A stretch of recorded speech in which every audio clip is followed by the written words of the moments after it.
people would have different opinions on this. But let me send out the invites in the meantime. I'll give this a couple of minutes. So how's your? I heard you've been doing some meditation. How's it going? Are you feeling zen? Bro, can you not start trying to small talk, please? Yeah. Let me just I know, invite the speakers. bro. Let's go through the I hate doing process. it. Can you do it with Trash or Joe? Because it's a bit boring, bro. I was trying to make you sound interesting, but you're boring us. Hey, Trash, how are you, man? Good, man. How's it going? Let me see if Taylor Lorenz want to join. Hold on, let me ping her. I think she left the platform. Oh, shit, she left Twitter? I think so. I know she's over on Blue Sky. I see her over there, but I think she left the platform. Interesting. I wouldn't expect her to leave the platform. I think it's a step too far, but let me see. I'd be surprised. 'Cause she had a pretty... No, she's there, but obviously you're saying she's not using the platform. Let me see. No, she's tweeted. She's retweeting people now. She tweeted it an hour ago. Ah, cool. Yeah, no, she's active, bro. Let me ping her now. Oh, I haven't seen her. She must have unblocked me, too. She had me blocked at one point.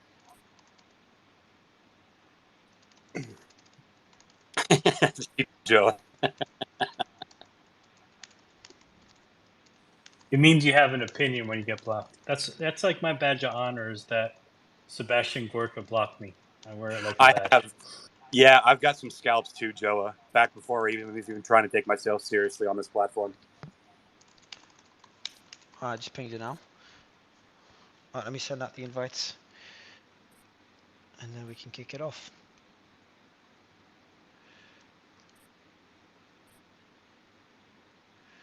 So yeah, I've been checking. I'll let you get the. I'll let you. By the way, I'll let you get the thread organized. You've got it with you. Yeah, I've got to pull up my laptop. So like when we get more people in here, I'll start to go through it.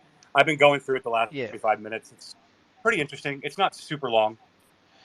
Bro, it's not. What's so interesting about it? Why is it so major? I haven't gone through it. I'm curious. I'll tell you. We'll get to it, but I'll tell you what I thought was most interesting is that Taylor had special privileges with connections at Twitter and DOJ, and were able to actually like streamline requests to the Twitter administrators to get people taken down and such. So it wasn't. Paul said he wasn't clear whether that more people had that access, but the people that he was working with at Twitter kind of was able to point that out, and he actually has screenshots to show that where she was able to do that. So it's kind of a one-way street. Okay, your connection is it my end, Simon, or is connection chopping in and out a bit? It's your end. It seems all right to me. Ah, okay, cool. Yeah, nothing major. I heard everything you said. It just chopped a tiny bit. If anyone is having that choppiness in the audience, let us know in the comments as well. But I think we could start going through it. Like one thing in there, and we're gonna go through it in a bit. But one thing in there that was just didn't seem that major to me is that the fact that her uncle owned the Wayback Machine, and which I think she says he doesn't, but I don't know. I haven't verified it. But then he removed information from the Wayback Machine on her behalf. That to me sounds very silly. It was true. So back when this whole debacle went down. But what's major about it? What's major about it though? Well, because once the for lack of better terms, once the power dynamic started shifting away from big tech and one ideology, and it kind of the dam started breaking up, and Twitter started opening up, and Taylor went after Lives of TikTok. There was a lot after her MSN and MSNBC interview. A lot of people tried to go, and go find her past articles and stuff she had done because she had egged on cancellation campaigns before. This actually speaks to a lot of that. So the fact that was scrubbed and you could not pull the archives, so it could just be deleted forever from the internet, was actually kind of a big deal. How is it a big deal? Do you know anyone could remove you can go right now and remove any information, request to remove information from the Wayback Machine though? Anyone could do it. Everything that she's ever had on the internet is gone from the archives. So what you're saying is that she scrubbed information that was on other websites, not websites she owned. Yeah, okay. Old tweets that didn't make it into it's all gone. So yeah, no, it was kind of a big deal. Oh, interesting. Yeah, I don't know if because I know anyone could request to remove a certain page or certain information from the Wayback Machine, but I don't know if you could remove stuff on other people's websites or only your own website. But let's start before going through the thread. Max, do you want to offer clarity on this before we start giving an overview for the audience? Yeah, what Taylor Lorenz did with Internet Archive is pretty unprecedented. I think it's we had this sort of image that she's this gumshoe reporter. In reality, she's heavily connected, and so she was able to do something that you're not capable of doing. Twitter, for example, Twitter could say you can exclude us. What Taylor Lorenz is, she calls up whoever she knows at the Internet Archive. Apparently, her uncle, I don't know, and she said exclude everything. And so she wipes her tweets. Now you can't hold her accountable for the terrible things she's done in the past. The other thing is, she was very well connected to Twitter. She, as the Twitter files showed, and we knew this, but now it's nice to see like actual email proof of it. We knew that she had ins at Twitter. Part of the reason that she and many others had meltdowns after Elon Musk took over is that their connections to Twitter were gone. They got fired, and they were no longer able to, like, literally they would call up or email or whatever and say, like, please suspend this person, and it would happen. And so the whole idea of this moderation, it all had this human touch, and it was this very opaque process before. And then Elon Musk just did a jailbreak. Interesting. All right, let's give an overview for the audience. So, Sam, maybe you can kick it off. Who the hell is Taylor Lorenz? Because when I got into the Twitter space scene and we started doing the Twitter files, she was mentioned constantly, and she was one of the people that I just saw people love to hate her. But I never really understood why. Like, the main reason, and Ian, I won't use the word despises her, but he doesn't like her. And the reason he gave me is that she doxed a few people, including libs of TikTok. Is that the only reason people hate her? Who is she? What can you tell us? Yeah, I'll just give a brief overview because we're going to go into it because some of it's actually in the Twitter files. But essentially, Taylor Lorenz is what one may call a journalist, and she writes for the Washington Post and a number of other mainstream media outlets. Now, with her, the issue is this. As you said, she's known for the libs of TikTok, but more, even in addition to that, what she's known for is essentially what this Twitter files reveals: extreme censorship. And an example of that was, in my view, or the most flagrant, the most blatant example was when she went on TV, started crying about how people are bullying her, and essentially used that as a tool to censor people and make sure that no one can criticize her. And now you see that not only was it that not only did she use that manipulation to do so, but essentially she had the powers to do so as well. And so just think about that, like, and this is something that I wrote a thread about as well, which you know about, and the BBC guys who were meant to come on your Twitter space before. But essentially, what she did is, and she's probably one of the and for the record, just sorry, I'm muting time. You fucked it all up for me. So I had the BBC guys come in to talk about their piece on Andrew Tate. Very difficult to convince them. BBC is pretty strict on those things. And just before the space, you were invited guest. Instead of being appreciated for being invited, you do a whole thread about them, and they ended up not coming. But yeah, please continue. Yeah, that's true, Mario. And essentially, I did a thread to demonstrate their lies and propaganda and misinformation, and then they cowered it out and didn't turn up. And then they did the Taylor, and why I mentioned it is because they did the Taylor Lorenz move, which is, we're scared, we're getting death threats and all these kind of fake. Well, what if they hold on? What if they are? You can't just put it. Some people do get death threats, and that could be the reason. Bullshit, bro. Well, they were saying yes until you did your thread. Yeah, so they were saying yes, right? And everybody knew they did the Tate hit piece. And so according to you, they never received any death threats, even though they basically attacked it. They basically lied. They basically did all this exposure. They got nothing. And then and they were willing to come to your space. And then remember, your space got delayed. So it was meant to be on like a Wednesday, and then something caused it to be delayed. I think it was actually a Twitter files came out and you delayed it.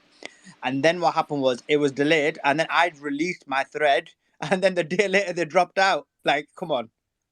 Yeah, if you went back in time, would you, by the way, can you mute hot mics if you hear hot mics like I just did? If you went back in time, would you still do your thread then, or would you delay it? Bro, I would do it then, bro. That's the game, bro. Oh, you wouldn't delay it. You wouldn't delay it so you can call them out during the space. Anyway, let's move on. Taylor Lorenz, so he's saying she started pretending she's a victim.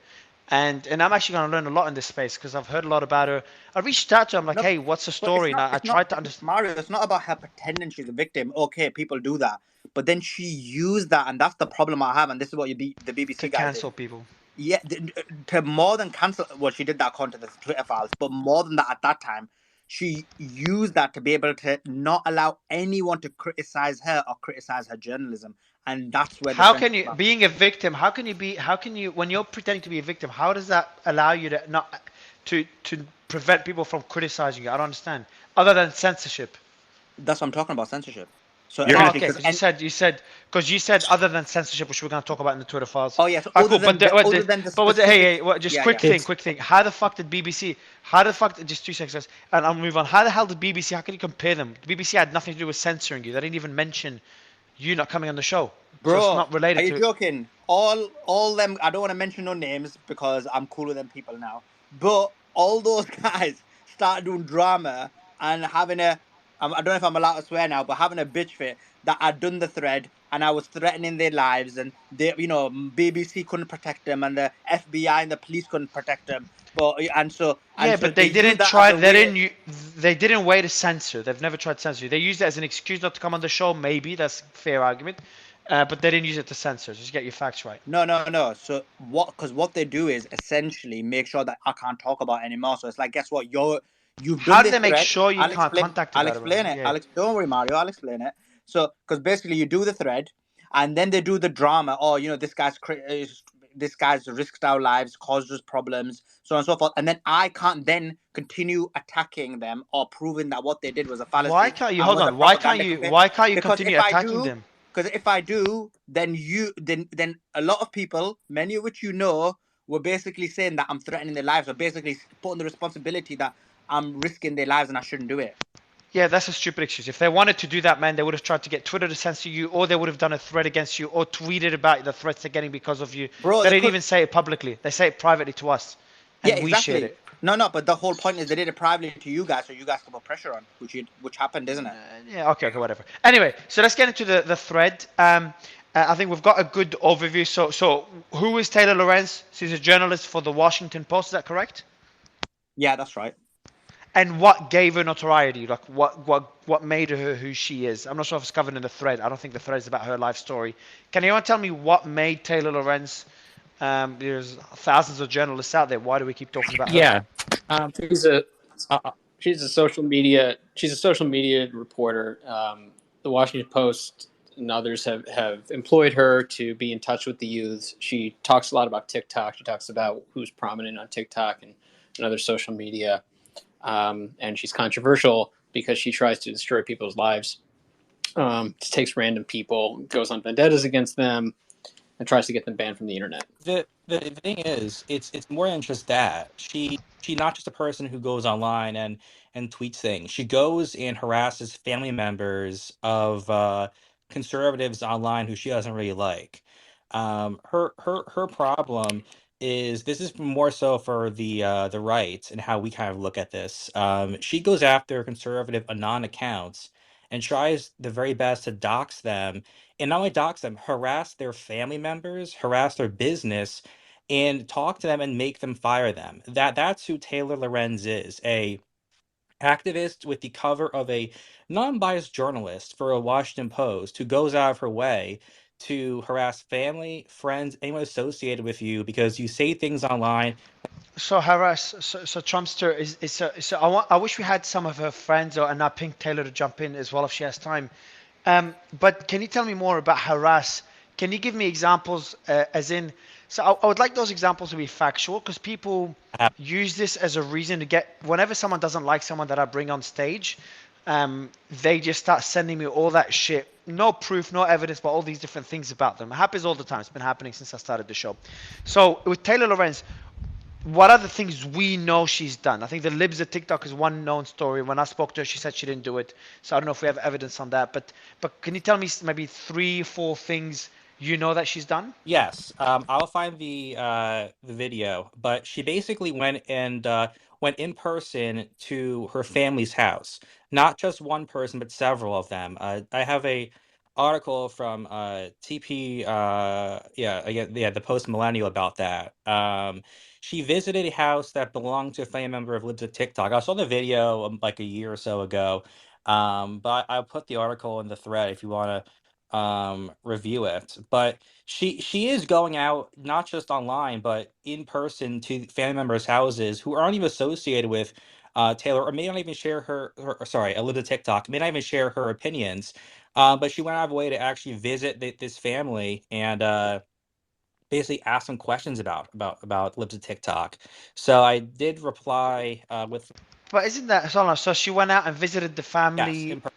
to talk to them about lives at TikTok. But I don't. So what's the big deal about that? So Sorry for my ignorance. Like I'm just curious. yeah, so she's an anonymous account. So that's the thing. Like, so you're an anonymous account, random person. You're like Bob 200 or something online, and a reporter from Washington Post with an agenda to get people visits your family, visits people who you know in real life, harasses them, and basically the video there.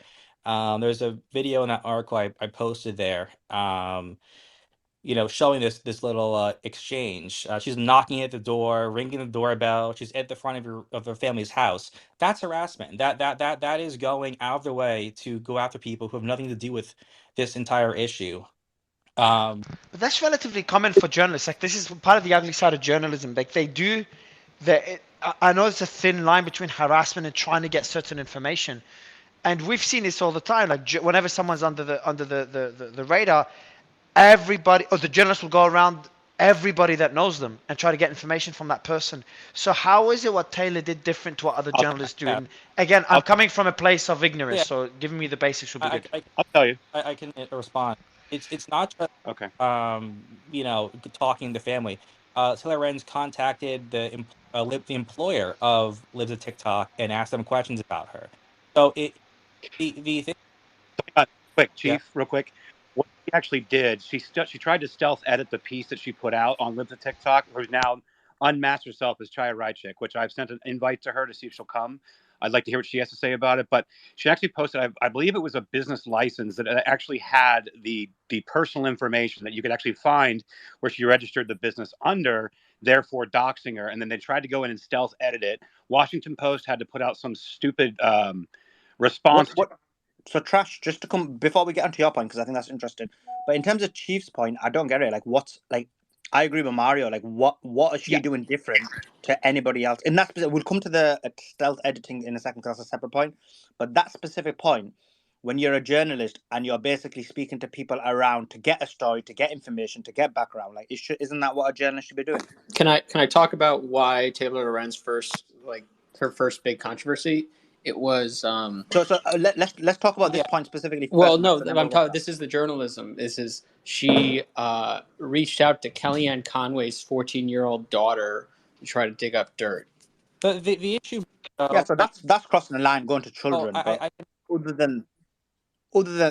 than that, her speaking to family members around whoever she's investigating, I don't see a problem with that. Or even if someone came along.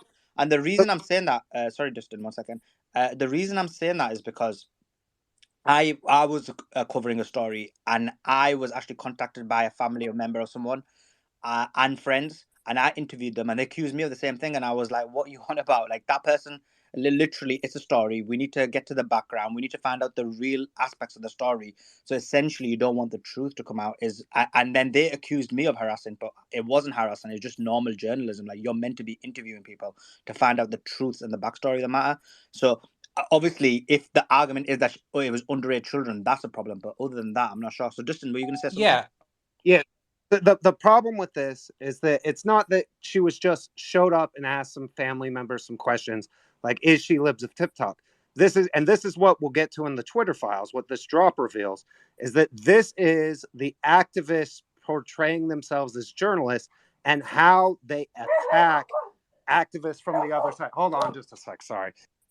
He doesn't agree with you, bro. Chief, go ahead. So this is my kind of take on this. This is kind of how journalism is weaponized against, like, this is my opinion about this. When the purpose is not just to ask questions, but is this person up to TikTok? It's to make people get fired. It's to go and intimidate, in this case, family members, because it was repeatedly going to their house. So it wasn't just one little walk by, it was several little walk bys. So it's multiple times. It's going to the business and asking them, questions that are leading in a way that will try to get this person fired. These questions that these journalists or quote quote independent journalists, do, they say them in a way to have implications to get people fired or to hurt them in some capacity, and that's what they're trying to do. Elizabeth Taylor did lose her job from this, from the and it really is more about the doxing, which is doxing of a random anon, and having a journalist with an agenda go and visit family members multiple times, not just one family member but several of them who weren't even really close to her, not just the mother but other associates as well, and even reach out to family and other friends and business. So it's a journalist with an agenda who wants to hurt someone and is malicious. So again, like I Chief, think she just is. All right, look, let me read this out to you, Slam, and let me know what you think. So you can see us, we're playing. Me and Slam are kind of pushing back because everyone here is obviously very critical of Taylor. Let me read out. So I checked on Bard and I checked on ChatGPT. Why is Taylor Lorenz hated by many? So go the following.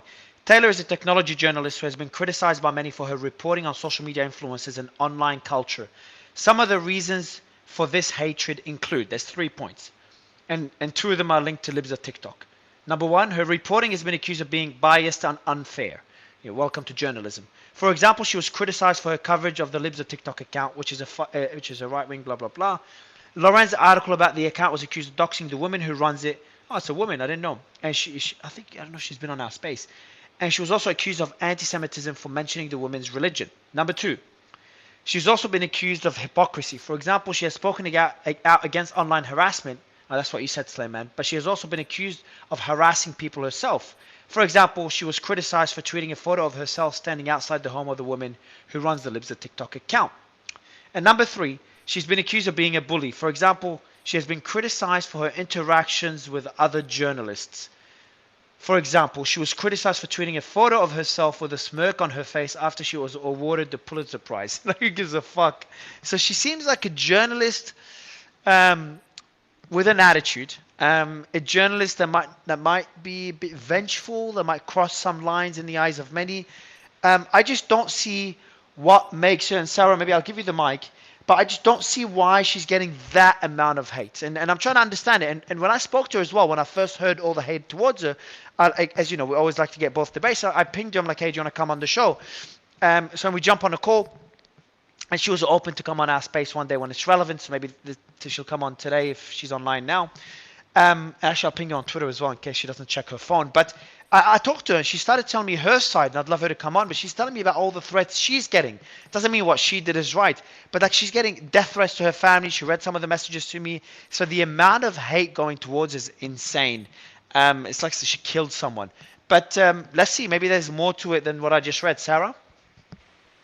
Did the chief Trumpster guy say that that Taylor Lorenz caused somebody to lose their job because she doxed them? Yeah, the Libs a TikTok woman. Indirectly, yes. Well, you said directly. And is that proof? So, Chief, hold on. Is there proof on that, Chief? I'll just push back against this a bit, Sarah, before I give you back the mic. Is there any evidence for that, Chief? I mean, she did they say that she's gone or she's leaving her work because of ex reporter? No, they didn't explicitly say that. But she's not in capacity working after the whole ordeal of doxing happened. So it's indirectly caused. That's my take. It's indirectly, not directly, but it's indirect. So. But did the employer say this is the reason she was let go? Or no, they no. There's okay. So I would say, Chief, if you allow me, I would put that as it possibly led to her being fired from her job. Is that a fair way to is it fair to say that? But I mean, it's like why would she have been let go? What was the event that changed that? Right. But you don't know, and so therefore saying that is irresponsible. But what event, if we're to be like upfront, like what event caused her to leave her job? What was the nexus that made this happen? It wasn't like she woke up one day and she was gone. There was a report, there was an investigation into her which resulted in her being gone. So it's indirectly responsible, 100%. You can't say that her that I don't agree with that, Sarah. I don't think what he's saying is irresponsible. I actually think because I you're think never if you're gonna. saying that she is the cause, he said she was the cause. Now he's backing up and well, saying yeah, indirectly. she is the cause. It's not directly, but it's indirectly. It's not. It's yeah, she's the cause. Her reporting resulted in uh in her being gone from that place. So is she not the cause? Wait, But wait, wait, you wait, wait, don't wait, know wait. that. Chief, that's different. So are you saying it's her reporting or the fact that she was contacting the employer? Because I think that's quite different. Well, I believe she contacted the employer. And I don't know if that But contributed. you don't know that. What? Okay. Let- Okay, She guys. did that. contact Hold on. him. Guys, again, so what happened was this is going to tie up a lot for you guys. Number one, what she did was in that article in the Washington Post, she actually posted a picture of the information of the business address registered to Chaya Raichik, who lives of TikTok. She then had posted it. Then she stealth edited it out. Washington Post had to issue a statement, and then they removed it. So people went back into the archives looking for it, and that's when they discovered all of Taylor Lorenz's stuff was gone out of the archives. That's how people discovered it, was because of that stealth edit, then subsequent statement by the Washington Post. So whether and it was actually a business license that was actually posted, and that's where her name get. And the only way and the only reason, especially when you are acting as kind of So Trash, journalist, back up one sec. yeah. So she posted the address, and then she stealth edited, which means she basically edited the address out, right? And then Yeah. Washington Post act like it, but it's Yeah. Okay. that's So it's indirect. I'm Okay. sorry. But So Trash isn't is that her? cutting out. What did you say, Trash? You were cutting out, and I couldn't hear everything. Yeah, Can Trash. You are correct now. Mario's right. I didn't. It's actually quite bad. I don't know. I've got full bars. Yeah, I'll You try to get you to Trash, if you can fix it as well, got because broken you've internet. been cutting out a lot. It's hard to hear you. Yeah, yeah. I heard him actually Oh just. shit, you did come to Oh, us. can I say I heard him just. Yeah, go ahead, Chief. He was saying that this is kind of what I was getting to indirectly. Taylor Renz posted the business license of where Little TikTok worked, which got people to know she works at X place. So that happened, and then Taylor Renz self edited her piece. So instead of there having a revision, where you have the documentation on their website, she self edited her article, and that's what happened. So she covered up her little doxing where she posted the business license of where Lives of TikTok worked. So that's what I'm saying indirectly for. She's the cause of it by putting information online about where she works. It wasn't directly, she going after them, right? And then they saying this reporter called me, and that's why this person's gone. They had the business license up, and people contacted that business, and she departed from that. So it's indirectly caused. That's all it is. That's a fact. I mean, like that she's the person that caused this all. I think. Okay, so I think I'm gonna start reading the thread in a couple of minutes. We've got a pretty good panel here, but Sleiman, from everything you've heard so far, what would you summarize are the concerns? And I know you're very, just for disclaimer for the audience, Sleiman is very critical of journalists, like extremely critical of journalists. From what you've heard so far, Yeah, yeah. what makes I think. Taylor worse than other journalists? Yeah. For me, what makes her the worst? I mean, there's so much. So some of these arguments are a bit more weaker, but the stronger one for me was when she's basically using her power to censor a journalist, getting people banned, and more specifically, before we even knew all of this, was her using tactics, emotional tactics, because like she is a woman and people feel more emotions in that regard as well. Using that to make sure that no one can criticize her journalism. All right, so I don't know. I think these are all valid points. I think we're going to see. For me, the most concerning thing that was mentioned in what we're going to see in the Twitter files now, and I'm going to read it out for the audience, is the use of influence to censor people. For me, that's really concerning. And I'll see the audience. Like, if you can go through the audience points as well, Slayman, see if there's any other points of concern, anything else that we missed. But I'll read out other things. Let me read out according. Yeah, so comments is bottom right corner, that purple circle. Let me read out what ChatGPT gave me 5 reasons why she's hated.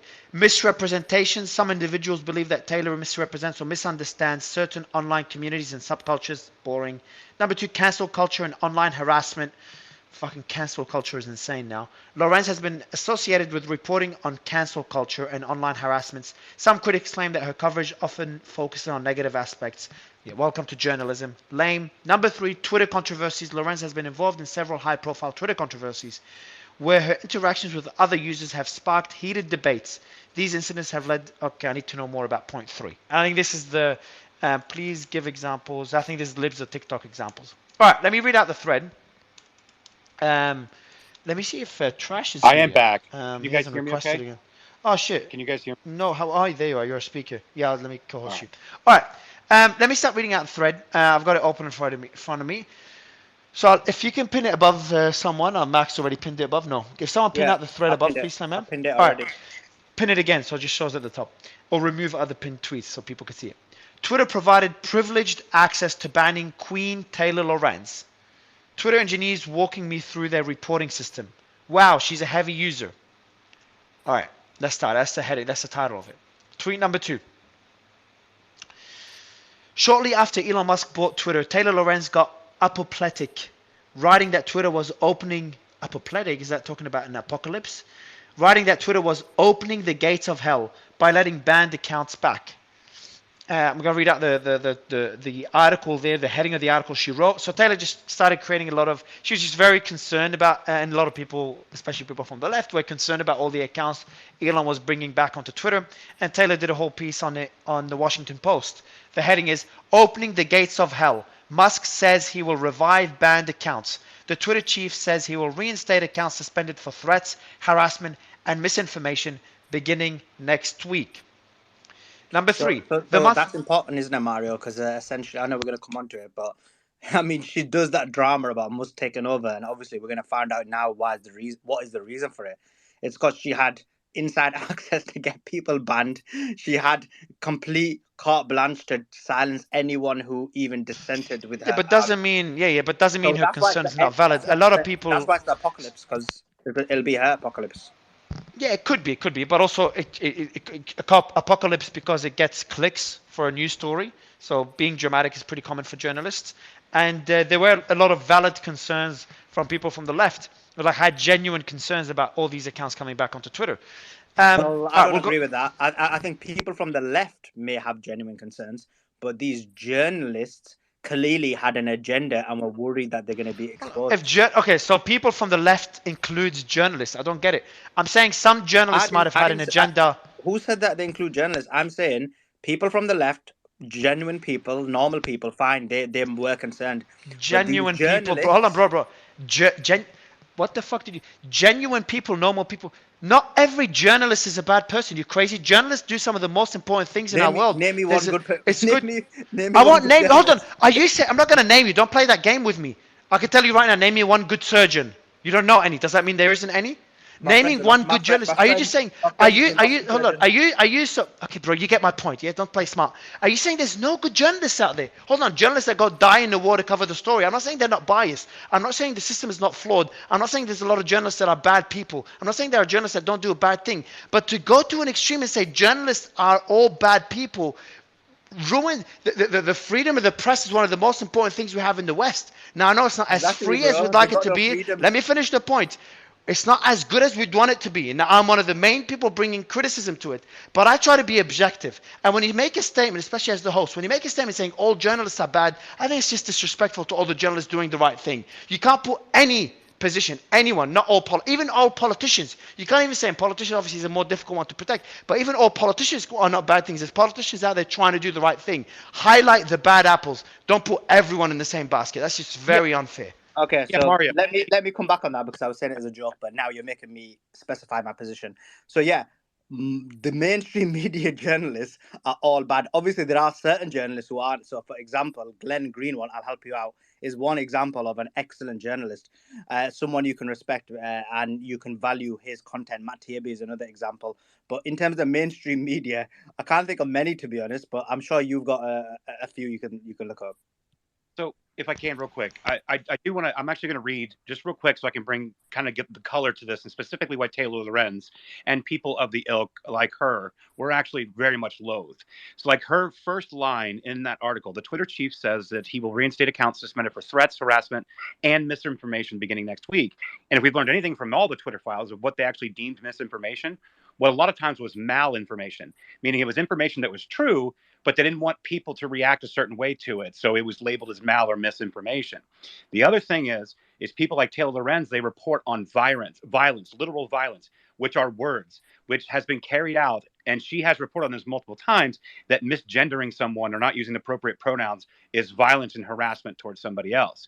So you have to be very specific when they're using these words like this, is because they're using it because it's just words that go against the narrative that they don't like. And that is the problem with people like Taylor Lorenz. I can actually name you about 15 journalists that I think could do an excellent work out there, but this is not one of them. This is an accident. I think, but yeah, fair. I think I'm glad. By the way, I'm just chatting to Taylor now, so I've asked her to give me some points. She cannot join the space; she's on the move.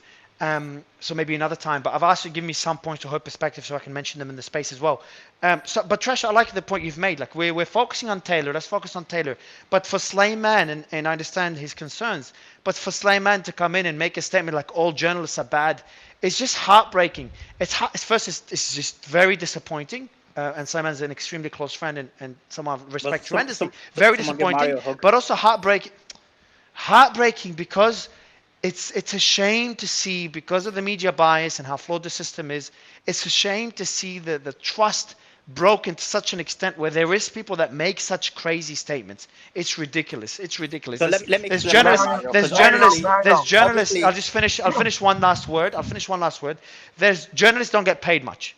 And there's journalists that go to war zones so they can film atrocities we won't know about. I can give you a list of things. I can get it now. I'm sure I can get you a list of things that were exposed by journalists. And they don't make much money from it. So what's funny is that journalists exposing these things, they don't know how to make money from these things, yet they focus on exposing the story rather than profiting from the story. Obviously, I'm not saying, I'm sure you'll find bad apples, but they make them all bad apples. Just pissed off about it, man. Okay, yeah, well, speaking of bad apples, Mario, can I push back on that for a second? Don't get emotional. The issue is this. Look, let's be clear. When you've got the mainstream media, a corporate media complex, there's a reason why real journalists, distinguished journalists like Glenn Greenwald can't exist in those entities, because that entity or that entity. What about What about the journalists? There's a journalist. Epstein. No, yeah, I will. I'll let you finish. But there's a journalist. When I was looking into Epstein, I'll get his name. There was a journalist that triggered the investigation into Epstein, and he made a statement, said, "I'm not going to stop this," and he's still working in what you call the mainstream media. And he said, I'll quit my job if they don't let me run with the story, because it was such a groundbreaking story. And that triggered the first investigation that led to the first arrest of Jeffrey Epstein and led to where we are today. So to put this journalist in the same basket as everyone else because everyone's bad is ridiculous. Okay. Well, Mario, do this. Everyone, look at your phone for a second, okay? Look at the speakers. Speakers, look at your phone. This is a simple thing. Raise your hand if Taylor blocks you on Twitter. I was. I'm pretty sure she blocks half of the people on stage here and probably half of the audience. It's her MO. Look, 1, 2, 3, 4, 5. Yep. Justin. Okay. Justin. You're in the same group as. Hold on. Let me answer Justin, and I'll give you some the ability to. Yeah. Okay. So just Justin, on that point. Yeah. Good. Great, Justin. Wow. Well, Ian, who's a friend of both of us, and we're both in the same group on WhatsApp, he blocks a whole bunch of fucking people. Before he used to do it more than he does now. Kim.com has probably a third of Twitter blocked. It's not that uncommon to find people blocked. I don't think those are very similar, very high intensity accounts, right? And I just, it's context, I think, for talking about Taylor, is she's very sensitive. And in fact, the big thing that I had a problem with Taylor is when she went on MSNBC and cried her heart out about how she's being harassed and everything else there. It's like she can dish it out, but she can't take it. And I have no problem. If she came and haunted me, that'd be fine. And she could talk to my family, whatever she wants to do. But the minute that someone starts pushing back on her for her efforts, she folds like a card table, blocks you like it's no tomorrow. And she's just no journalist. She's just not a journalist, as far as my opinion. Anyway, Mario, coming back to the point where I was speaking about before you didn't let me finish.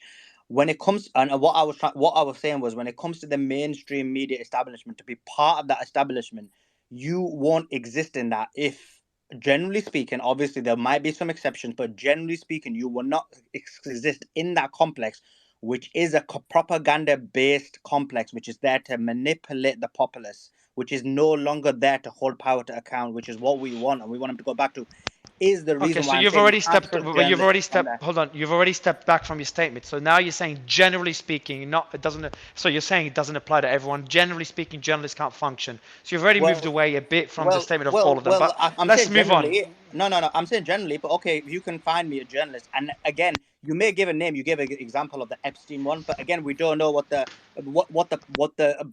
situation on the back door, behind the scenes, whether there was a decision to go after him. For example, let me give you another example. I'll give credit to those people who exposed the Uyghur situation in China, but at the Yeah, same I'll give you time, more. I'll give you no, more, man. Let me finish my point. But at the same time, one may argue, and actually a lot of people do argue this, that actually the only reason they did it is because that was going on for ages, but they only did it now because the West wanted to go Oh, how about go okay, against okay? How China. about the Watergate? How about the Because water? How about the the West water? wanted to go All against right, China. okay, bro. Okay, what about the Watergate scandal? Journalists Bob Woodward and Carl Bernstein of the Washington Post uncovered the Watergate scandal, which eventually led to the resignation of President Richard Nixon. The Bro, Pentagon are you Papers. What joking? is? Are Yeah, you but talking about that's 50 years ago? that's What? consistent with the New York How? Times No, hating no, no. Republicans. That's consistent with that. That's not inconsistent. That's exactly the sort of messaging that they want. It's good Fair journalism. point. Fair But point. That, yeah. the point that Suleiman is making is, if you're a good journalist, even if you could be a great journalist, you will not be permitted to print Oh, any sort of messaging that conflicts with what the corporate media wants. Okay, how about Jody Cantor and Megan Twohy of the New York Times and Ronan Farrow of the New Yorker, the New Yorker uncovered the sexual assault and harassment allegations against film producer Harvey Weinstein. Their reporting sparked the Me Too movement and led to a widespread reckoning of sexual Exactly. misconduct That's in my the point. industry. I, Now Pure they, so what think you're propaganda. saying, so what you're gonna, Feminist so what you're gonna limited say is they did it. propaganda. So what you're gonna say, what you're gonna say, Slayman, is Bro, that the Me Too movement was an evil movement. so what you're gonna You prove say, my so what you're point. gonna say now? Now let me say it for you. So now they started. The Me Too movement is not an evil movement. It was abused by some. It doesn't make it an evil movement. Why are you so extreme with everything you say? Why are you so Bro, binary? Bro, I'm not binary. You need to Fuck, understand the bro. ramifications of these things when you're basically being all like arty-farty about important issues like this. This is when you have a problem. Essentially, the Me Too movement has caused a massive shift in for society and is the reason, in my opinion, that is going to be the collapse of society. Well, hold on. Well, for the Epstein thing, wasn't there the Project Veritas tape that kind of showed that one of these ABC reporters said they had this story for years and they were told not to cover it. Yeah, so, The Chief, can I jump in on that? Awesome, Like, Chief. Prove that point. well, I'll say on, on, this real quick. I'll say this. Like the problem is that the mainstream media and how they operate and how a lot of them are biased. Everybody is biased. We all have biases. I have biases. You have biases. Everybody has a bias. But whether or not people choose to Bias and propaganda is different, Chief, though. When you try to manipulate the populace to create a narrative, that's what the problem yeah, is. of course, and that happens more times than not. So when like this happens so much throughout the media, and we see selective reporting, and we see activists out of these reporters, we have a view of the media in a very harsh manner. So it's not to say there's no good journalists out there. We can pick a couple, but the entire mainstream media has engaged in this selective reporting in some capacity at some, and it's like we have examples of collusion with media companies and governments, media companies and private corporations to push agendas or propaganda out. Like this is the issue with the mainstream media. We should be critiquing that and saying if we have actual objective journalism that is not going to be so slanted and people like Taylor Renz popping out of the woodworks, that would be actual journalism, and we don't see enough of that. We see more of these activists and less of actual reporters. That's the issue here. Yeah, I think, Chief. I think this. So see, this is a good way of articulating a point, very objective way. So you kind of what you're saying is that the system itself is very biased. What we're seeing is that bias slowly take over, not only bias, but you know, influencing or propaganda or influencing based on their biases. It's starting to creep up and become gradually more and more important. and focus is moving towards that rather than just making money and focusing on being objective. So that, for example, the way you've described it, and the way it's more of a systemic issue, and journalists have to try to, they might cover a good story, but that story might not come out, might not get the same coverage because of the bias, is a good way of articulating it. But what really triggered me, so, and that's something we've talked about a lot in this space, but what really triggered me is when Sulaiman comes on and says all journalists are bad. That's just such an extreme stance to take. I do want to start going through the thread. Not sure if any more comments. Please comment on the bottom right. I'm seeing all your comments. I appreciate all of them. Thanks. Oh, stop doing that, bro. I think Mario, the thing is, don't just Yes, basically talk about the topic and we'll read your comments. I think Yeah, the thing Patrick, with- actually, Patrick, hold on. Let's, Patrick, please. I want Patrick to speak. So, Patrick, I want to ask you a question, and maybe you might have a stance that could also strongly disagree with what I just said. But when I say the system is flawed, when I say the system is corrupt, but to say, am I wrong to say there's journalists within this system? There's obviously a lot of journalists that are not doing the right thing. They don't give a fuck. They want to get paid, and they just follow the rules that they have to abide by.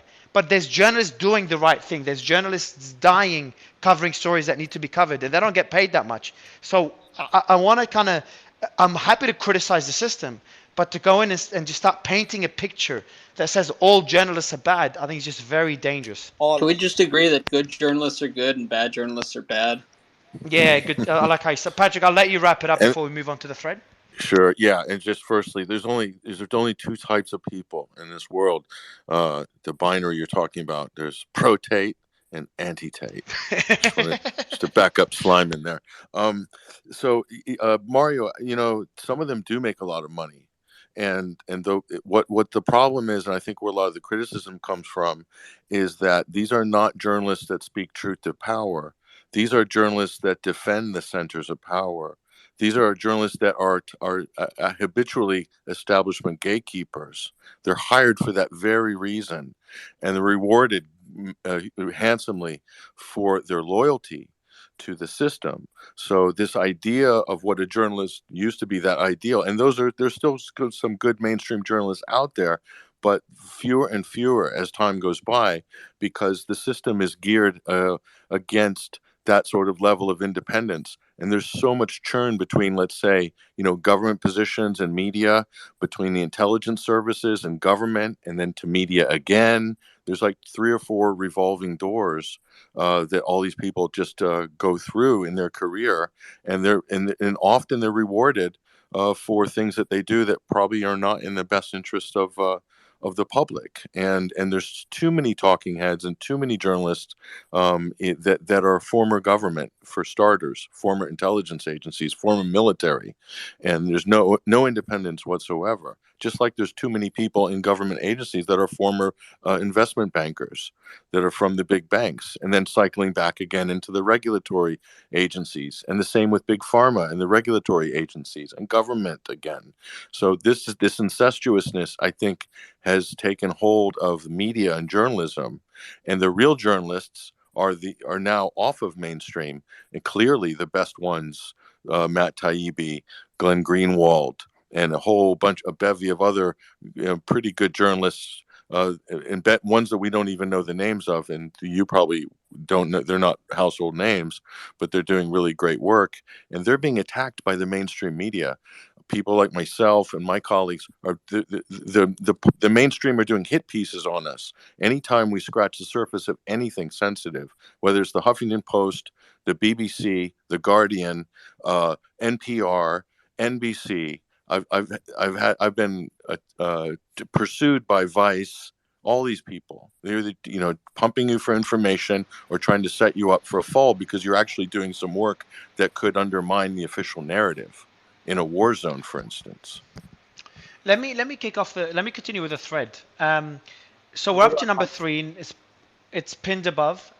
Number 3 goes the month prior. Taylor. Okay, there you go. So this is for me the most concerning part. And Kim, you were talking about this earlier as well. So it'd be good to get your thoughts, and if we miss anything as well, to highlight it. Good to have you back. So we're up to number 3. The month prior, Taylor Lorenz got this tiny account banned. Surprise. The account detailed Lorenz as a Manhattan rich girl who attended Swiss boarding school and whose uncle owns Internet Archive, thus erasing her past. Okay, so the thread is not saying, unless it says it later, the thread itself doesn't say, because I had a few people DM me that this is not factual, and I'll ask Taylor now, when you guys are speaking, I'll just ping her and see if that's true or not, or what she says on this. That's erasing her past. But yeah, the thread doesn't make that statement. Someone made it, and then the concerning part is that Taylor Lorenz got that account banned, and there's a screenshot of the tweet or the thread that person made, and it seems that thread didn't go viral, but does definitely got a lot of engagement. Number 4, but did Fear the Floof? Let me see if that account still exists. No, still suspended. Shit. But did Fear the Floof violate Twitter's rules? Nope. No ban evasion, abuse, harassment towards Taylor Lorenz, platform manipulation, or the sharing of personal information. Inverted commas. The account was generally healthy and mostly conversational or commentary in nature. This according to, I think, Twitter. Let me see. I think that's how Twitter came. Is that how? Who said that the account was generally healthy, mostly conversational or commentary in nature? I think that's Is Paul that comments. Twitter's team? I think that's Paul comments after he reviewed the account. Okay, cool. So that's tweet number 4. Let me read a couple more. By the way, Mario, about Yeah, while we're on Taylor, because I don't have much time. I just want to point out there's an ongoing lawsuit that was filed by Ariana Jacobs against Taylor Lorenz because of the fact that allegedly that Taylor works, her PR place basically was in competition with Ariana for representing young social media influencers. And she put out a devastating hit piece, which Ariana claims is full of lies. That's basically designed to allege a claim that Ariana had been taking advantage of her clients. I'm not sure in what way, but whether it was financially or in other ways. But basically, what Ariana claims to be a complete set of lies, and Taylor never disclosed the fact that her own PR team are like basically the primary competitor for Ariana Jacobs. So that's a situation where she's potentially using her power and influence to bludgeon a competitor without disclosing to the public that she has a bias against Ariana based on the competitive nature of her associates and Ariana. So is that an abuse? So that's an abuse of power. So maybe you want to summarize Logic's point. I know he's on the move, so I couldn't hear it too well. Sorry, I was just checking something. I didn't fully hear what you said. Great co-hosting, bro. All right, so I'm gonna keep that in mind, Logic, and get through it. No, I got it. All good. No, I heard you. I did my job and actually heard what you said. So I'm gonna add it to the thread as we continue the discussion, and we paint a character here, and I'll try to keep pushing back as well to kind of balance out the panel, since Taylor, and we haven't been able to get anyone from her team or friends to join us. So I'll try to do that myself. Number 5. Nonetheless, Twitter suspended the account. Mario, I think you should read the image because I think that's imperative. Which one? The image in tweet number 4? Yeah. Yeah, so that's what the image is, and what it is it's saying that this is all the feedback, basically all the feedback from all the reports on like flagged tweets. Do you want to read it, Trash? Yeah, sure. I mean, absolutely. Or just summarize it. It's just very detailed. Maybe just summarize it would be better, no? No, it's only 4 bullet points, Mario. Okay. All right, go ahead. Trash, you want to read that screenshot? Yeah, it's just saying we reviewed the account. It did not see any linkage via our tools or similar profile signals to Rob Province. Basically saying that this Rob Province is another person connected to the Fear the Floof guy, which is not. Neville the Cat or whatever is not. It's also saying it's generally healthy, mostly conversational and commentary, not spamming. No abusive safety policies are being broken. No possible sole purpose of harassment towards Taylor Lorenz. We can only see one interaction between the accounts. No other mentions aside from the tweets flagged. No action needs to be taken. No spamming or platform manipulation detected. And then it has the list of the tweets. So it's basically saying that this is in response to all the reporting that Taylor Lorenz, by sharing it and then accusing this person of attacking and harassment, all this mass reporting that occurred by her ginning up this thing that this person is hateful because he put together public information thread about her. She didn't like it. What's important there for me is like she's claiming harassment or like a campaign against her, and there's only one interaction between them. Right, and it's a mass reporting event. Right, that's how a lot of accounts get taken down. I'll say this, like, because the thing that makes this one special, right? She went on NBC, was crying about harassment, and she made this whole big, video interview about this whole thing when she was engaging in harassment, she was engaging in this type of dirty journalism, I'll call it. that really hurt people. And for her to collude with a private company like Twitter to get people removed, it really shows that this person is engaging in like some dirty type of tactics, but when there is pushback, she plays the victim, and that's the problem I have. Like she's Yeah, I think that's a good, that's a valid concern. But for me, her playing the victim and stuff. Look, again, I see this shit all the time. I see a lot of politics. I see a lot of these things in Slam, and you're probably starting to see those things happen as you co-host the space with me. This happens a lot, guys. This happens in business. This happens in life. And the more people you deal with, I have over 100 employees at my companies, and I deal with this shit all the time. For me, that's just human nature. What concerns me is her ability to get an account suspended that easily and the influence she has within Twitter. That is a very valid concern and one I really want to focus on. But let me read a few more tweets in the thread. Number 5, nonetheless, Twitter suspended the account because it, quote, violates the Twitter media policy. I don't know what the Twitter media policy is. The account then deactivated. Well, why that's important, Mario, is because look, you see and I think this is a good cut-off point, because you see in a process where Twitter is going through a process of checking if this account is violated. So it looks at the harassment, and she's only done one tweet. It looks at, for example, whether the account is what was it again? Whether it's being abusive, and then it doesn't meet that part. So it's went through 4 bullet points and showing that it didn't meet any of them requirements. And despite growing through that process, they still banned the account. Yeah, I'm going to invite Adriana Jacob. She's been on the space before talking about Taylor. I don't know how we talked about Taylor in the past, but we have. So I think she can offer some good context here. Joa, anything to add before I send an invite to Little Miss Jacob? Yeah, I mean, I'm just okay, one more person that could censor. Don't we already know that Twitter leaned left and people were using it to censor? But we're talking about journalists now. I never thought it was that easy. It's that easy to get influence within Twitter.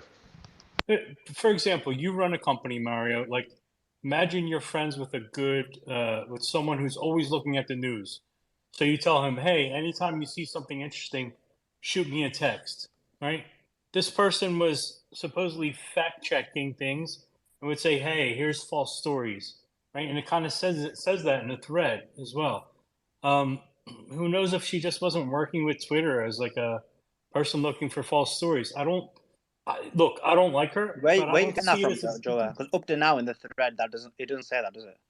It says, I saw in one article that it was basically she would point out what was misleading information, and that's what was the reasoning for censorship. Well, first of all, we need to look at that, because again, this is the point. She was claiming misleading information. She was claiming harassment, and now when we're looking at the information, nothing meets the requirement. Even according to Twitter themselves, they're going through a process, and it doesn't meet that requirement.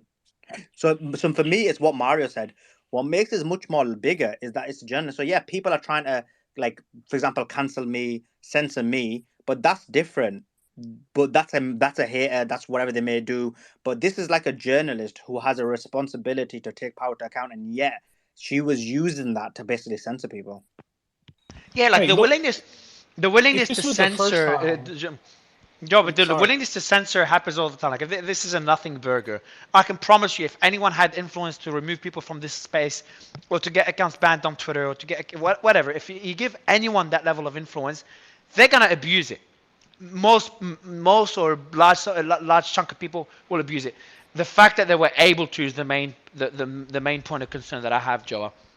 What you're saying is that we know this already, and it's what? Go ahead. Yeah, if this was the first that we hear of anyone being able to ban something on Twitter, big deal, right? It would be a big deal.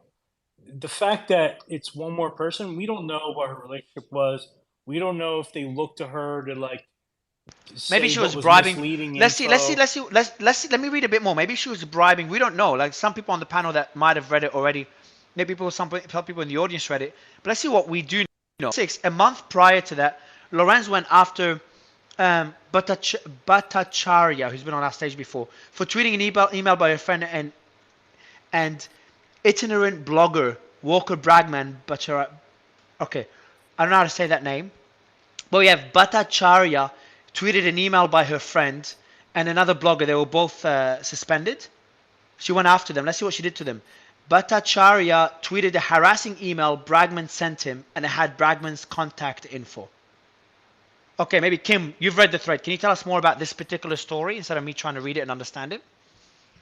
Yeah, I could, but Are you there, Kim? I'm currently Please. in another conversation. I'll be right back. No worries. I got this. Bragman No played. problem. Oh, good. Here, George, yeah, yeah, Trash, you go ahead. Go ahead, man. Yeah. So this is actually a screenshot out of the Jira reporting system. We saw this in other Twitter files drops. The Jira reporting system was used, and it had connections not just within Twitter. So basically, what this is a ticketing system where you flag content that needs to be moderated or accounts that need to be taken down. And basically, you had this Jira system put in because Yoel Roth was getting requests for censorship or requests for suspension or some kind of other action through several different people. He wanted to kind of optimize the system, so they had this Jira ticketing system. And what you're seeing here is an email into this Jira ticketing system, basically a ticket that was put up by Lyriel at Higgin News Partnerships. So this is kind of like a media watchdog type organization. I would call it a censorship apparatus, but I'll try to be fair here. And they actually sent this in the ticketing about Dr. Bhattacharya, who was obviously very critical during COVID, so on and so forth, and that's why his stuff was always flagged. But this screenshot here says Taylor Lorenz, a reporter at one of my partners, just flagged this tweet to me that shows the email and phone of Walter Bragman, a journalist who was writing a story about Dr. J. Bhattacharya. Please note that Walter Bragman is not one of my partners. However, he is verified and has turned his tweets private, suggesting this tweet is causing unwanted attention. So basically, this Walker Bragman guy sent an email to Dr. J. Bhattacharya, who was critical during COVID, and it was very hateful. I don't recall exactly what it said, but I remember seeing it and said because he posted it, I guess it has email address on there or something. He didn't scrub out the screenshot. He's saying that he's trying to dox him and this and that and the other. And he's now this Walter Bragman's being targeted and harassed because of the things he was saying to Dr. Bhattacharya. So his tweets are private now. We've got to do something. And this is the impetus to try to get Dr. Bhattacharya taken down. So this is how another way that they were using it. And it was. Yes, I was going to ask, so what's the goal? Yeah. Because they're complaining about that person being targeted, which is like, whoopie do. But what you're saying is that was used as a way to censor Dr. or to get the account, Dr. Bhattacharya's account taken down. Is that what you're saying? That's correct. Yes, that's what this is saying here too. Yeah. Okay, can you read number 7 and 8 then, if you don't mind reading that one, please? But Thank that plays into my point of it being like an external, like you just talked about an external ticketing system where reporters could say flag things as misleading. No, that was a backdoor system, wasn't it, Trash? Yes, Jira. That was even used by the Intel. That's correct. And it was being used by Intel communities. It was being used by media groups like this. It was being used by a lot of people, specifically though the Intel communities. Yeah, but that means so what you're saying, Joe, is that was built for people to request those things. So the request itself not bad. Any of us can send out a request.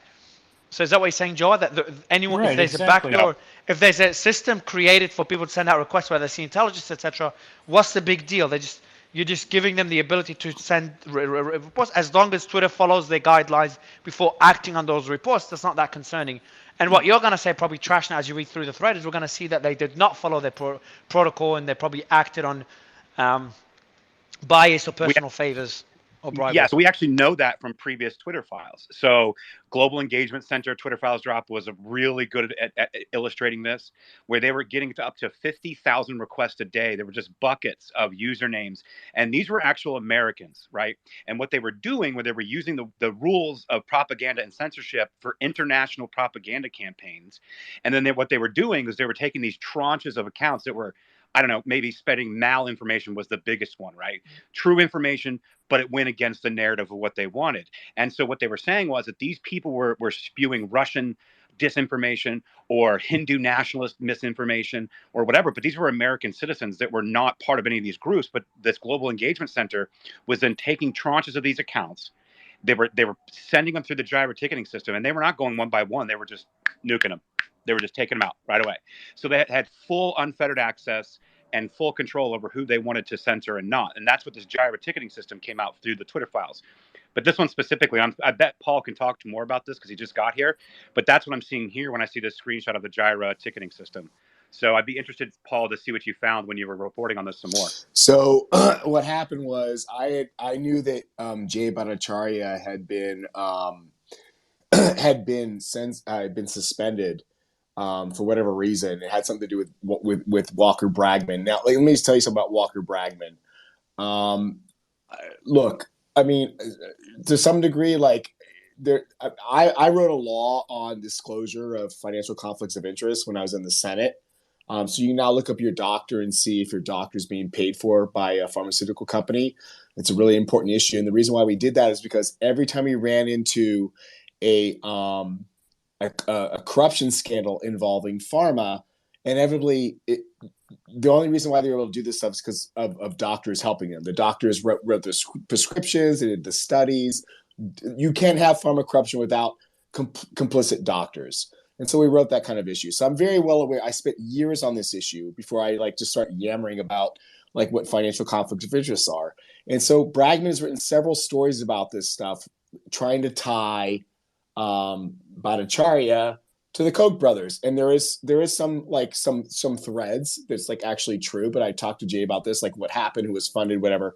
I don't want to get down into all this stuff. But when he got banned, I went to Twitter and I was like, well, who got him banned? And I saw that it was Taylor Lorenz, based upon the fact that after Walker Bragman sent him an email asking a bunch of misleading questions and, when did you stop beating your wife questions, he then got pissed off and tweeted that email out. It's like, hey, here's how this guy's harassing me. And in the process, you see Bragman's phone number and email. Now let me tell you something.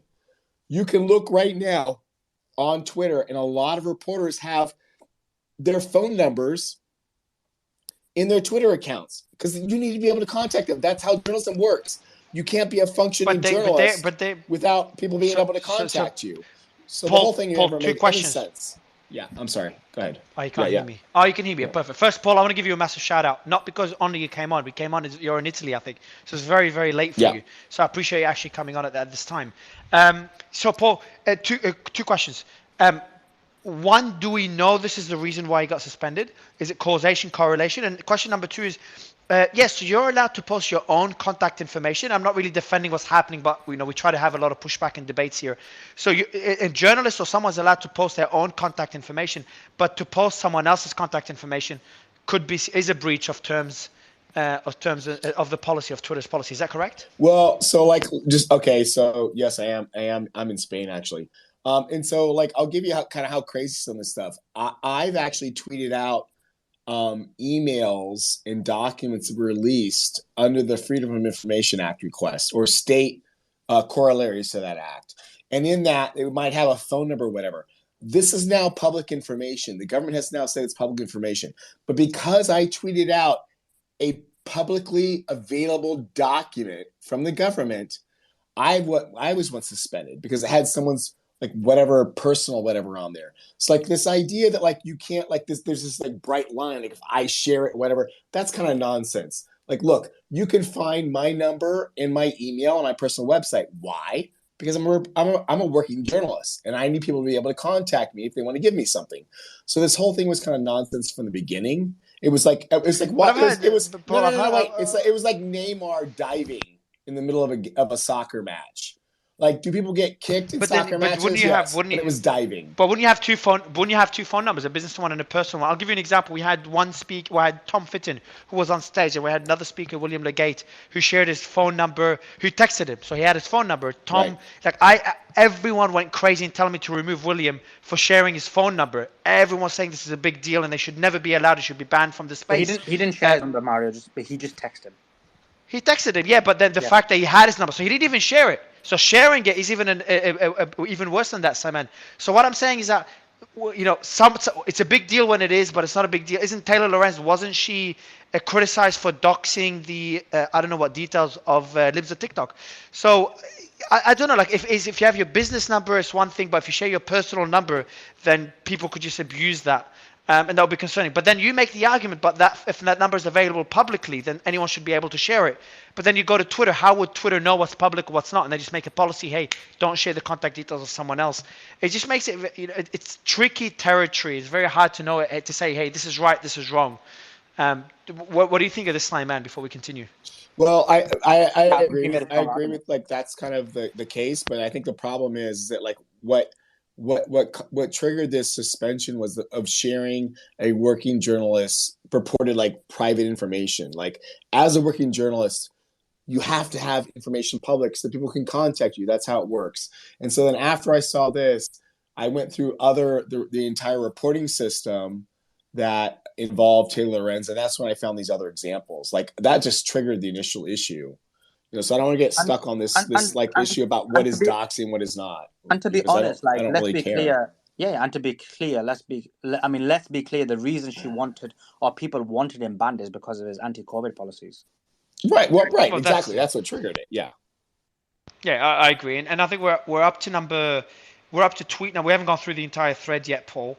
So maybe we'll get you to summarize it. We're up to number. I think you've read 7. The Bragman trash. The Bragman. Do you want to read that one quickly? Because then we'll get Paul's thoughts on it. Real quick. Yeah, number 7. Bragman played this all up on Twitter, of course, to call attention to himself, retweeting Bhattacharya's tweet before people made fun of him for, quote, doxing himself. Manhattan rich kids playing at journalists are easily bruised, it seems. And then it shows the tweet from Martin Koldoff below. I guess it was somebody responding, it looks like, that said, Dear Walker Bragman, your tweet below contains your email address, so you may want to delete it. Just friendly advice since you want it private. Dr. Bhattacharya is still locked out, and I don't want that to happen to you. So, yeah, I guess they pointed that out answers your question, Mario, doesn't it? He actually had it out there himself. Yeah, exactly. So, but the point I was making is like it's hard for Twitter to know. So Twitter's policy, I think you're not allowed to share someone else's contact information because Twitter doesn't know what's public, what's not public. And they're trying to figure out each case. So it's put a blanket rule of not allowing to share it. But obviously, it's hard to deny this was abused with a certain agenda in mind. I was just trying to push back on the concept of sharing one's contact information because in some cases everyone goes crazy when it happens, but in other cases they're like, yeah, but this is pretty normal. You're a journalist, for example, sharing your contact information should be okay. But let's go to the next point of concern, trash, and we get Paul's thoughts on it. Where are we up to? Yeah, so we're at number 8, and I'll go ahead and read this real quick, but Paul kind of already brought this up. However, tweet 9 is where it's going to start to get pretty spicy because Alejandra Caraballo is a whole other topic on itself. But number 8, Bragman's game is to constantly accuse people of, quote, being Coke-funded, as you mentioned. FYI, source. So, yeah, source funded you, Paul, for a 2019 BMJ conference. It's not quite the same thing as making you completely source funded, like some of these DAs, I might add. But it was basically to go make a plenary. It's like trash. Like we can never have a space without Soros somehow coming into it. Hey, it's right here in the thread. I'm just saying. Yeah, I know. I'm not criticizing you for it. It's just funny how Soros is in I every single discussion recently. All right, what's the next one? Because you said the next one is pretty juicy. Yeah, well, now we're starting to get into it because Alejandra Caraballo is another one altogether. She, he, whatever, I don't know, they, whatever their pronouns are, was on Capitol Hill, and this is actually what's prompting this. So, number 9, several of Lorenz's past reporting targets tell me she seems to work in concert with her sources. After Lorenz lived to TikTok, Kaya Rychek, in the post, Alejandra Caraballo sent Twitter a private letter to remove libs of TikTok. Lorenz quoted Caraballo in the post the next month. So I'll just give you a little bit of background. Alejandra Caraballo is a trans activist and is also one of these people that was floating around Twitter and was having these like hyper mass reporting events to try to get people removed. I don't know, for maybe saying the wrong pronoun, gender, whatever. But this Alejandra Caraballo is a pretty notorious and vicious trans activist on Twitter. I was on Capitol Hill, and I'm trying to remember when this was because this email down here, somewhere around that time. I'll read the email. This is from Alejandra. This was to Twitter, it looks like. So, good morning. I'm reaching out on behalf of the coalition of multiple LGBTQ I+ and anti-hate organizations that have come together around our grave concerns about the imminent public safety risk posed by Libs of TikTok account. The attached letter details this account's hateful conduct and the impact it is having on children's hospitals, LGBTQ community events and venues, and LGBTQ teachers and school staff.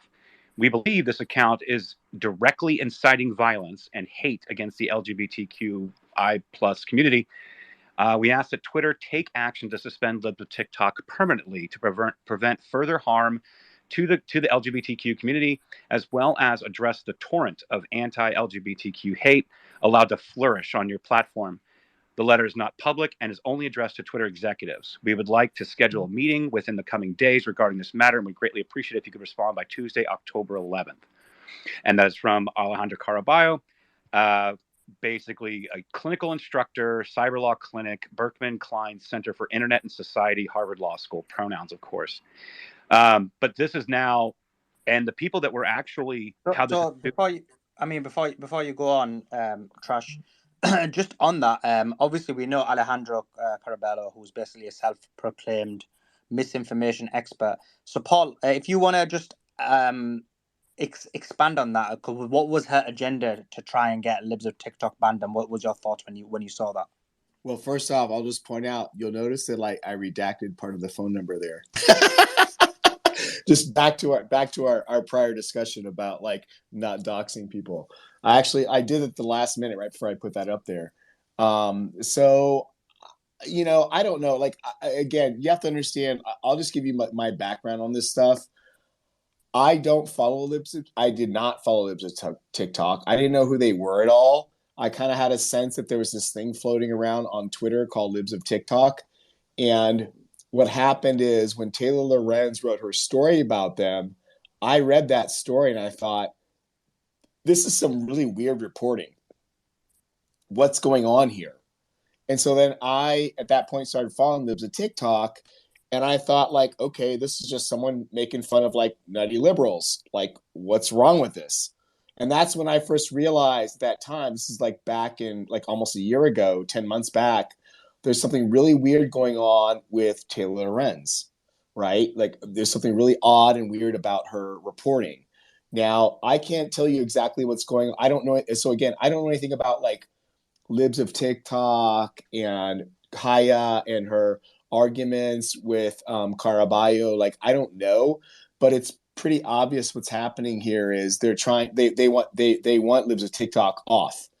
And so what I remember at the time was there was also Libs of TikTok there was then Taylor Lorenz did multiple stories. There was something about when Libs of TikTok did something about transgender surgeries for minors at some hospital. And then oh, this is creating hate. And then it came out later, but actually they are doing these surgeries when they say they're not. Here's the web page. So I only peripherally paid attention to some of this stuff. It's not something I focus on, but there's definitely something, I don't know if you guys know this or not, but as an American who lives in Spain and I'm outside the country, so I'm an American and I'm part of you guys, but I'm also I'm at a distance right now. There's something really weird going on in America now with transgender issues, which is not normal. And I don't know what that is, because in my life as a man who's 53 years old, I know one transgender person, one guy who became a woman in the last 6 years. But I read these stories all the time in the media, and it's really weird. There's something weird going on here, which I don't get. Weird how, Paul? I know we're moving a bit off subject, Paul, but I'm curious on this point. Weird how? Is it talked about way, it just become too mainstream, too divisive? How is it weird? I think the fact that I know one transgender person in my life, and I know a lot of people. I know none personally. On a personal, okay. I don't know. Okay. I don't know many people personally, but I agree with you. There's just not that many around. Okay, but how does that relate to how it's being covered in the US? So I can tell you right now is what happened when I first realized something weird was going on was a friend of mine at the Washington Post, believe it or not. We were talking on the phone. I think this was last summer, maybe it could have been the summer before, but within last year. And it was just have you noticed all the trans stories appearing in the Post? And I was oh yeah, there's quite a few, isn't there? It's don't you think that's a little bit weird? And I was and that's when I thought about based upon the number of stories that I see in the Washington Post about trans people versus the number of people I know who are trans versus let's say the number of working class Mexicans that I know, I don't see those stories in the Post. It's just been very weird. But isn't just Paul? Weird things go viral all the time. Things that just sound they're not as important, but they just either they're too divisive or they're designed to go viral. For example, in terms of anything about trans, where I see it go viral more than the mainstream media, social media. People love to share those videos, in most cases criticizing the trans community or certain aspects of the trans community. So is it just people that are paying attention to this because the story clicks and it's become very political?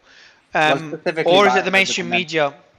Sorry. I think the mainstream media is out of whack from the rest of America. Like, I mean, I don't mind if there's trans stories. I mean, there's trans people. Like, we have to have journalism on that. We have to have stories explaining like what's going on with these people, like what's happening in their lives, like that. But like, I mean, it's so out of whack the number of stories that appear in the mainstream media compared to that population, But doesn't and that that's what's doesn't that weird. mean? But Paul, doesn't that mean just people are loving those stories, getting clicks? Their incentive is to, in most cases, obviously with the biases That and that the that that agendas. that might very well be. That could very well be. Yeah, that could very well be. Yeah. But it is weird. Like I agree with you though. It's just covered way too much. Kim, any comments on this particular point before Trash continues with the thread? Yeah, there's a very simple explanation for why all of a sudden the LGBTQ topic is exploding in the US, and it's endorsed, and there's even promotion for it in schools, because in a recent study, it shows that 86% of the LGBTQ community vote Democrat. So the more LGBTQ stories there are, and the more people they can turn into changing their genders, the more likely it is that they increase the vote. That's also happening with illegal immigration. 90% of people that become eventually, eligible to vote in the U.S., that have immigrated illegally and have been supported for years by the Democratic Party, are all becoming Democratic voters. So there's a very simple explanation to why these things are happening. It's the Democratic Party harvesting potential future votes.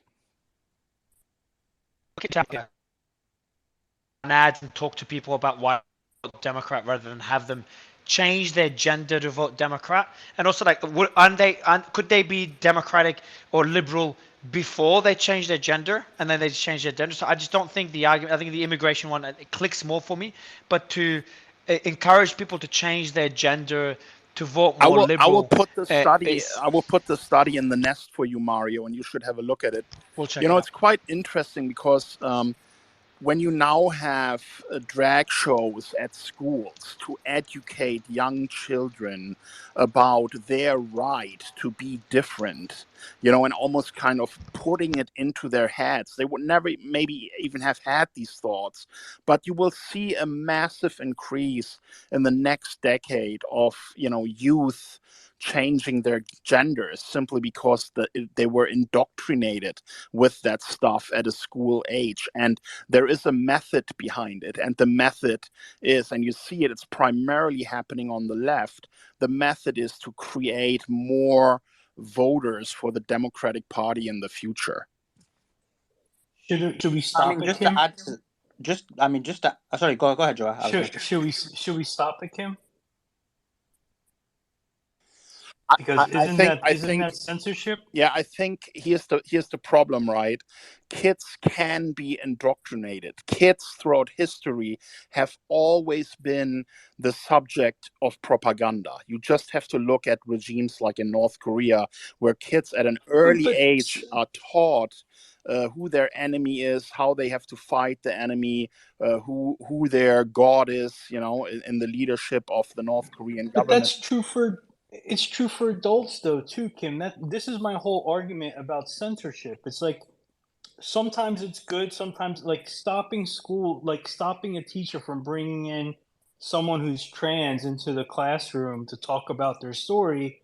You don't want it, we should censor it. Well, just think about how absurd it is. Just think about how absurd it is that you ban religion from school. You're not allowed to teach kids about Christianity or the Muslim faith, but it's okay for you to teach them at a young age that they can choose their gender when they are easily manipulated. I don't think that makes any sense. I'm just trying to keep it on subject. When is it okay to censor? Because a lot of people are like censor-free maximalists. Let's guys. I want to go back to the thread because I know Peter. I don't want you to fall asleep while we're doing the space because I know again it's like what 4 a.m. What is it? 3 a.m. in Spain. Spain time. Let me check. 2 a.m. almost. I'm now 1:30. 1:30. 1:30. I'm about to go to bed. Yeah. Yeah. All right. Let me go through a bit more of the thread. Where we're up to, Trash. Which number? Right now we're on number 10, but this is the same email. It's just actually showing a response and then all the emails to. So what I was going to bring up earlier was I wanted to note this, that Alejandra Carballo has Vijagatti's official Twitter email that this letter was sent to. Paul, So she, let me do this. Let me do this. Peter, I've got two questions for you. So I'm talking to Taylor Lorenz in the background. I'll read out what she said as well, because she can't jump into the space. So I'll read that out in a bit. But my first question to you, Paul, is can you just give us a summary of what's left in the thread? Like, what have you learned? What do we know from the Twitter files that you covered in your thread? We're going to continue reading them afterwards. And then number two question is, have you heard back from any pushback from Taylor Lorenz or anyone from her team or friends or anyone else that you could share as well? So the first thing that we just from looking, first off, I realized as soon as I started asking questions about Taylor Lorenz, I got a lot of people contacting me, which I was not expecting because I don't know Taylor Lorenz. I don't know social media. And I learned a lot about what a terrible reporter she is. And I put some of that stuff in here, like a couple of statements from people who've signed affidavits after lawsuits. And then we also noticed further down that after Tucker Carlson did this very short piece on her, about 2 minutes or something like that, and again, what Twitter did is they sent out this email saying, hey, we got to be careful with her, to all their top people, to watch for her on Twitter. Well, look, I've been harassed like hell on Twitter. I wrote a story about Monsanto in 2015, and the shit that I got on Twitter, I woke up the next morning and there'd be 18 direct messages to me, what an asshole I am. And I was like, what is this? It was very weird for me. It was actually very physically assaulting to me to wake up to have this kind of stuff. I'd written only factual stuff about Monsanto, which, by the way, it's such a terrible corporation. When Bayer bought them, they destroyed the name. That's how bad this corporation is. And they're gone as a corporation, but they're still in litigation for terrible things they've done, right? So, Taylor Lorenz had this ability, to get all this help from everyone. And then what she did also is she helped one of her sources, which again, this is kind of weird. And I don't know from the story exactly if she was helping the person directly. She's probably going to try to say well, I was doing this as part of my reporting process, but this guy got his, account killed. And so he went to Taylor to bring it directly under the nose of people at Twitter to get his account turned back on, because a lot of people have lost their accounts, but they don't have anyone who brings you up to the front of the line to say hey, please look at this guy's account. And that's what Taylor did, and so I think that's kind of what we have from the total Twitter files. But, the thing that I learned about Taylor is that she has some incredibly unorthodox reporting tactics. I sent emails to herself and to the Washington Post. I'll read you. Let me see if I can find this one. If I can find this one email that I sent to her, which I can't seem to find.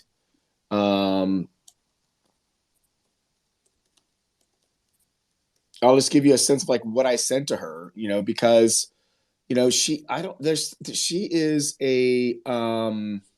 she's a very odd. Hold on, let me see if I can find this. Taylor and Taufanian. Trying to find the exact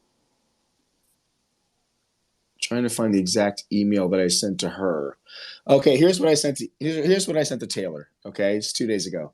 Hello, Taylor. I've heard from several friends of the Post and from one of the Times that you're a bit of a handful, which I have. So I've looped in Cameron and Matea. These are the two top editors of the Post who have already sent questions for right to reply. I sent them questions asking them to respond the day before. I've gone twice to Twitter. I'm going through documents that concern you. I'm releasing some tomorrow, letting her know that maybe I have a little bit more. In the process, I spoke with Arya Tufanian. You wrote about him in 2019 while at the Times. After you published your Times piece, Tufanian sued you. You then began messaging people to contact Ryan Finkel, an AUSA, Assistant U.S. Attorney, who works at the SDNY, Southern District of New York. And at least one message you provided Finkel's DOJ email writing, again, just do not say you got it from me. That's weird. Then that next month, Tufanian received a subpoena. I read the subpoena, by the way, with allegations ripped almost directly from a New York Times piece. Tufani was never charged, and DOJ investigation ended this January when DOJ emailed him to pick up his 3-year-old MacBook that they confiscated. Tufanian tells me you gin up a criminal investigation against him to retaliate against his lawsuit. So now is when I get into the questions. These are the questions I asked to Taylor because she's now tweeting about me, right? Can you please explain why you were secretly directing people to contact the DOJ? Also, were you working with the DOJ? I don't know. Maybe she was like, maybe the DOJ contacted her. I don't know. That's why I asked her the question. Finally, do you plan to cover the fact that the investigation was launched after your article led to no criminal charges being filed against Tufanian? Is she going to follow this up? Also, can you please explain which tweets are factually inaccurate in this thread by Fear of the Floof? This is the account that she got nuked in September. This is the account you reported in September to Twitter and got banned. This is an archived version of those tweets. So I sent her an archived version of those tweets to let me know, like, are these tweets true or not? Like, I don't know. Like, they banned the account, but maybe some of them were wrong. I don't know. It's their tweets, right? One final question. Besides Ariadna Jacob, are you facing any other current litigation regarding your reporting? If yes, who else is currently in litigation with you? So I asked her a lot of questions to get a response. She responded to nothing, and now she's on Twitter saying everything in my thread is wrong. So there you go. I gave her a chance to respond and explain. She chose not to. And so, has she specified what's wrong in your thread, though, rather than just give like an all No, she has not, I don't think. Has she specified, Peter? Paul, I think he means Paul. Paul, has she Paul, sorry. Paul, has she So specified exactly what was wrong? I haven't seen it yet. Someone sent me a message. I don't follow her on Twitter. Somebody sent me a message. She says everything in this thread is wrong. Yeah, I'll tell you what she told me. Paul, let me read out what she told me and I was just messaging her. Yeah. I don't know her personally. We've just spoken once. Yeah. I wanted to learn more about her when I started learning everything about her. And one of the Twitter files, I think, Kim, you were there when she came up in the discussion. But anyway, she said, oh my God, the thread is so... let me see if she allows me to read out exactly what I said. Okay, when I asked her what can I share publicly, she says, I mean, it's literally just made up nonsense. I don't even know how to dispel it. One of the guys on that thread literally sued the New York Times and lost so badly, he owes the New York Times hundreds of thousands of dollars in legal fees. I don't know who she's referring to or how that's relevant. It's all just so absurd and hilarious. I was laughing on my family group chat like, where is this $5.7 million house we're entitled to? I'd love to get out of my shitty rental.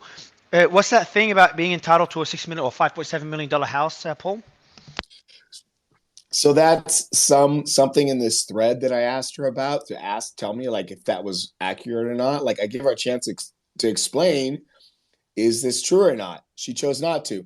I mean, this is a pretty common tactic. Mostly corporations use this. And it's really funny. I saw this first being used, believe it or not, by the Koch brothers about 6 years ago. And this is when the Washington Post was going after them. And what they would do is they would take all of the questions from the environmental reporter at the Washington Post, not respond, but they could tell from the questions what the story is going to say. And they would come back and they'd say, this is wrong, this is wrong, this is wrong, this is wrong. And then you would like realize like these things in the story and the post were wrong, but they'd ask the Koch brothers first, like, can you please explain if this reporting is right or not? That's what I did with her. She chose not to respond. Now she wants to complain that things are wrong. So you can see what does your thread? Because we haven't gone through the entire thread. What does your thread say about that $5.7 million house? What's that story? Oh, it's not a story. It's just a screenshot that I did of that account Fear the Floof that she got nuked. And so it has a screenshot of like one of the tweets in the thread. But that's a bit off topic, no? That's not the important part of the thread. The important part is how she silenced people, how she requested Twitter to silence certain people. What I'm saying is that she responded to something that's not really that important. I don't want to, Taylor's not here, so I try not to criticize her while she's not here. But to me, that response just shows that she's, when there's some story and someone wants to refute it, because I always try to get their take as well. When they want to refute it, they refute the points one by one. In this case, Taylor was very vague and just saying, hey, all of it is wrong, but not giving any specifics. Now, I do want to give her the benefit of the doubt because she is on the move, so maybe she's just in a hurry. But it would be good to... also, her point contradictory, Mario, because if you look at on the thread, it's basically post number 3 she's referring to. And in post number 3, it's Fear the Fluff who's posted that information that you're referring to. And in there, it says that she was raised in a $5.7 million mansion. Now, she had his account nuked for basically giving her private information. But if it's false, then how is it private information? No, but the account gave other private information as well. It's not private information. It says I was raised in a $5.7 million house. Maybe there's other things in there. We haven't seen the entire post. The entire post is there, Mario. So it says Taylor Lorenz was born to mega-rich developer Walter Lorenz and Anne Lorenz, and raised in a $5.7 Isn't million. that part It's of a part of thread, or is it just that tweet? Oh, right, okay, yeah. There So you you go, think bro. there might be other stuff in the thread that is worse. Bro, you're sitting there criticizing journalists, and that you can't even analyze evidence like a journalist.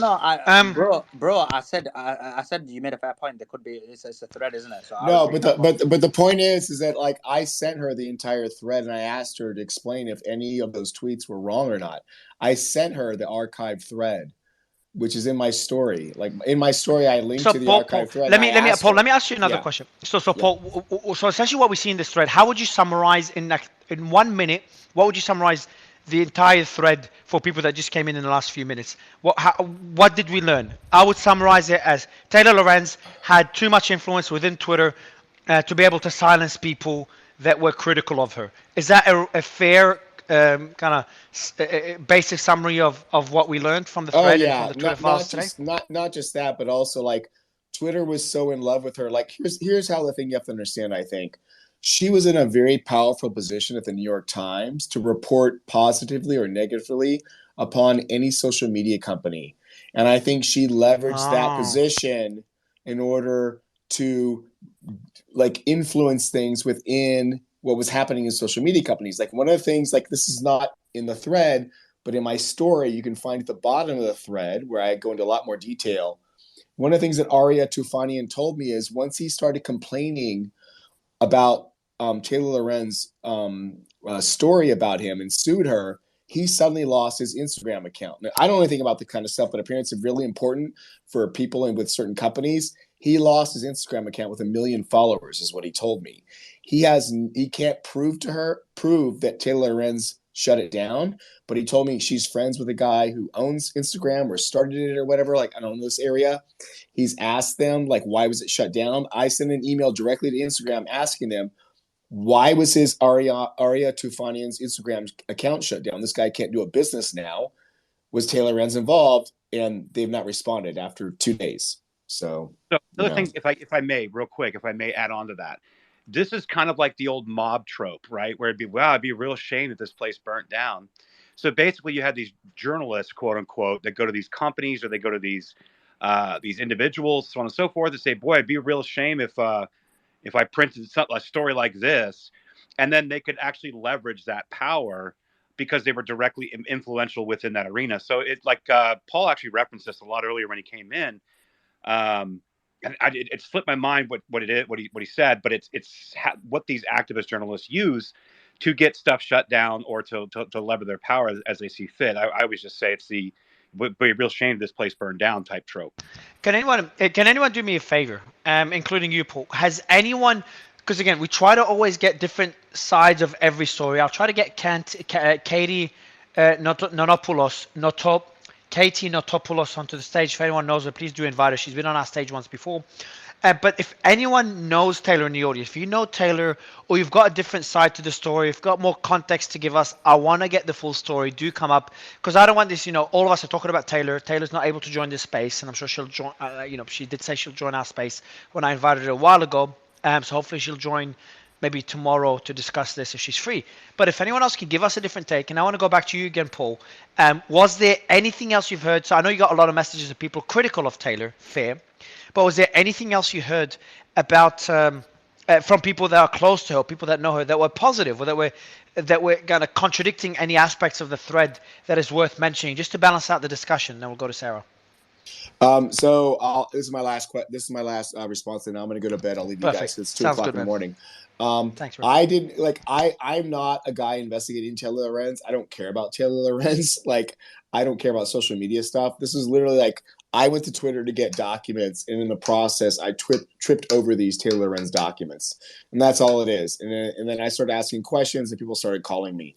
I have no clue who really Taylor Lorenz is. Just like I have no clue who Haya Rychek is that she wrote about. Like, these are people that I've read about and I've seen some stuff about.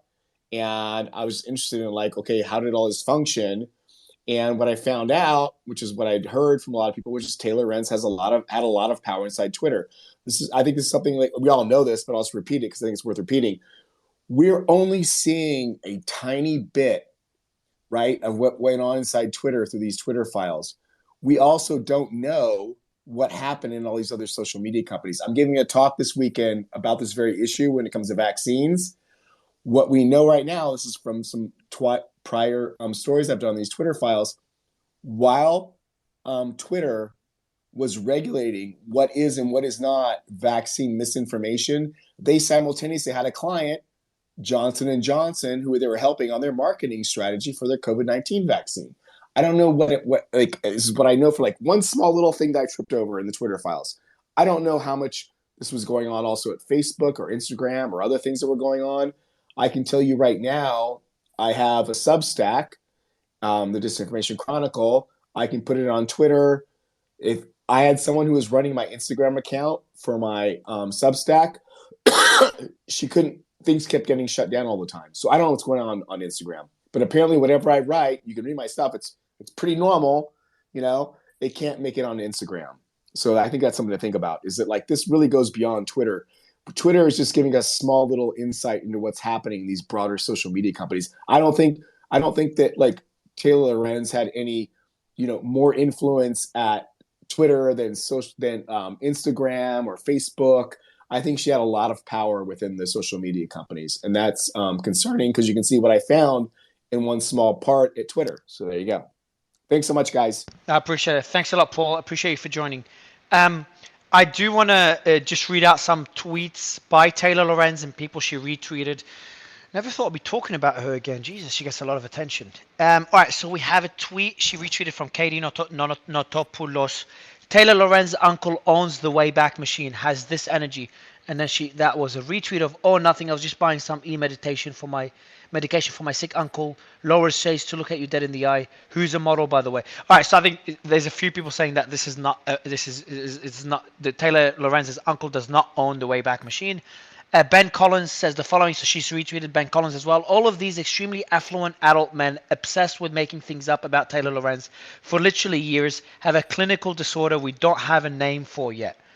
Again, I would love someone if they can find some tweets breaking down exactly what is made up, because I love, I want to fact check things and I don't want to spread misinformation. And we do know that Paul did reach out to Taylor Lorenz to clarify things, and hopefully she does. Jen Takahashi said the following: it should not be socially acceptable to call someone a Nepo baby who controls the Internet Archive unless there's unequivocal evidence for such a claim. Trash or anyone, has there been any evidence that Taylor Lorenz's uncle owns the Wayback Machine? Because I don't think the thread even makes that statement. The thread quotes someone who's made that statement. There's another one there. There's a lot of people that are very critical of this. So let me read that one more, and then I'll let you respond, Sarah.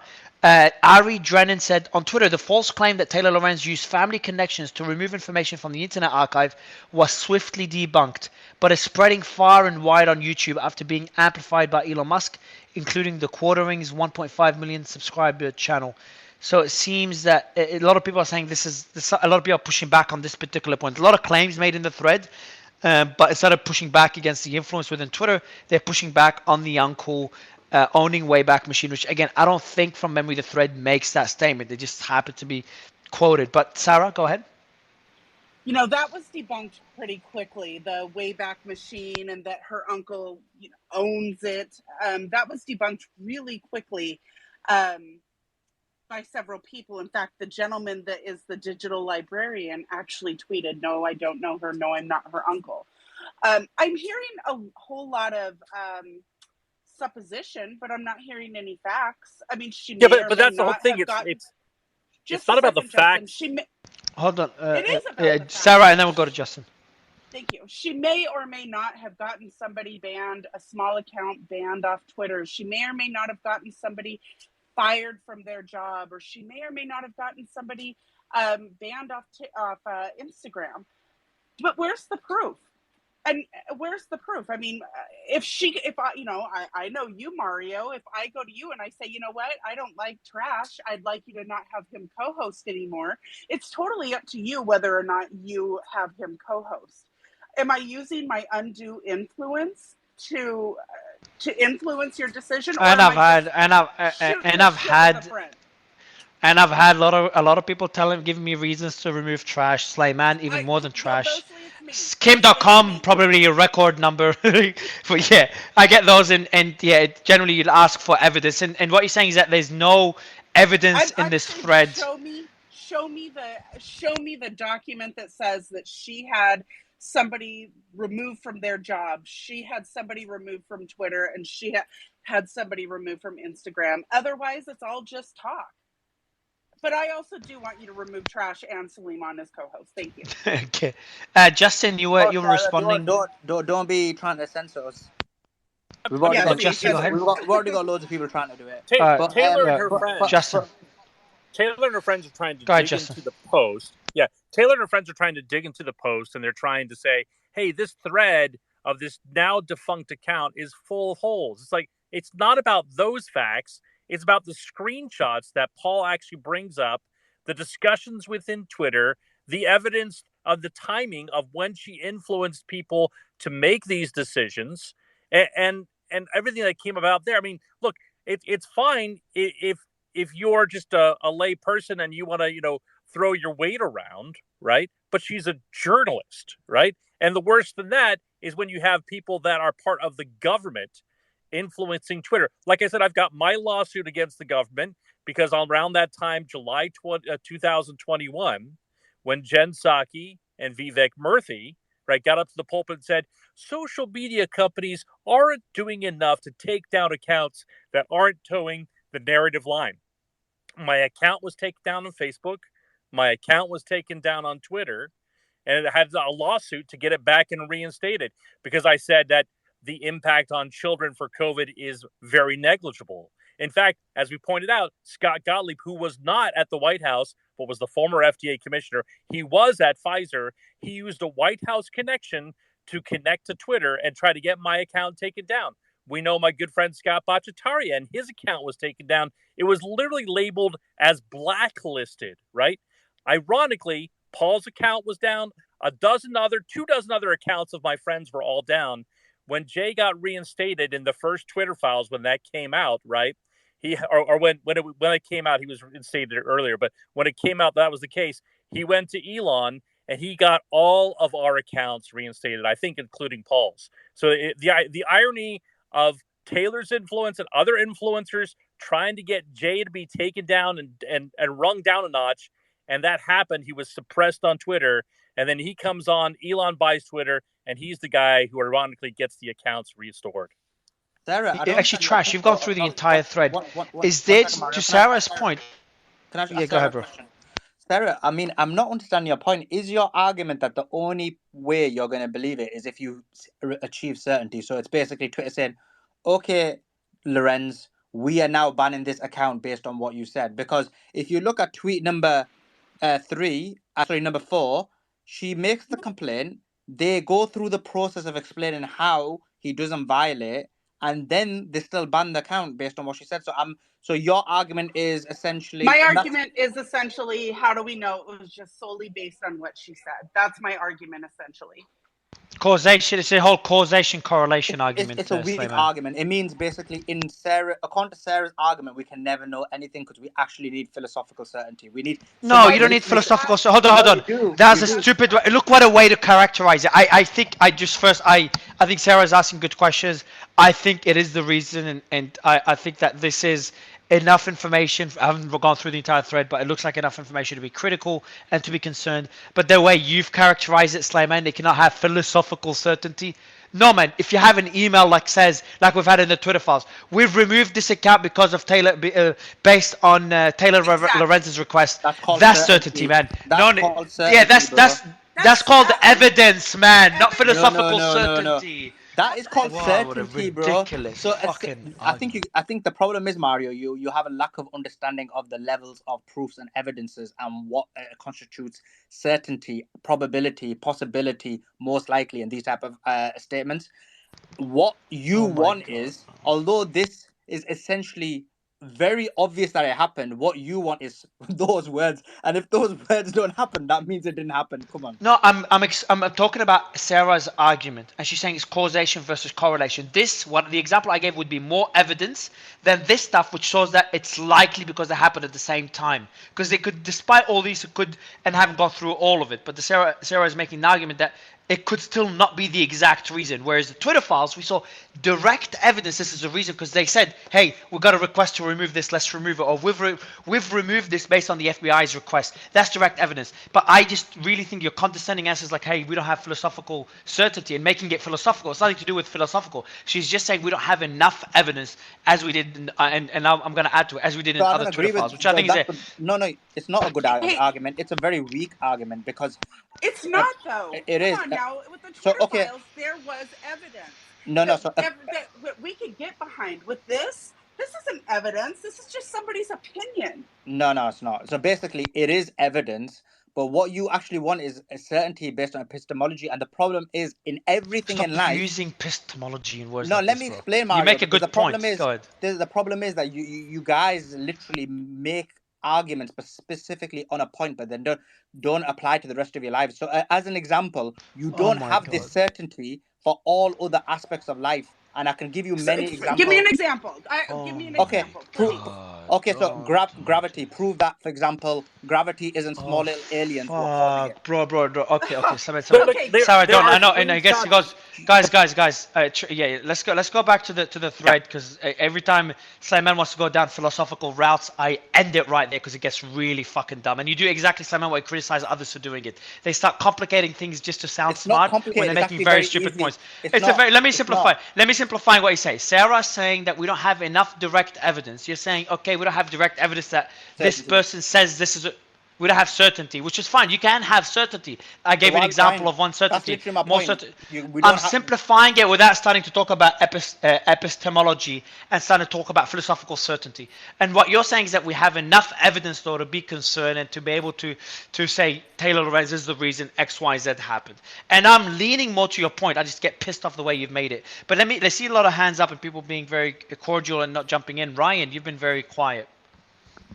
Hey guys, I think the biggest issue here with the situation, whether we have direct proof or not that she did this, is that she was in a position of influence, right? As someone who has a high-ranking position of influence in journalism, as a journalist, where if she's swaying her bias to contact these companies to remove certain individuals, maybe Twitter removed it because she asked, or maybe they found another reason for it. It's the fact that you're putting your weight into a situation to make a certain number of change due for, not for a great grander reason, but for a personal reason, it seems like. That's the way that I'm understanding the situation, because I'm also catching up with the story with you guys in real time and trying to understand everything. As a journalist, the point of a journalist isn't to go out and isn't to start with a certain note of bias that you start with and try to prove that bias, right? The note of a journalism, as from my understanding and looking at definitions, is to find the truth on a certain matter, right? It's to go out and be like, okay, this is happening, let's go find the truth about it. But it seems like this person, unfortunately, again, correct me if I'm wrong, and allegedly to this whole thing, because this person seems very legalese and very happy to sue people. It could be that this person is very biased and influenced, is going out there as a journalist to prove certain points, and throughout this storm, this person ran into enemies, people that they don't like, and began to remove people. Let me do this before going to Adrian. I've got a lot of questions for you, so we're probably going to spend a fair bit of time. Let me just do one thing first. Chief, I want to go to you and tell me one tweet in the thread that you think has the most incriminating evidence. Let's go through the worst one, Chief or Trash or whoever's gone through the entire thread. Can you point one out that we could go through it and use it as a good indicator? Trash? Yep. So I already mentioned earlier the JIRA ticketing system, but I'll even go one further. So on tweet number 13, this is actually a screenshot from Unified Escalations from the Global Escalations team, right? GET. And in this, it actually has, so I'll read what he said, but I have more context to this. So he says, Lorenz had more than special reporting access to get accounts banned. When Tucker Carlson did a piece ridiculing her, Twitter put out an alert, quote, "We need to be careful with her." I couldn't evidence that Twitter provided the support to other reporters, meaning he could not find that any of the reporters had this kind of preferential treatment. And in this screenshot, it is from Unified Escalations, UE79731. I'm assuming that's the ticket number. It says, "Hey, Get Team" on the bottom of the description. Can we please monitor the conversation around Taylor Lorenz? She was specifically targeted by Tucker Carlson on the show tonight, and I think she's going to be in the center of an abuse campaign on the platform. She's had tremendous trouble with abuse on here before, and we need to be careful with her. So basically, what she's saying is, number one, she has priority access. Number two, she was on an email to Vijay herself. Number three, this is escalating and saying we need to monitor anybody replying or saying anything about Taylor Lorenz, and we need to try to like monitor them or flag Yeah, them. so I think, Trash, the way I see this is there's two ways of looking at it. I'm gonna make 3 points. Number one, I want to say that this shows that she's getting preferential treatment. That's point number one. That's one way of looking at it. Number two is that she's been targeted heavily, and we've seen that she has, and others have as well. She's not the only one, and we don't know how many people have had this identification, like, hey, we have to watch this account carefully because they've been targeted very heavily. But that's what it says. That's another way of looking at it. And number three, and a kind of a general statement I want to make, we've covered a lot of things in the Twitter files. This, to me, seems like it's important and it's concerning, and it shows that Twitter is being biased and being influenced, and then you can start, if Taylor Lorenz having that much influence being a tech reporter, how about other more influential people, executives at the New York Times or billionaires, for example? How much influence did they have, and how much corruption is in these social media platforms? But to me, this thread, this drop, is the least concerning out of all the Twitter files, but concerning nonetheless. These are the 3 points I'd want to make. Considering this tweet number 13, to be the most concerning in your eyes, Trash. And again, Trash, the entire Twitter files. You might even agree with me. We can go to Adriana now, because I know, Adriana, you have a history with Taylor Lorenz.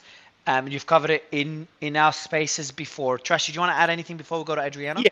And this is one of the least consequential, obvious of any of the Twitter files. We all knew this.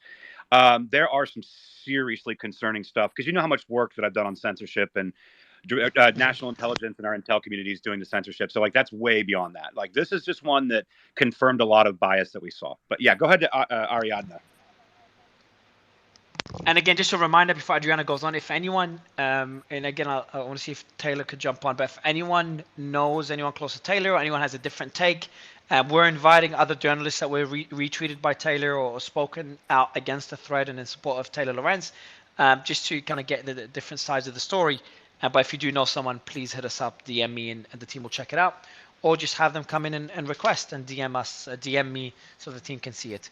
Adriana, you would love your thoughts on the thread. I know you have a history. You can maybe do a quick introduction for the audience and your background and your issues with Taylor Lorenz. And I've got questions for you. And I'm sure Suleiman does as well. Thanks, Mario. I know you guys, everyone has a problem pronouncing my name. It's Ariadna, but you can call me Ari if it's easier. So sorry. No, don't be sorry.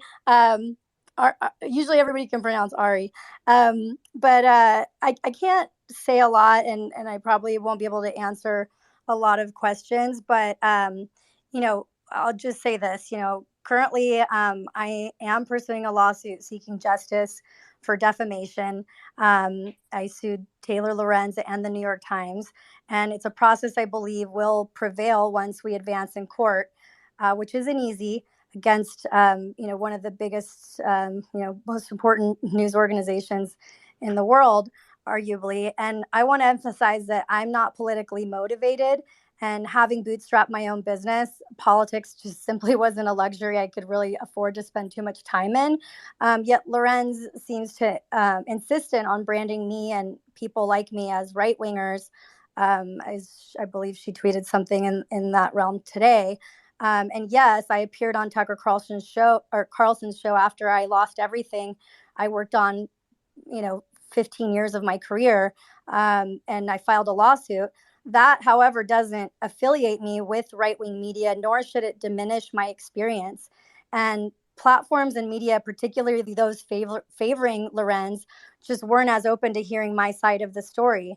And as an immigrant from Mexico City who moved to the United States following the death of my father when I was a little girl, I was taken aback that even Univision and Televisa, they all seemed reluctant to challenge the narrative presented by the New York Times and Lorenz.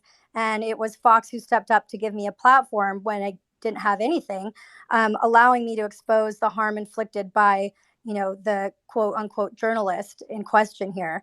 And the issue at hand isn't about politics, it's about power. When influential individuals unjustly attack ordinary people with limited platforms, lives can be decimated, and counteracting can feel nearly impossible. People say it would be impossible to go after justice, but it is possible. And this is why my case, which is ongoing, is crucial. And I just think we have to ensure justice prevails and that this alarming trend of media behavior is checked. And here's why it all matters, because if she can misrepresent me and my experiences with impunity, then she can do it to anyone. And without checks and Ari, balances, the truth can be lost. So, if uh, this should be concerning to everyone, because today it's me and tomorrow it could be you. so Ari, just can you tell us more very briefly about the lawsuit, what it's about, just very, very briefly in like 1 or 2 sentences? I had a management, company that was working with creators, social media content creators, and she wrote an article full of lies about my company and how I treated the talent. And this is somebody that is Aria, can I just ask what yeah. was the specific points of defamation? Because it won't be the whole article. So what's the bit is what are the parts that you've highlighted that are part of the litigation? I mean, there's dozens of statements that were defamatory, but the judge has allowed 5 to move forward What are with those 5? I'll link the article. I don't know if Joe is still in here, but I really don't want to speak. I think there's going to be a lot when my case moves forward that will be shown in discovery, and I can tweet right now the link to the filing. But yeah, I want justice, so I just want to be careful. Is it like an ongoing thing so you can't talk about it, basically? Is that what it sounds like? What's that? It's like an ongoing legal thing, so you can't talk, Yeah, right? That's what I'm guessing. I think it would be wise not to. But the thing is, you are talking about it because you've explained that you're suing her. Obviously, I'm assuming that so in the UK it's called particulars of claim. So I'm sure you guys have got something similar. I'm sure that's out in the public because is that what you're linking, or what are you going to link? I can link the second amended complaint, and I'm here because despite what happened, or aside from what happened to me, and I feel like in some ways it's selfish to just talk about myself, but I just feel like it's just dangerous for somebody to be able to have the kind of power to destroy somebody's life and livelihood. And when it's not somebody that's important, I'm not Chaya Raichik, I didn't have 1 million followers. To get anybody to listen to the story was like impossible. And so, sometimes like I just want to come into rooms like this and just share why it's important for people in power in the media to not do these things, and for the platforms that are part of the media today to not give these people special privilege to destroy others on false accusations, or whatever.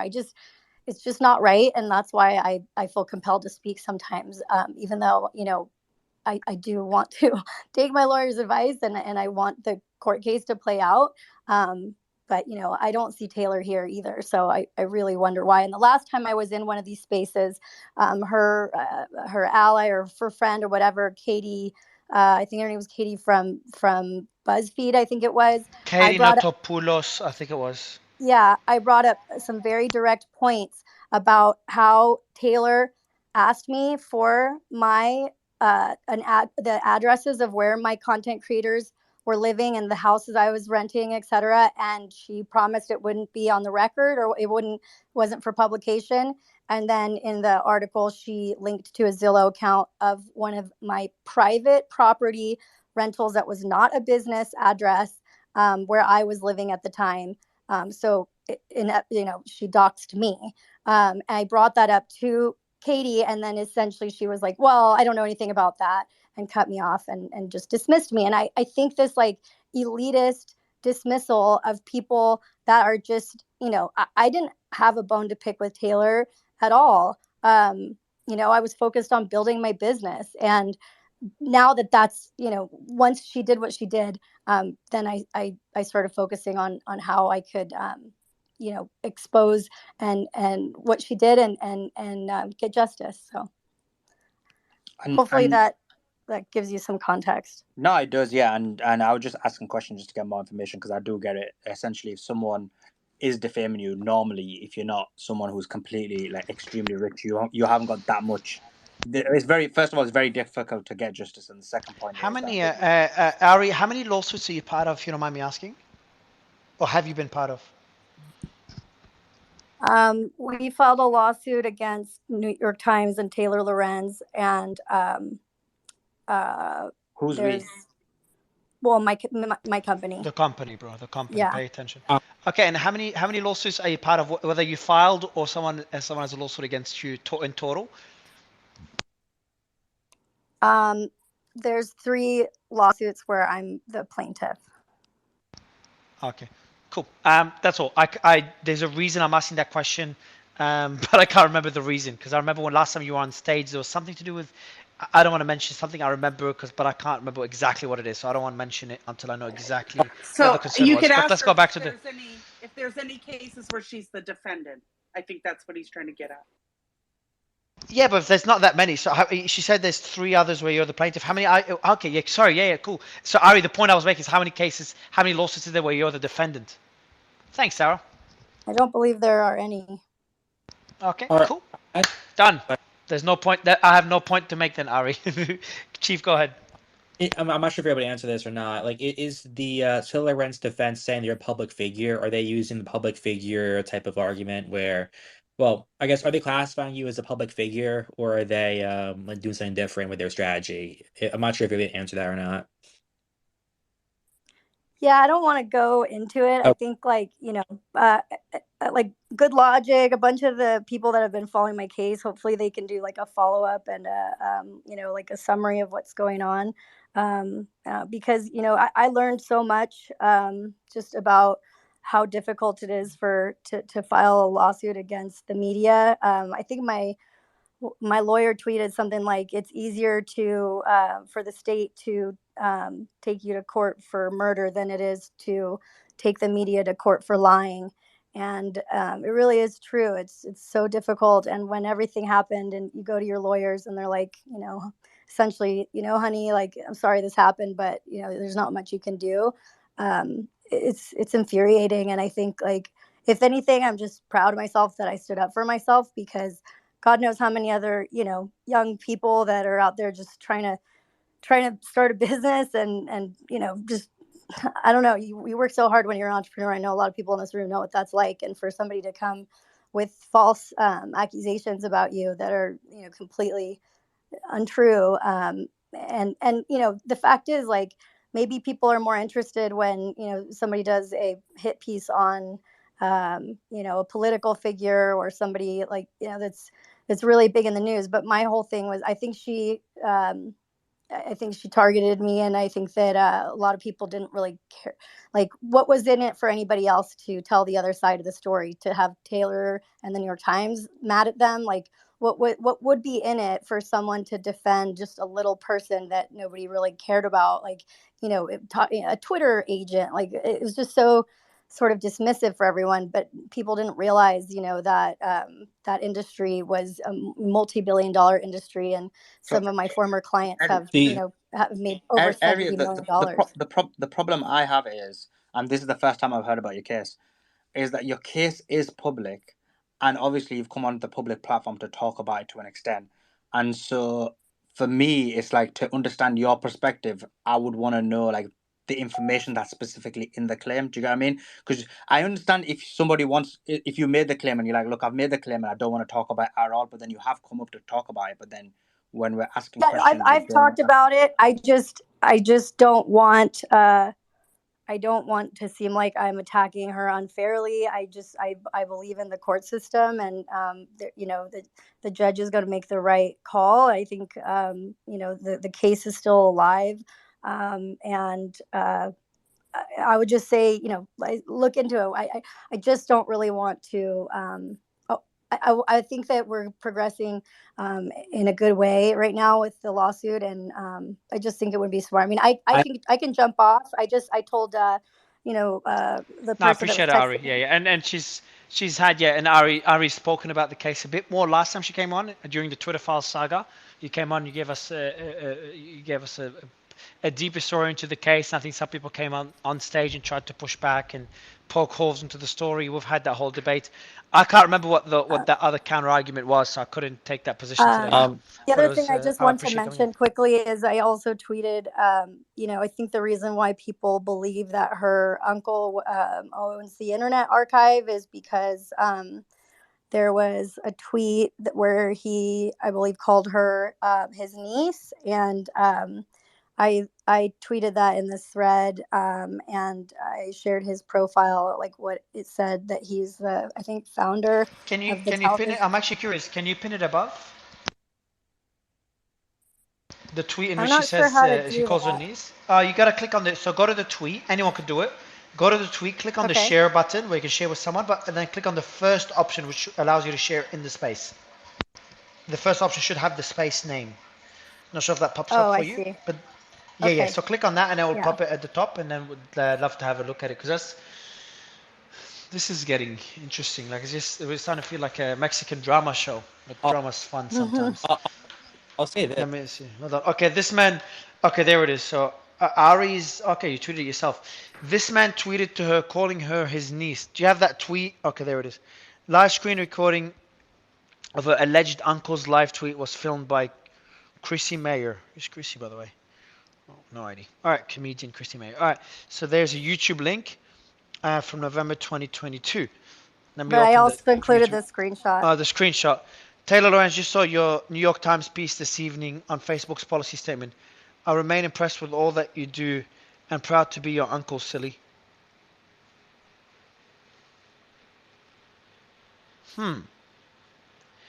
This is interesting. And this is the founder, Television It says Archive, Internet he's, Archive, offering yeah. journalists, scholars. So can you send that to Taylor and ask her to comment on that, Mario? Yeah, I'll do that now. This is getting interesting. Well, not Let's see what really. Taylor says. I mean, not to think it, but that doesn't prove he's an uncle, because some people. That's right. Yeah, some people Yeah, are it like, oh doesn't yeah. prove, but Even one of my followers as a joke's always calling me uncle. Like, I'm not his uncle. Do you know what I mean? But Yeah, the good point point. being, you could forgive someone for thinking that after seeing the tweet. It's not like it's out of the blue. Right? So Well, and it seems like it seems like that whole thing was suppressed, like almost as soon as somebody told that story. So, because that wasn't, I think that tweet went away. I don't remember at the time, but obviously we were paying attention enough that the tweet was still live at the time. But I don't know when she got the cat account suspended or whatever. I'll say so. Kind of bringing it to I think your case. I was looking through at least your the firm that you hired, what they're saying about it for context. The article that you're talking about, or what the defamatory comments are from, according at least to Dylan Law Group's post, was an article called "Trying to Make It Big Online: Getting Signed Isn't Everything," which they allege published several defamatory statements that devastated Jacob's business and reputation. Whereas the Times published their defamatory statements about the plaintiffs, even though they had been provided with evidence contradicting the false statements prior to the publishing of the articles. I don't think the actual post from the law firm says what those defamatory statements were. But I guess the point I was making though about the public figure part is because if you're a public figure, it's very tough to prove libel or defamation. It's extremely difficult, and there's very rare instances where it goes through. But most of the time, people don't really get they don't really get anywhere with that, unfortunately, with the laws we have in our country. which is kind of what Trump is alluding to a lot about during when we talk about libel and how he wants to sue people and all of that. So, um, And right now we don't know, like anybody could be considered a public figure, a limited purpose public figure, like if you're an expert in your field or something like that. I don't know in my case exactly what the case is, but you're right about that what if you get sued for defamation, the typical, I guess, response is that you would say that the other person was a public figure, and then you would have to prove malice. yeah, the bar for public figure, I'm not sure the legal for each state, the legal like actual bar to be a public figure. But it's very difficult if you are like a celebrity or someone who is known in their field to get defamation or to get libel lawsuits in your favor. Yeah, and I think I had like 5,000 or less followers on each platform at the time and wasn't involved in any public controversies. Yeah, I would need to know like this. Well, you need to know the state where this is all going down and like what. Well, I mean, it would depend on what the judge says too about public. If they, I mean, I don't even know if they are or not making that argument for Lorenz's side, but it's a very common tactic. What the media does a lot with the public figure claim. So So, Sarah, did you? Sorry, Josh, go ahead. No. I'm still reading through a lot of the court documents here, and I'm kind of reading through the thread again Yeah, a so little can bit. we go back to the thread? Yeah. What thread? What number are we on? I actually skipped ahead to 13 just because I knew that Ari was here, and that's when that gets first brought up. So I kind of went to 13 anyway because Mario had asked what I thought was very consequential, and seeing this in the global engagement team, escalation team, is quite interesting because I can guarantee you there weren't many other people, and like he alluded to, that there weren't other people that had that kind of luxury. But number 14. Taylor also provided special support to a source in stories she wrote for The Atlantic, New York Times, and recently for The Post. This is Jackson Weimer. Jackson Weimer's account was suspended. Lorenz put this in front of Twitter. So it's actually, so what it's doing is actually an email that was sent from Jackson to Taylor.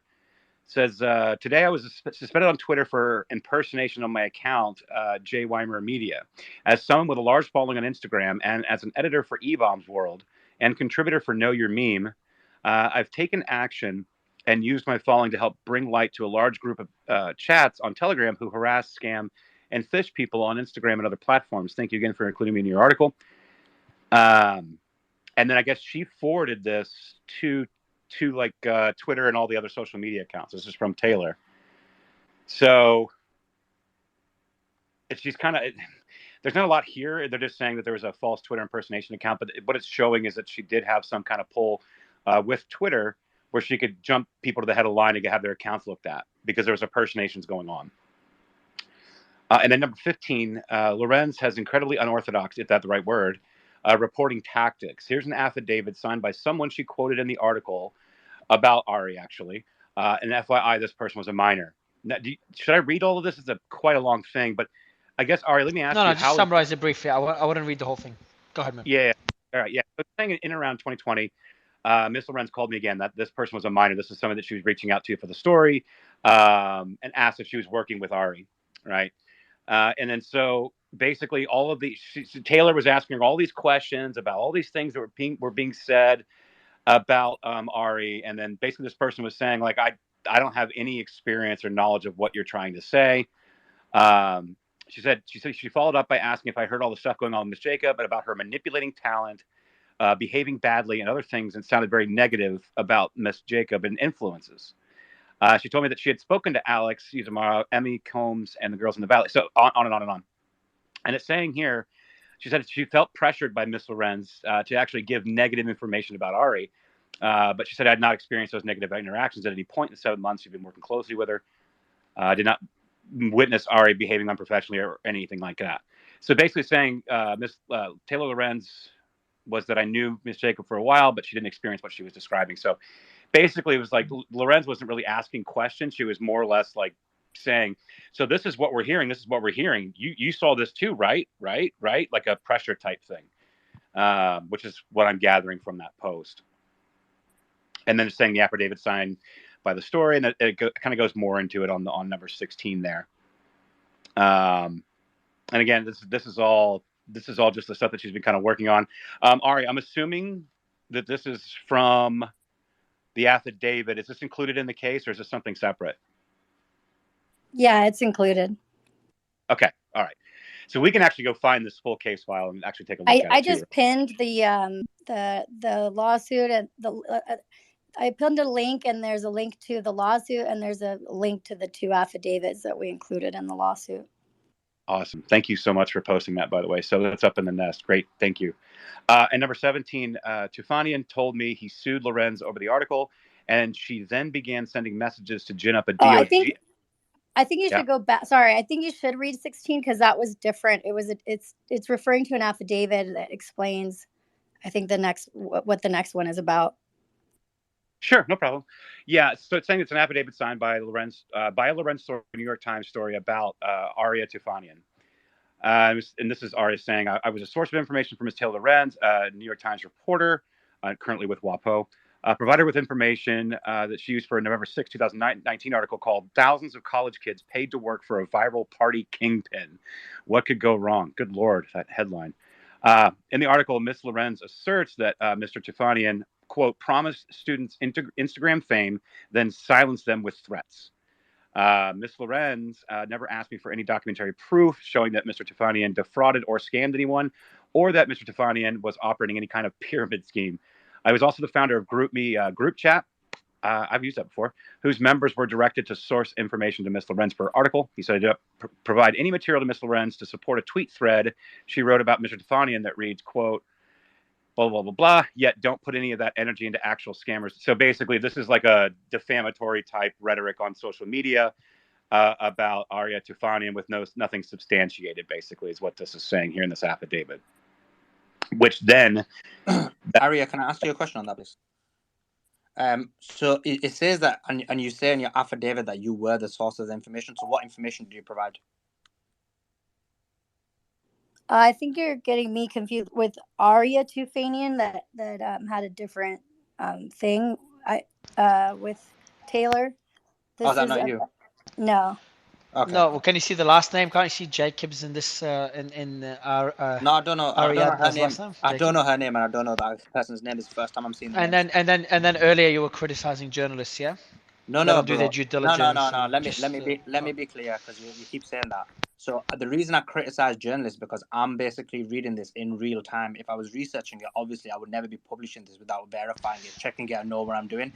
That's why I have a problem with journalists. I'm literally reading this real time, and because she told him to read it, and it's important, it's an affidavit, and the names. You know why I want. I won't reply back on this one. I'll let you kind of say what you want to say and like move on to another thing. We have a guest that's coming on that you like, and the reason I'm going to do that just to show that I actually care about you, and I don't want to call you out in a way that will destroy your career. But so I'll let you finish your point. I will not respond. You can never do that, bro. You can never getting do all that. your facts right, etc. You know how my career started was by me destroying you, and you don't want it to come again. Yeah, no. You should see the messages. I looked at the messages behind the scenes, but about like, hey, Mario, there's this thread of this guy made against you. I'm like, oh, let me check it out. It's like, yeah, it's full of bullshit, but at least he's arguing pro Tate, and we need more pro Tate. People are like, yeah, we'll bring him, try it on. They're like, Mario, you sure? Like, all his fucking thread didn't have any DD. Like, no problem at all. We can call him out when he talks shit on the space. That's how we brought you on. I smashed on that space, bro. After your first couple of spaces, I showed your boys. Yeah, because whenever they make a point you don't like, you just get philosophical, and suddenly you think you're right because you got philosophical. We do have that account. You know the account that got suspended? Let me tell you what it is. They have a different account now. They're going to come on with that account, and that's Neville the Cat, Feed the Fluff. Feed the Fluff, which is the account in question that was apparently suspended based on Taylor Lorenz's request.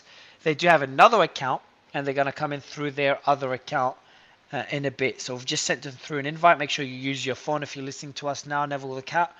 And we'd love to hear your story directly from you and see what you could share with us. So, Trash, you were saying something? Yeah. So the reason I'll go ahead. So the reason Ari wanted me to back up and read 17 is because we're talking about Aria Tufanian. And actually, it was important to bring it up. So, Ari, I really appreciate you for backing me up on that. Because now that I'm looking into it, because the point I was going to make, this is another one that was concerning to me because this is a tactic that she's been using. Number 17, Tufanian told me and this is Soufanian's telling Paul this, that he sued Lorenz over the article and that she began sending messages to gin up a DOJ investigation against him. So basically, Taylor looks like she's been DMing people. This Ryan Finkel at USDOJ.gov, which is an assistant U.S. attorney, and I'm assuming the Southern District. So Trash, just before you continue, so obviously this is not the same area, but the issue I have with that one, and if someone can clarify, if even though they may not be area, is that in that affidavit he's admitting that he was a source. So he says, I was a source for information for Taylor Lorenz for that specific article. So the question becomes what did he actually give? What was he the source of? And then what bits is he denying? Aria Tufanian wasn't the source. The Correct. affidavit was given by somebody else. So who was the source? It's not naming it. Okay. It's in the link of the lawsuit. Perfect. That I posted. Ari, what are you doing? We've got speakers that want to come on that know Taylor well, and they could give us the other perspective. They're like, you've been aggressive to them, Ari. What are you doing to us? We can't bring people on stage. He's scaring people away, Ari. We do have Mr. Fluff. So I don't know. You sound pretty nice on stage, but I don't know if you have a feisty side where you just eat people alive, like Slayman. If someone talks shit to me, I'm a nice guy. Like I just ignore them or try to be understanding. Someone talks shit to Slayman. Yeah, maybe people don't want me to talk because I know so much about it. And the last time. That's what Slayman. That's what I don't know. That's what Slayman says. He's like, yeah, maybe people don't want to talk to it because I just destroyed. I've got too much information. I'm too smart for them, and they're like, no, man, you're just too aggressive. You start attacking people on a personal level. No, I don't think I'm too smart. I know. No, you're not. Let me go. But I'd love to jump off if you have other people. No. All good. Stay. Ari. Mr. Fluff, how are you? I'm great. How are you? Good, man. You're all over the news. What is going on? You got you got your account suspended by Miss Lorenz, and now you've got a new account. Let's hopefully make sure it doesn't get suspended as well. Actually, this is my old account. Elon gave me my old account back, so this is my original account from 2013. I like how when you say Elon, you mean Twitter or Elon himself? Because I like how people just always use Elon when it's Twitter. Well, his takeover of Twitter allowed me to get my account back. Cool. Yeah, man. So tell us a story. What do you have? I know you said you have some screenshots you could share. Is there more to the story? Is there anything the thread got wrong? Is there anything you can add to it? Have you spoken to Paul, who wrote the thread before he published it? I know. Nobody knows in that whole article who I am. My real name is Rob Province. This is my original account from 2013. It got suspended in 2020. I do believe that Taylor Lorenz was somewhat involved in that as well. And to be a background on me, I'm literally a nobody. I'm literally a hick in Missouri. I'm not a journalist. I'm a shit poster. I'm just a guy who makes jokes. I like to have fun. I post things that make me laugh. I'm literally a nobody. I don't know what it is about me that makes her so angry. I don't think she's a particularly nice person, and I like making fun of her behavior because I think her behavior is quite humorous. I wrote that thread at work because my account had been suspended, and I had another account that was for my cat, Neville. I have lots of pictures of him, but it was just a silly cat account that picked up steam, just like this one. I was at work. I was in my office. It was a slow day, and I had a thought one morning that it was interesting that people like Gay Wonk and Ben Collins and Miss Lorenz dive into the personal lives of nobodies and ruin their lives, and yet nobody knows anything about them. Nobody knows anything about Ben Collins. Nobody knows anything about Gay Wonk. Nobody knows anything about Taylor Lorenz, and it seemed like Taylor Lorenz had gone to quite a bit of effort to make that happen. The old joke about her birthday in Wikipedia. So I just decided to start poking around. I found out a lot of things about Gay Wonk, that he was raised by billionaires. I posted that. That was the first subject of the thread. The second one was Ben Collins. And my only take on Ben Collins that irritated me was that I had made the point that when you Google Ben Collins, you get a ton of Google bios, and they're all wrong. They're all Ben Collins, the Stig. And I'm a huge Jeremy Clarkson fan. I'm a huge Top Gear fan. And I always found that humorous. I kept finding these Google bios about Ben Collins with his picture, Ben Collins, the journalist, with the bio of Ben Collins, the race car driver. The only thing I could find out about him is something that he posted on LinkedIn of the college he went to, which was a very rich, very exclusive. I'm going to say, as somebody who went to a poor cow college, I went to Southwest Missouri State. I'm just a poor hillbilly redneck. I mean, it's the kind of school that as a kid in the 80s, I'm like, oh, that's where the rich kids go to school with their BMWs and their convertibles, and they buy their education. And he just came off like another spoiled rich kid to me. But that's literally the only information I could find on him. And I made the joke, well, the only thing I'd find out about him was that he's the Stig and he went to this college. And he engaged in his own misinformation by claiming that I actually said he was the Stig, by saying that he was whatever 48 years old and all that stuff. And it was clear if you read the thread that I was making a jab at that. I'm just for the listeners who don't know who Ben Collins is. So Ben Collins is a mainstream media journalist who is part of a propaganda campaign who just does full-on complete propaganda. And a good example of that is when Elon Musk took over.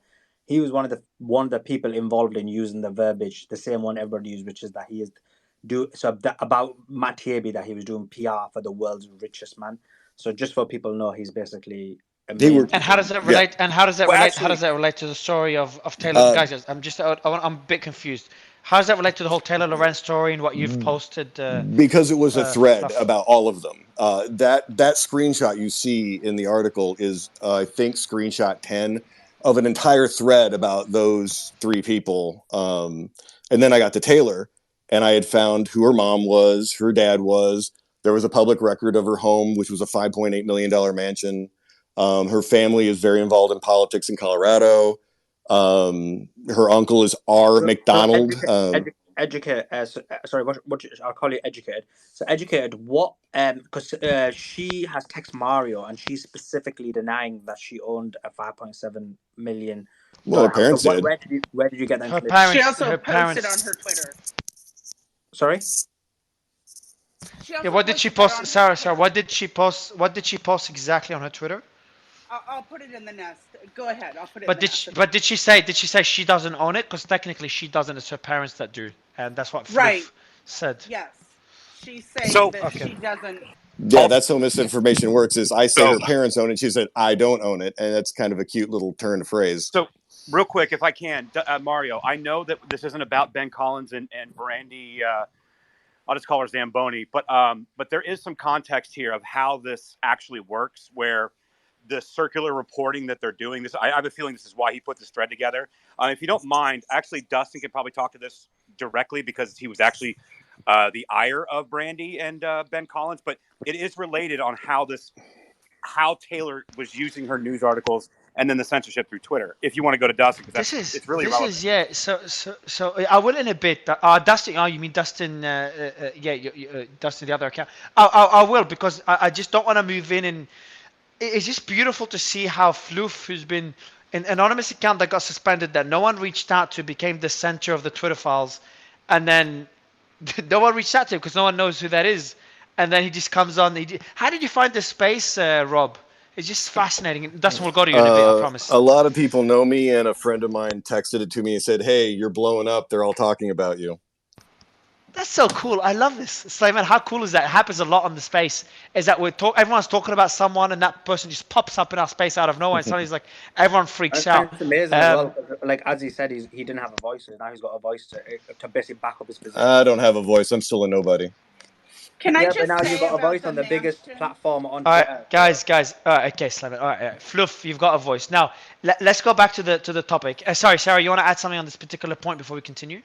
Yeah, it seems, and I posted her tweets in the nest, it seems like she's alluding to never ever living in some $5.7 million mansion, just reading her tweets.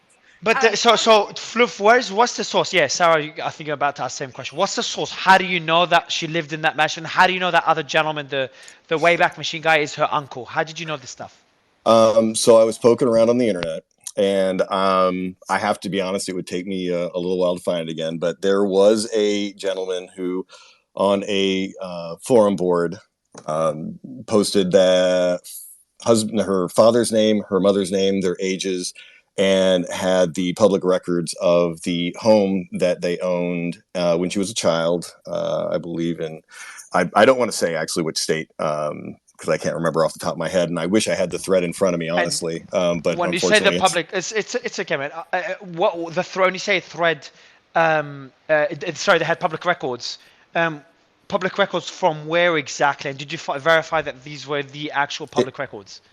I didn't. I have to be honest with you guys. I wrote that thread. I don't know what it was, 7-8 months ago. I was literally bored at work, and I was in the bathroom. I'm just being honest. Hold on.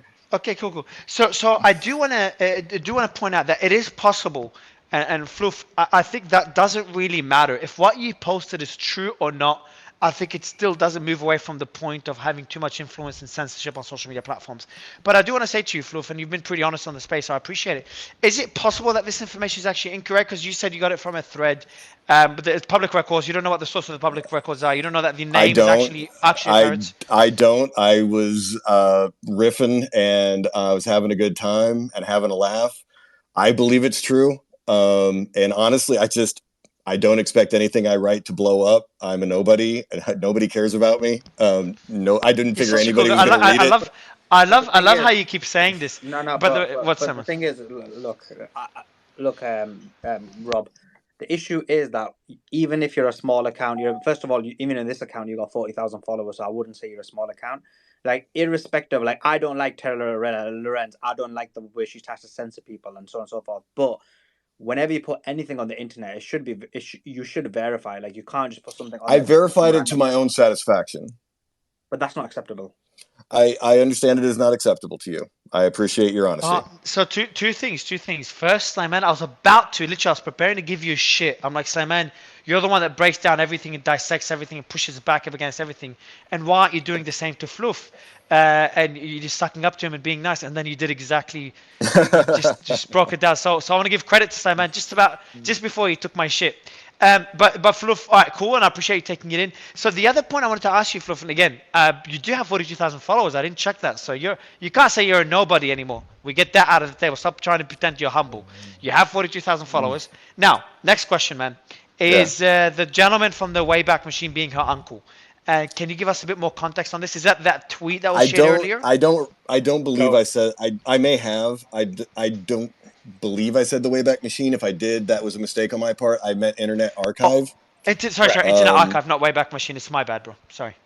Yeah, I believe I said Internet Archive. You did, and, yes. You know, that was my connection, is that I did find that tweet of his. The McDonald's are, I believe, her mother's side of the family, very involved in politics. I believe her uncle or great uncle was a state senator. They are very prominent in Colorado.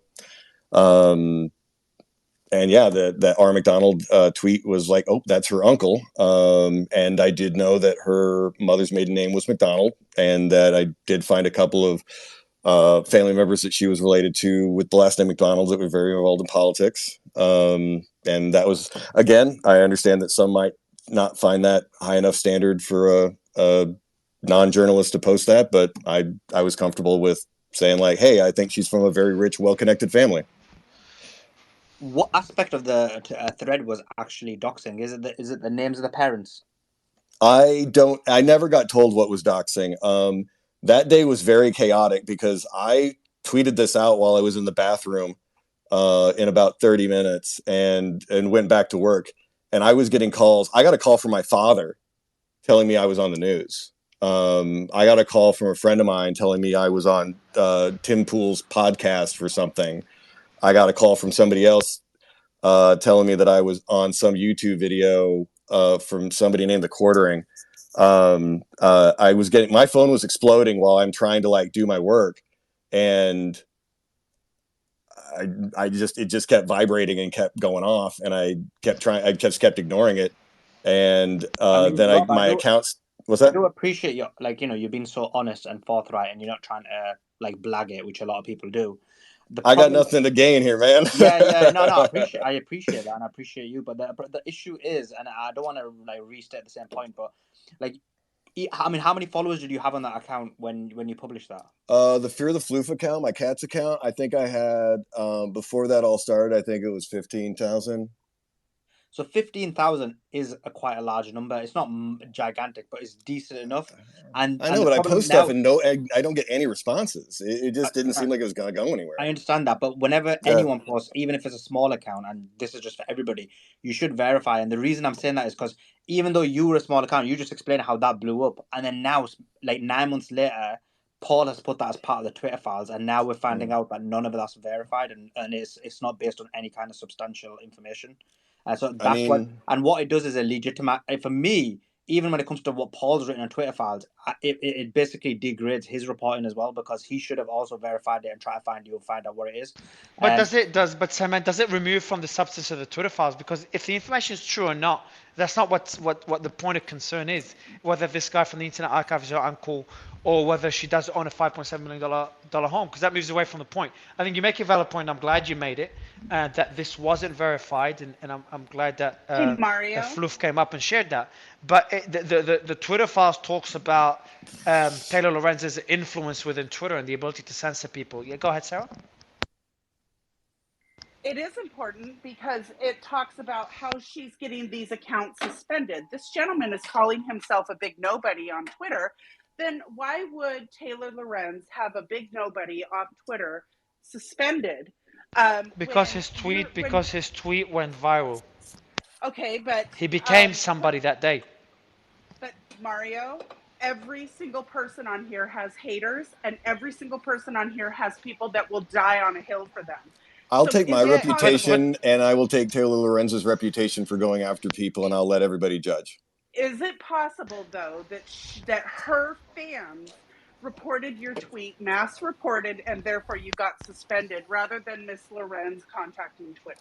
I think that screen grab that was posted today says it all. Yeah, which screen grab? Can you? Yeah. Which screen grab? Can someone tell me which? From the Twitter files that says that she which specifically reported me for her various reasons under the search of Taylor Lorenz. For context, the number of that, I believe, is number 4 on the thread. Oh, cool. Thank you. Also, hey, Mario, there's also Thacker has a second thread, right? So really what he covers in both threads is the media's role in the censorship apparatus at the big tech companies. So he has a second thread that talks about Ben Collins, Brandy Zandrosny, Brian Stetler, Dana Perino, and the rest of these media hosts, and the way that the role that they played connecting the censorship apparatus to the media corporations. And the way they do it is like what we see in the email from Taylor, which is, hey, I'm writing a story about so-and-so, and you're giving this person a platform, and I would love to include that you guys are not platforming a hate monger in my story if you're willing to remove them. Or, right, I'll talk about like the great content moderation policies you have. That's how they abuse their power, and that's what showed throughout both the different threads. And you know what it is, Mario? Like, I just want to add, it's clear for me. I know Sarah wants almost certainty, but it's clear from me from this that she did cause him to get banned. You can see it from tweet 4. So just to clarify how that day went. I was getting all these phone calls from everybody, and my account was taken down at noon. I appealed it very quickly, and it was reinstated, and then it was banned again almost immediately within about 30 seconds. I put in an appeal for that, and it really was impressive. It was getting reactivated within like minutes, which I was kind of shocked by. But it was banned 3 or 4 times in a very short succession of time, in about 30 minutes. It shows like an internal struggle within Twitter. He's getting juicy. Something. And so I decided to deactivate the account, because at that point I was like, this is just getting weird, and I'm just here to shit post and have fun and laugh.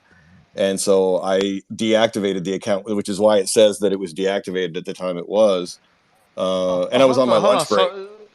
So Fluff, you actually ended up deactivating the account, so maybe it would have been back within a period of time.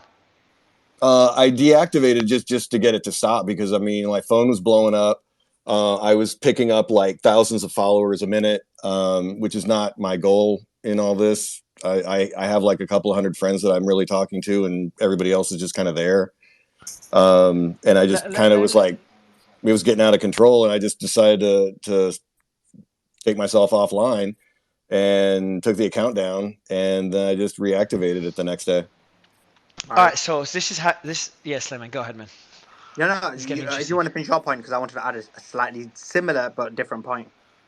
And No, I then, wanted to and then quickly. just to clarify, it was banned. I think within a week of that, it never stopped getting reported. It So, was a constant battle of getting reported to So the point is that it was it getting so? one thing ridiculous. I'm seeing on here is, for example, one of the things that I thought she was doing drama about, which obviously it does do drama. Let's be clear, this doesn't think. But from this, it said from a possible sole purpose. So basically, they said we can only see one interaction between the accounts. But obviously, you mentioned that the reason for that is because you used your cat's account. Is that right? Well, that's the only account I had at the time. My account that I'm on right now that we're talking on was banned. Okay. It got reactivated maybe 6 months ago. Okay. Why did this account get banned? What do you do, man? I honestly, funny enough, it got banned because I posted a meme of Winnie the Pooh shooting an AR-15 at a honey hive, and I was told that was a threat. Oh my God! All right, just I want to go to that screenshot and tweet number 4, Suleiman. So I'm just going through it. From an account perspective, the account feeder Fluff deactivated the account, so he deactivated his own account. We've reviewed the account, did not see any linkage via our tools or similar profile signals to Rob Province. Okay, hold on. Just checking something. Okay, so you're listed there, so people know it's you. So you're listed in that screenshot, Rob Province. No violations under multi-account or ban evasion policies. This account was generally healthy and mostly conversational or commentary in nature. No actions to be taken under majority abusive safety policies as well. From a possible sole purpose harassment towards Taylor Lorenz, we can only see one interaction between the accounts. No other mentions assigned from the other tweets flagged. No action to be taken for this angle as well. No spamming or platform manipulation detected on the account as well. So there's Suleiman, they're saying that the account is healthy.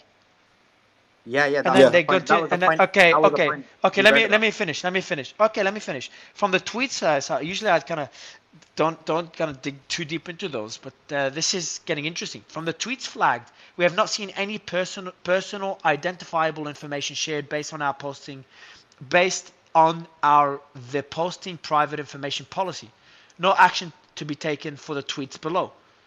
Okay, so based on the screenshot, it says that Fluff's account hasn't broken any rules and seems to be a healthy account. Correct, Suleiman? That's right.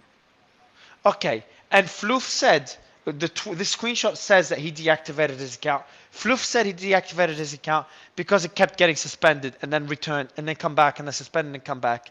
And then Sarah asked a question. She's like, how do we know this isn't just Taylor Lorenz's supporters mass reporting that account? So they mass report it. Twitter system suspends it, goes through the check, like, hey, everything looks fine, brings it back, gets mass reported again, Twitter's account gets suspended, and then you jumped into them and said, no, this screenshot proves otherwise. If anything, this screenshot proves that theory more than anything, and that theory now makes a lot of becomes a plausible theory. How quickly was that happening? How quickly was what happening? You mentioned that your account was getting suspended, then reinstated, then suspended, then reinstated. So, like, what period? What minutes? Period of time did it happen? Minutes. Yeah, it was stunning. It was minutes. Yeah, so that's Mario. Then it's not your point.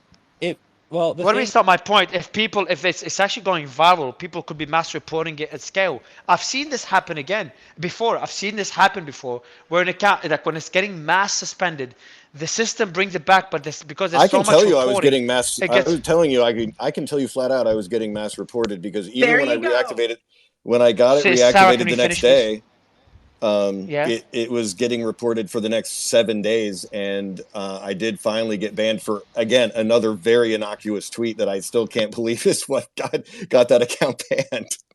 If So, Fluff, can I I ask don't. you a question? Fluff, can I ask you a question? Yeah. You said that you were getting mass suspended. Do you think it's a plausible scenario that you were getting mass reported, and this is why your account kept getting suspended, and you kind of got sick of this shit and just deactivated it? So, is it possible then that Taylor Lorenz did not directly instruct Twitter to suspend your account, or maybe she did and Twitter didn't suspend it for that reason, but it's for the mass reporting? I Based on believe it the was being information we have mass in the information. reported. I read that screenshot to say that she didn't go through the reporting process. That I read that as that it was so detailed. I was like, I think she had somebody there that she was talking to and was like, here's very, very detailed information that I'm going through that I would like you to look at this. Okay, so I've got one I more. think Hold both on. things I've can be got, true, guys. basically. Okay, so Chief, 2 seconds. Slayman, is there any other evidence other than this screenshot that Taylor Lorenz requested Twitter to suspend the account? Number one. Number two, do we have any evidence that Twitter acted on request from Taylor Lorenz from this thread? Slayman? We just have that tweet there. Okay, so can I ask you a question, Suleiman? How, based on that tweet, is that evidence that Twitter acted on Taylor Lorenz's request to suspend it? And number two, when you said to Fluff, you're like, hey, how quickly did your account get suspended? And then he's like, within minutes. Since when are you an expert in that stuff for you to conclude from this it's not from mass reporting? So I'll explain. Obviously I could be wrong in terms of like how quickly it's been suspended and reinstated, but I'll explain my argument. So essentially, what it looks like to me is she's got someone on the phone and that person is basically manually suspending that account, and then when he's reporting it or he's basically appealing it, it's getting reinstated, and so it's because it's happening in such a quick period of time. That's what it seems like. It seems like it was actually somebody. But happened. Okay, so I got. So I actually wanted to mention that theory because that theory does make sense. Where it's someone that, you remember I said earlier, it could be an internal struggle within Twitter. So yeah, I think this is a plausible theory. Let me ask Fluff one more question. Fluff, when your account got suspended, and reinstated and suspended, over what period of time? Is that within a day, within hours? The process of it. No. Let me ask my question again and maybe focus on the question, Suleiman. I'm not saying how quickly from getting suspended did it get reinstated. That reinstating suspension, being reinstated, being suspended, over what period of time did that constantly happen? It started at noon, and I would say it went until about 5:30. And that around, I can't remember. I think the time, I don't know if it's the time that I was in as far as Central or whatever. I believe it was around 5:30 when I was finally able to get it activated and keep it active long enough to be able to deactivate it. And how long were you able to keep it active? It took me 3 attempts to keep it active long enough to deactivate it. I kept trying to deactivate it. From when it got activated, how long was it activated for before you deactivated it? Maybe 4 minutes. Okay, so Sulaiman, what you're implying, and I think that theory makes sense, but I'm a bit annoyed, and I'm criticizing you with a lot of respect because you're usually really good at doing those things. So it's just critical feedback. I don't want to take a jab at you in this time. But I want to say, what I got annoyed is like you immediately concluded before you said, after you said that, if you listen to the record, like, yeah, see Mario, exactly, it was not mass reported. Whereas that's a very weird conclusion to come to. Now, Fluff, and the other thing as well, Simon. So I think both explanations are plausible. One of them is being mass reported. Another one's that internally someone is being required. So, and it's a very logical explanation that Taylor Lorenz had someone within Twitter suspend it every time it got brought back. Okay, very, very possible scenario, and one I wouldn't be surprised by. Now, there's 2 things. Number one, you expect that person to be not doing their job and just sitting there refreshing Taylor Lorenz's account every few minutes. Whenever it comes back, he suspends it, which is unlikely. And usually do it like they bring it back, and then half an hour later he spots it or she messages him, and then he deletes it. He suspends it again. And then another thing I'd say is like if it was within Twitter, then that person would have probably left a note for others instead of suspending it every time again. It seems odd. We've never seen that scenario. Rob, in them 5 hours, how many times were you suspended? Oh God, I lost count. It was nonstop for 5 hours, 5.5 hours. See what I mean? It just I sounds. could never have counted that many times. So would you say more than 20 times? I'd say it's closer to 100. Okay, so that's a good point. So, Slayman, I think you'd agree with me that based on the information that Fluff just gave us now, Rob gave us now, it's unlikely to be a person manually suspending it again and again and again for 100 times, which could have gone on for another 100 times. And it seems to be just systematically just getting constantly mass reported, which is, it just ticks So that box. even I more mean so. even that side as well. So I mean both and I guess what that shows is we need more information, because what you're saying is for the 5 hours straight, people were mass reporting it to such an extent that it was kept on happening. Yeah, that's actually relatively common. So when something's going viral, people, man, just when people, I'll give you a more simple example. When a video is going viral, people are clicking on it non-stop for days, weeks, months. So for people to be mass reporting something constantly, I've been mass reported once on another platform, and it happens constantly. You brought back in the mass report. It was. I won't mention the clubhouse. Sorry, fuck! I just mentioned the platform. It was on Clubhouse, and when people mass report an account, it comes back, it gets suspended again, comes back, gets suspended again, relatively quickly, because people are sitting there mass reporting it, and that wasn't close to. Clubhouse was very small, nothing compared to Twitter. So Yeah, it just you're right. seems more Yeah, logical. it It seems seems more more logical. logical than a human sitting there for 100 times over multiple hours doing it again and again. It just sounds humanly impossible. They do have a job to do. They'll do it every hour. For sure. So based So on that, I want to just first give one credit. point. One point though. What Paul is also reporting is that Taylor Lorenz wasn't like a normal user. She had access to an internal system, and he also reported that the Twitter engineers assisting her laughed and said, "Wow, she's a heavy user." Yeah, so I want to make sure I do two things. Number one, first I want to applaud Sarah for asking a question, saying that we don't have any proof. And I think, Slayman, you can give credit to Sarah here when she said we don't have proof. Well, this is a perfect example of how us not having proof, of how we just proved that there isn't enough proof in this particular case. So that's number one. Number two is I want to give credit to this fucking space. No, first, Rob, you coming up and being so honest about it. Much respect, man. Deserves a follow, and you've just gained my respect and the respect of the audience. Number Yeah, three, great guy. this space is fucking epic. This is how you do journalism.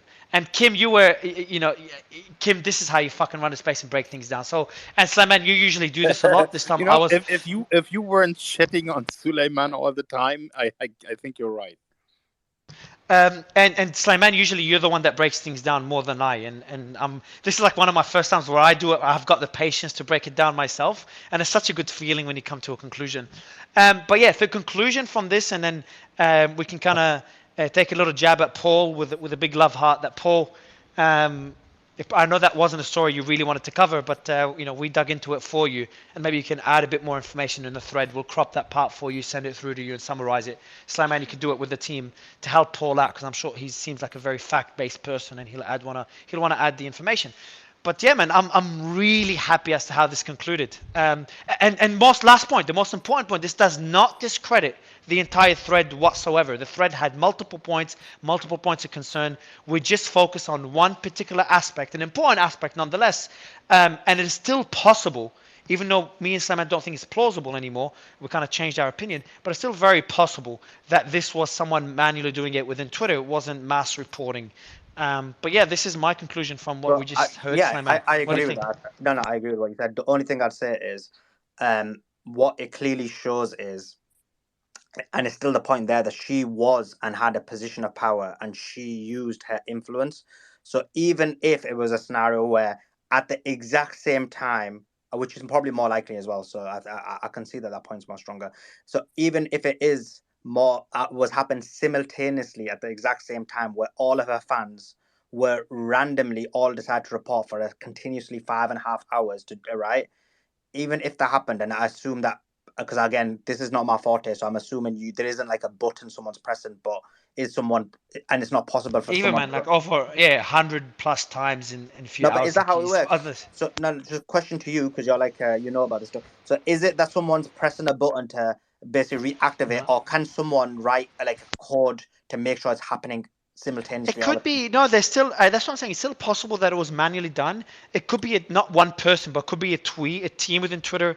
It could have been automated within Twitter's system. I definitely don't know enough. We could talk to someone from censorship, That's but what I we mean could. by It automated. kind of goes back. Yeah, it could be. It could be automated. So I'm saying we wouldn't discount that. I think, but when you have two possible explanations, I think it's important, and I'm sure Paul will add it to the thread to say, hey, there's two possible explanations. So if it can be automated, so again, like I'm saying, this is not my forte, so I'm just basing it on. Yeah, if it can be automated, that's what I'm saying. If it can be automated, I'm sure someone in Twitter could have automated the suspension. Whenever this account gets unsuspended, suspend it again. This is very, very possible. If that's possible, then for me, that's more likely. The issue though, like we're not Then discussing. why not make it a permanent ban, as Twitter can do? Why would somebody sit there and do it 100 times? That's actually a That very doesn't good make any point, Sarah. sense to me. Why not permit I'll it? explain it. So that one's an easy one because, yeah, like I said, if it's the argument that someone's there pressing the button for 5.5 hours, right, then I think your position's more stronger.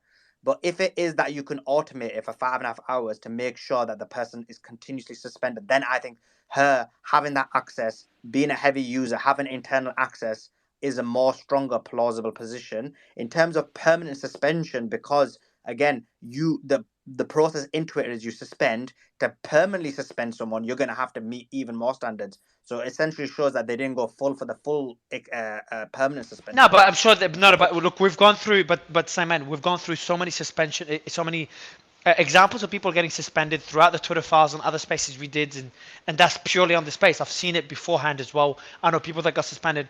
I've never seen an instance like this. And again, we've gone through suspensions because of censorship, and it was never like this. We've never covered on the space a suspension based on mass reporting. So this one is an anomaly. The way this was suspended is very different to the others that were suspended due to censorship. But it could be. Wait, hold on. Let me just add. Let me add. But let me finish. For fuck's sake, bro. Can I finish? All I want to say is at the end is it's still plausible, and I think we should make sure we make this clear. It's still very plausible. Someone put in something automatic within Twitter to suspend it automatically every time it gets brought back. What did you want to say, Slaman, that you kept interrupting? The only thing I was gonna say was but you clarified it anyway, so that's fine. Could I? Okay, see, that's maybe good not to interrupt me. Yeah, go ahead, Chief. Chief. Just learning from you, bro. Yeah, the one thing, like we have the fact that the Twitter internal messaging showed that there was no violation with the account. There is no spam. There is no harassment, abuse, whatever. The TOS on the account had no violation. So the question goes, if Twitter internally said there were no violations for the account, why was the account banned? So there had to be, by definition, someone. Yeah, true. But Chief, we just gave you the two possible explanations. One of them is someone requested by Taylor Lorenz, someone or a team of people, to ban it. That's one. So it was done because of corruption. And the second one is mass reporting. So it was mass reported, but without an actual reason. And that's why it kept getting suspended. But I think Paul should have spoken to someone that deals with censorship before writing such an incriminating thread. And I think to incriminate Taylor Lorenz with requesting Twitter to ban this account, Twitter acting on that request, and correct me if I'm wrong, Trash or Slayman, but that's what I understand the thread implies. To make such an implication without having direct evidence to back it up is not fair. And I'm not sure what you guys think, Trash. I agree with you to the extent that these questions that we're asking, he should have asked those questions. But again, go ahead. I was going to say, I want to add some.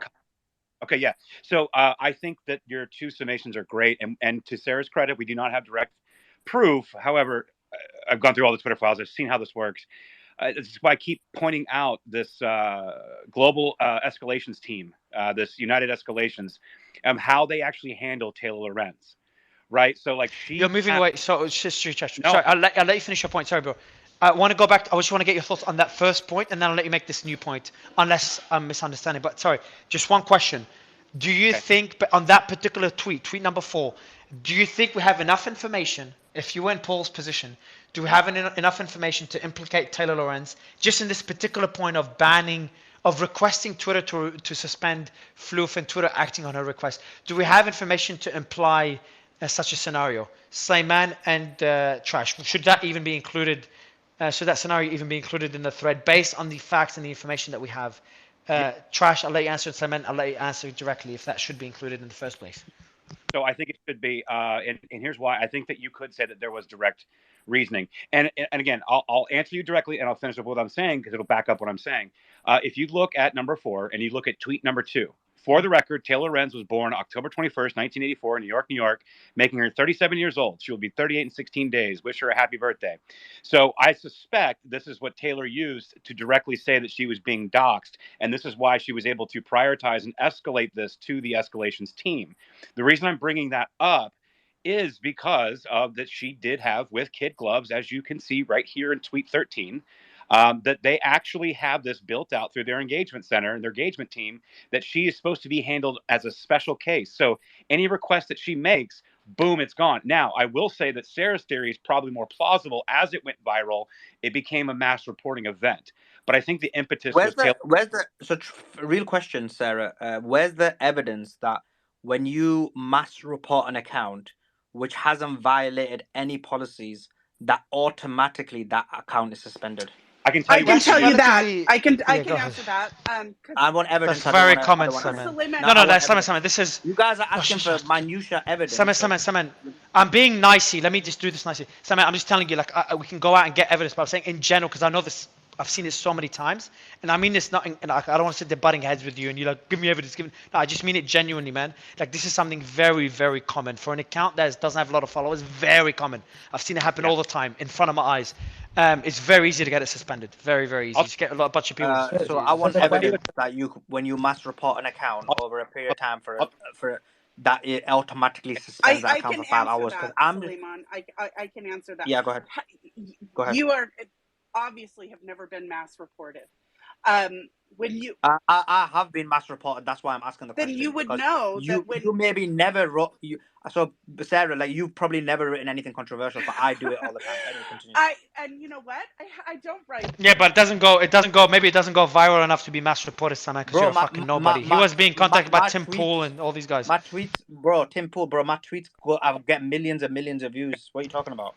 Yeah, you're talking about post Elon. Hold on, you're talking about post Elon Musk, yeah? Yeah, post Elon. Yeah, yeah. Okay. Like you, Mario, post Elon. No, I never said me getting suspended. I've used me as example. Go ahead, Trash. Yeah, thank you. So, tweet 5. Fear the Floops account is temporarily unavailable because it violates the Twitter media policy. That specifically tells you the reason, and that's why I believe that Taylor Lorenz got this whole train started, but it was a mass report. You didn't answer. Yeah, I thought. Yes. So can you someone tell Trash about how? Tell Simon about how easy it is to mass report accounts. Well, I was one of them. Like I said, I've been banned all the time because I would engage into, trans arguments with like Stanford professors, and that's when I got mass reported and mass death threats for just. Yeah, but then again, like I can see why you would get suspended because. What I mean is, if you're saying something against the trans community in the previous regime, that would be something. No, so Simon, I know groups. Simon, I know groups that do that. They do that for people. You could pay them, and they go mass report an account and get it suspended. And I've seen them. I've seen it happen to a lot of people. There are DMs and even if that will come on, guys. that you can join. And even like genuine question, like even when that account doesn't. One sec. Well, even when that account doesn't violate any policy. Yeah, the procedure is. Yeah. Trash. Yes, you can pay. Okay. All right, guys, can we all stop talking for a sec? I'll answer Simon, and then Trash is trying to make a point. So I'll get Trash to make a point right after Simon. To answer your question, yes, Simon, it's very, very, very common. Like I can connect you.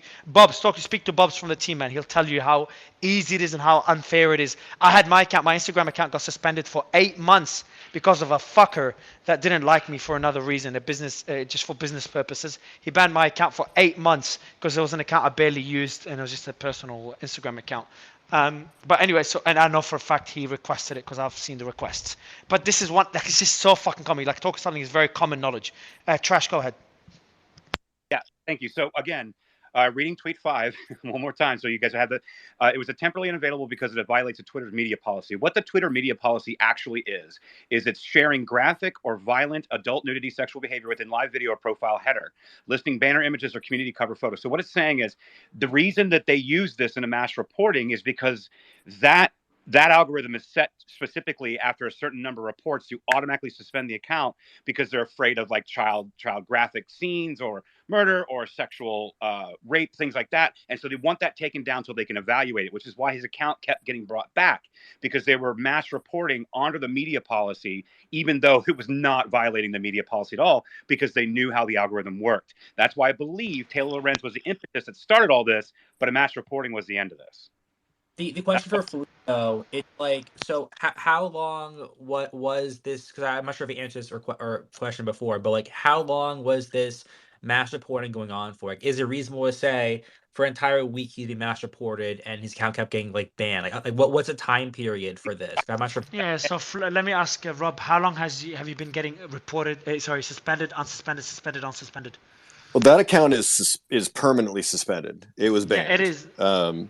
And I would say. So, Edward, sorry, Rob, didn't you say that you deactivated it?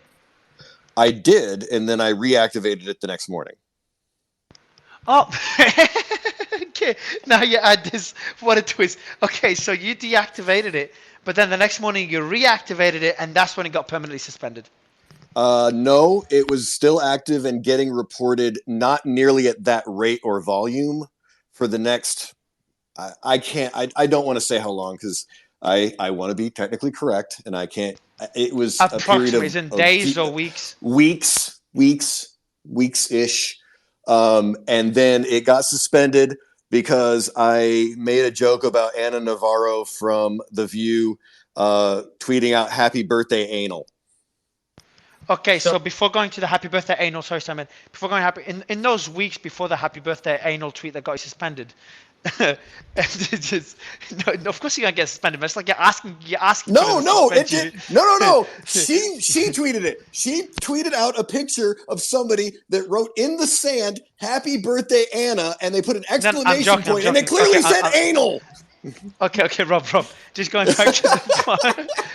back to the point. So within those weeks before you got permanently suspended because of the anal tweet, how often were you still getting suspended and unsuspended still, or it kind of eased up near the end and stopped happening? It wasn't like constant, like every 5 minutes. It was every few hours. There you go. Okay, holy shit. Okay, so Sarah, you gotta stop doing that. Okay, so going back, and then. Did it ever go unsuspended? So it didn't get suspended for like days on end, or no? No, I believe I got a 7-day ban at some point in there, and I can't remember for what. The one for something else as well. Okay. For something else as well. One I can remember. I have a lot of them screen capped of just they said I violated the media policy, but didn't say what it was. One time they did tell me what it was because they made me delete it, and it was my header image, which was my cat shooting a 249 saw. No violence or anything. It's just a cat shooting a 249 saw, and they said that's violence. Okay, so one more question, Rob. Is during that period, those few weeks, was the whole Taylor Lorenz thing in that thread, which included Taylor Lorenz, was that still going viral and gaining a lot of traction, or kind of died off and people moved on? I deleted the thread. It was bringing way too much of everything. When do you delete it? Honestly, I don't know. I think I deleted it when I reactivated my account or something. Either the next day or within a day or two. One second. So you deleted the post that was getting reported. Yes. And even then, your account was getting suspended and unsuspended for weeks afterwards.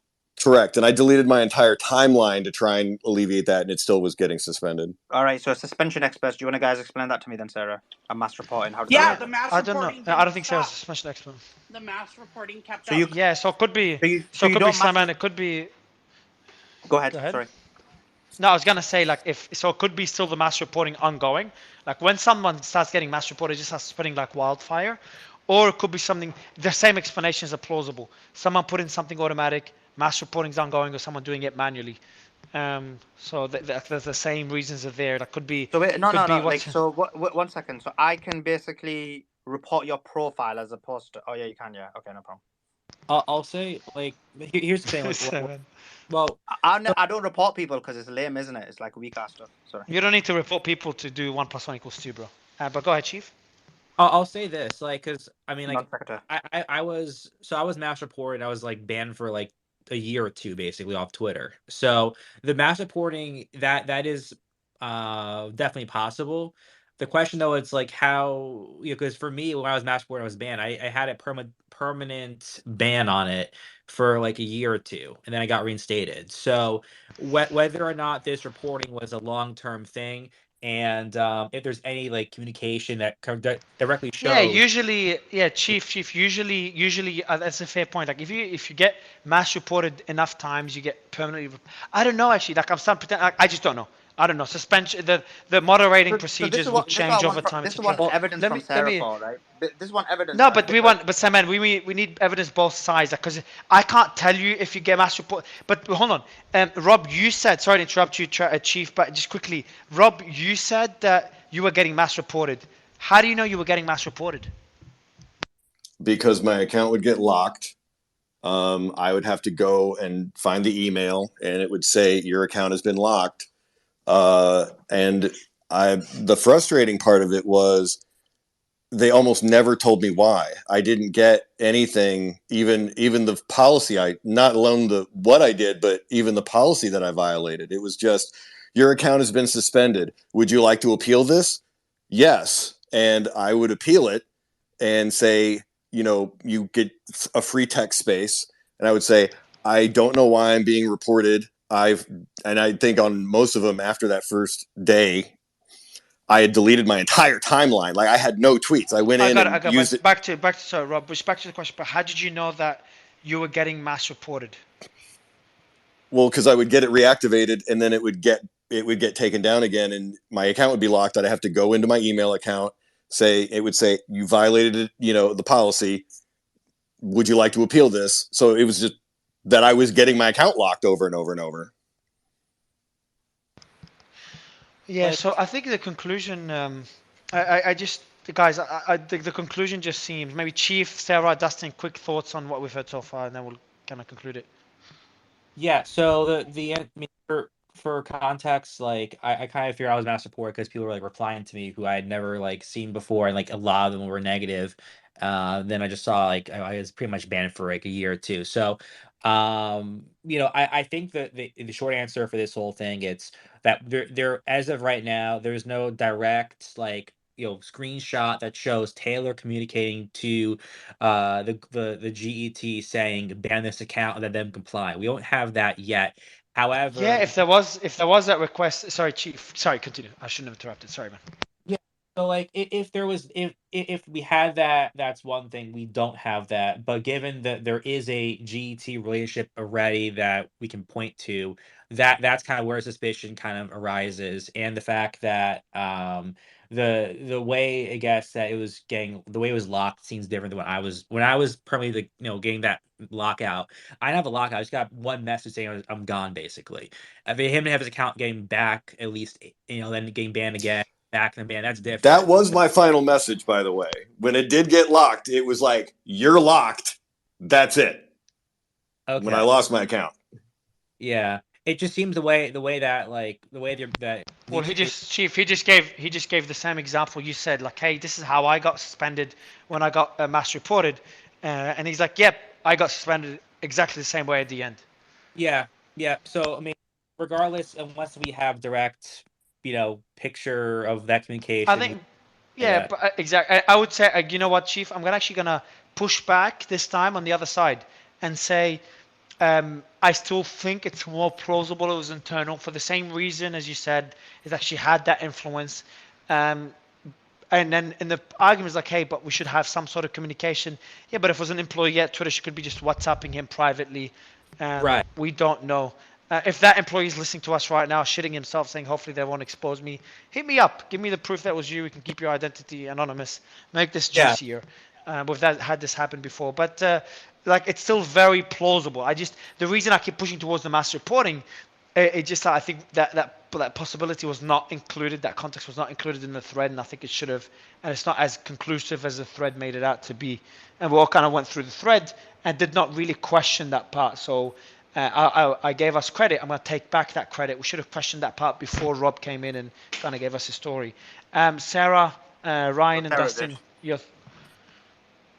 Mario, hey, Mario, I But no, just but hit up Sarah one of my doesn't. buddies. But someone, yeah, go ahead, Ryan. Go ahead. Yes, that's me, Mario. Hey, sorry. I was getting disconnected, reconnected. I just hit up one of my buddies who worked at Facebook. And he was in a higher up position there. And I asked him about this whole mass reporting thing, how it works on their platform. And he said there's a auto trigger that happens if an account gets mass reported at a high volume just to protect it. They will suspend it automatically.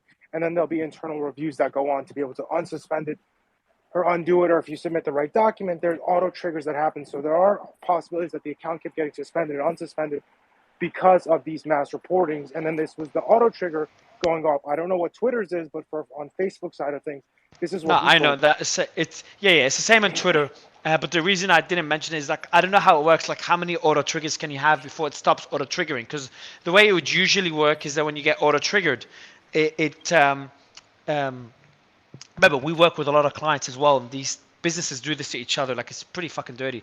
But when it gets auto triggered, and then it gets manually checked, next time there's a mass reporting, it won't be suspended as quickly.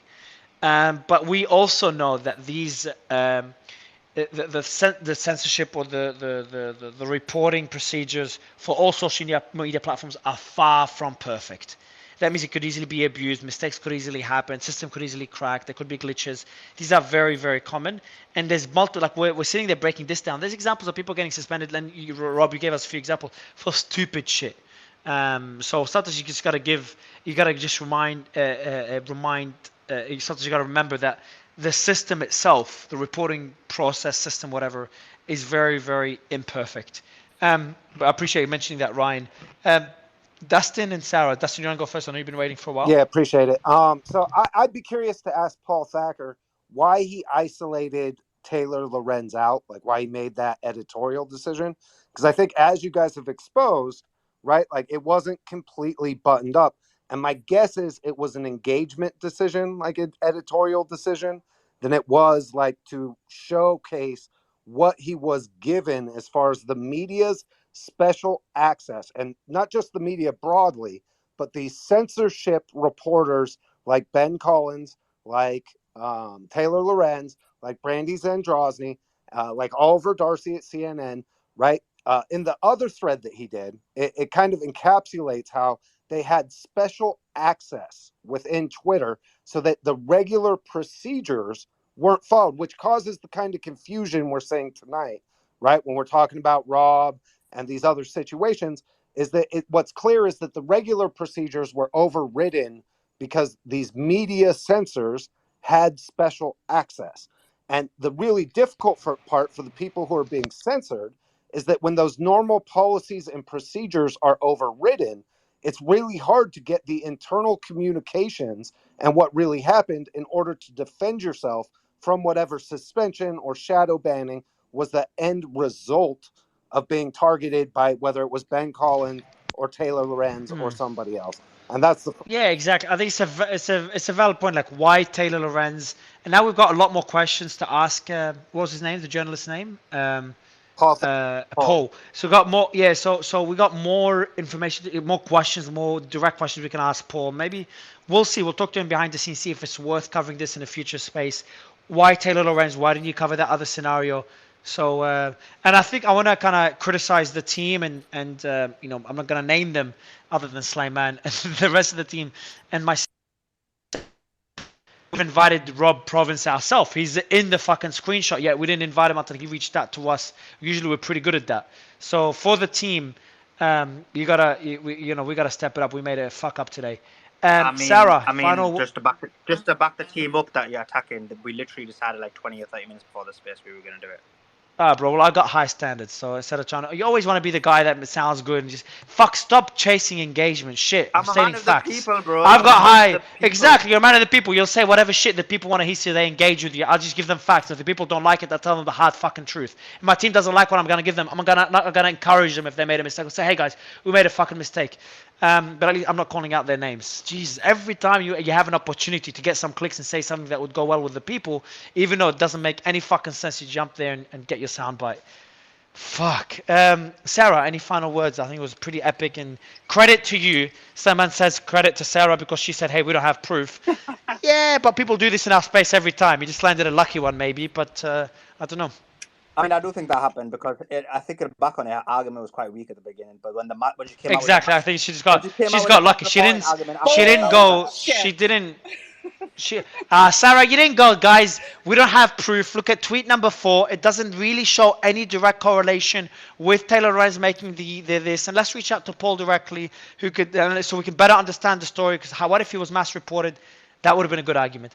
Either way, though, you're probably the closest to it. So more credit than any of us. I completely stand by it that it was mass reporting. I don't believe it was Taylor Lorenz on the phone with some Twitter employee that was hitting a button 1,000 times. That's absurd. The fact that Paul Thacker didn't even reach out to Rob when Rob was... That's crazy. Hold on, Rob. Yeah, did Paul Thacker reach... hold on. Rob, did Paul Thacker reach out to you? No, he didn't reach out to me, but I mean, profile, hasn't he? So I mean, no, hold on. My Fear the Proof should... account is banned. But you're in the guys, you're in the screenshot. Yeah, that's true.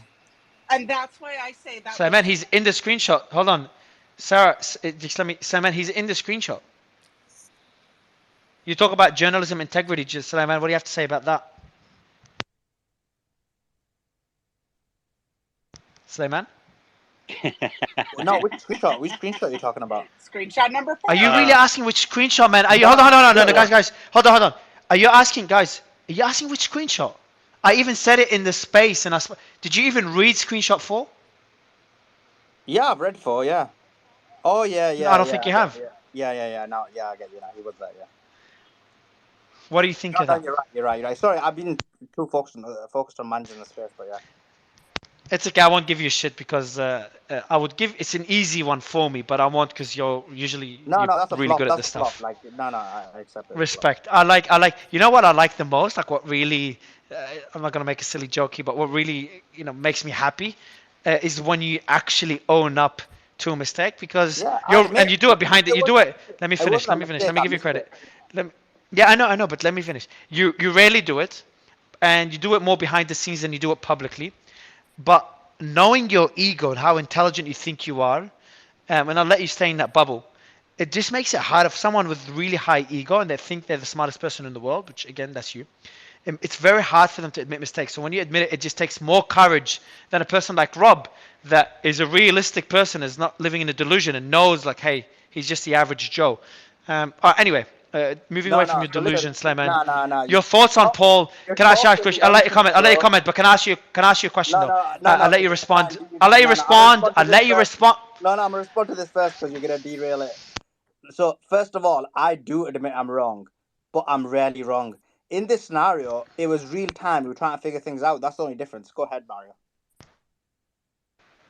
Yeah, it's in real time. You could have seen his fucking name. Anyway, I don't want to criticize you for this. These slip-ups happen. But Sully, the question I have, what do you think of Paul himself, who wrote the thread, who had all the time in the world? Why do you think, and he put the screenshot there, for Paul not to reach out to Rob is concerning, no? It's disappointing, to be honest. So if you even when you look at it, like some of these points that we've figured out, like what I normally do is when I write things, I'll write and then I'll leave it for like a day, except when I'm doing it for you because it's like a rush.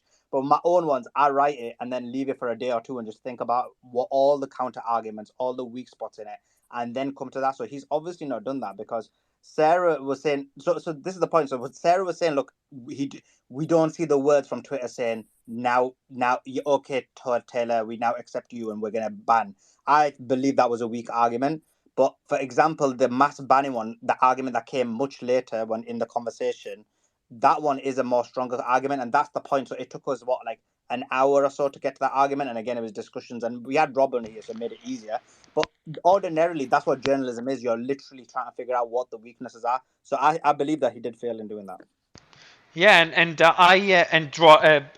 sorry, not Rob, Paul, just. We're giving you very open feedback here. I think we've looked at your work beforehand. You do great work, and you seem like a really genuine, honest guy. So slip-ups do happen with any journalist, and we're saying this is a slip-up, by the way. We don't know. Maybe Paul has more information we don't have, but I think I like how we break things down. We don't follow things blindly, and I think we did a good job. We did an average job. We should have spotted this before before Rob. But for Rob not to have been contacted, even if it comes out that Taylor Lorenz, and there is proof that Taylor Lorenz did send that request, the proof shouldn't have been in that thread. And the most basic thing to do is reach out to the main person in the story, which is Rob. Millie, any thoughts? Suddenly everyone's up on stage. Millie, Ari, everyone's up. Texas Lindsay. What happened, everyone? Millie? Hello, everyone. So I Hey, want to Millie. draw your guys' attention to something I noticed on tweet number 6. So if you look at what's happening here in this email, it seems to be that there's a person named Lyriel who's contacting Twitter, and she's citing Taylor Lorenz as a reporter at one of her partners. So that's interesting. When you look at who is Lyriel, and notice she signs down there, Lyriel Higa News Partnerships. So Which tweet? just Sorry, which tweet is that? number 6. So if you look Okay. up Lyriel Higa and that news partnerships, what you find, just Googling it, journalist.org, Lyriel Higa, she's a senior partner manager for U.S. News at Twitter, responsible for strategic partnerships with digital and print newsrooms in the United States.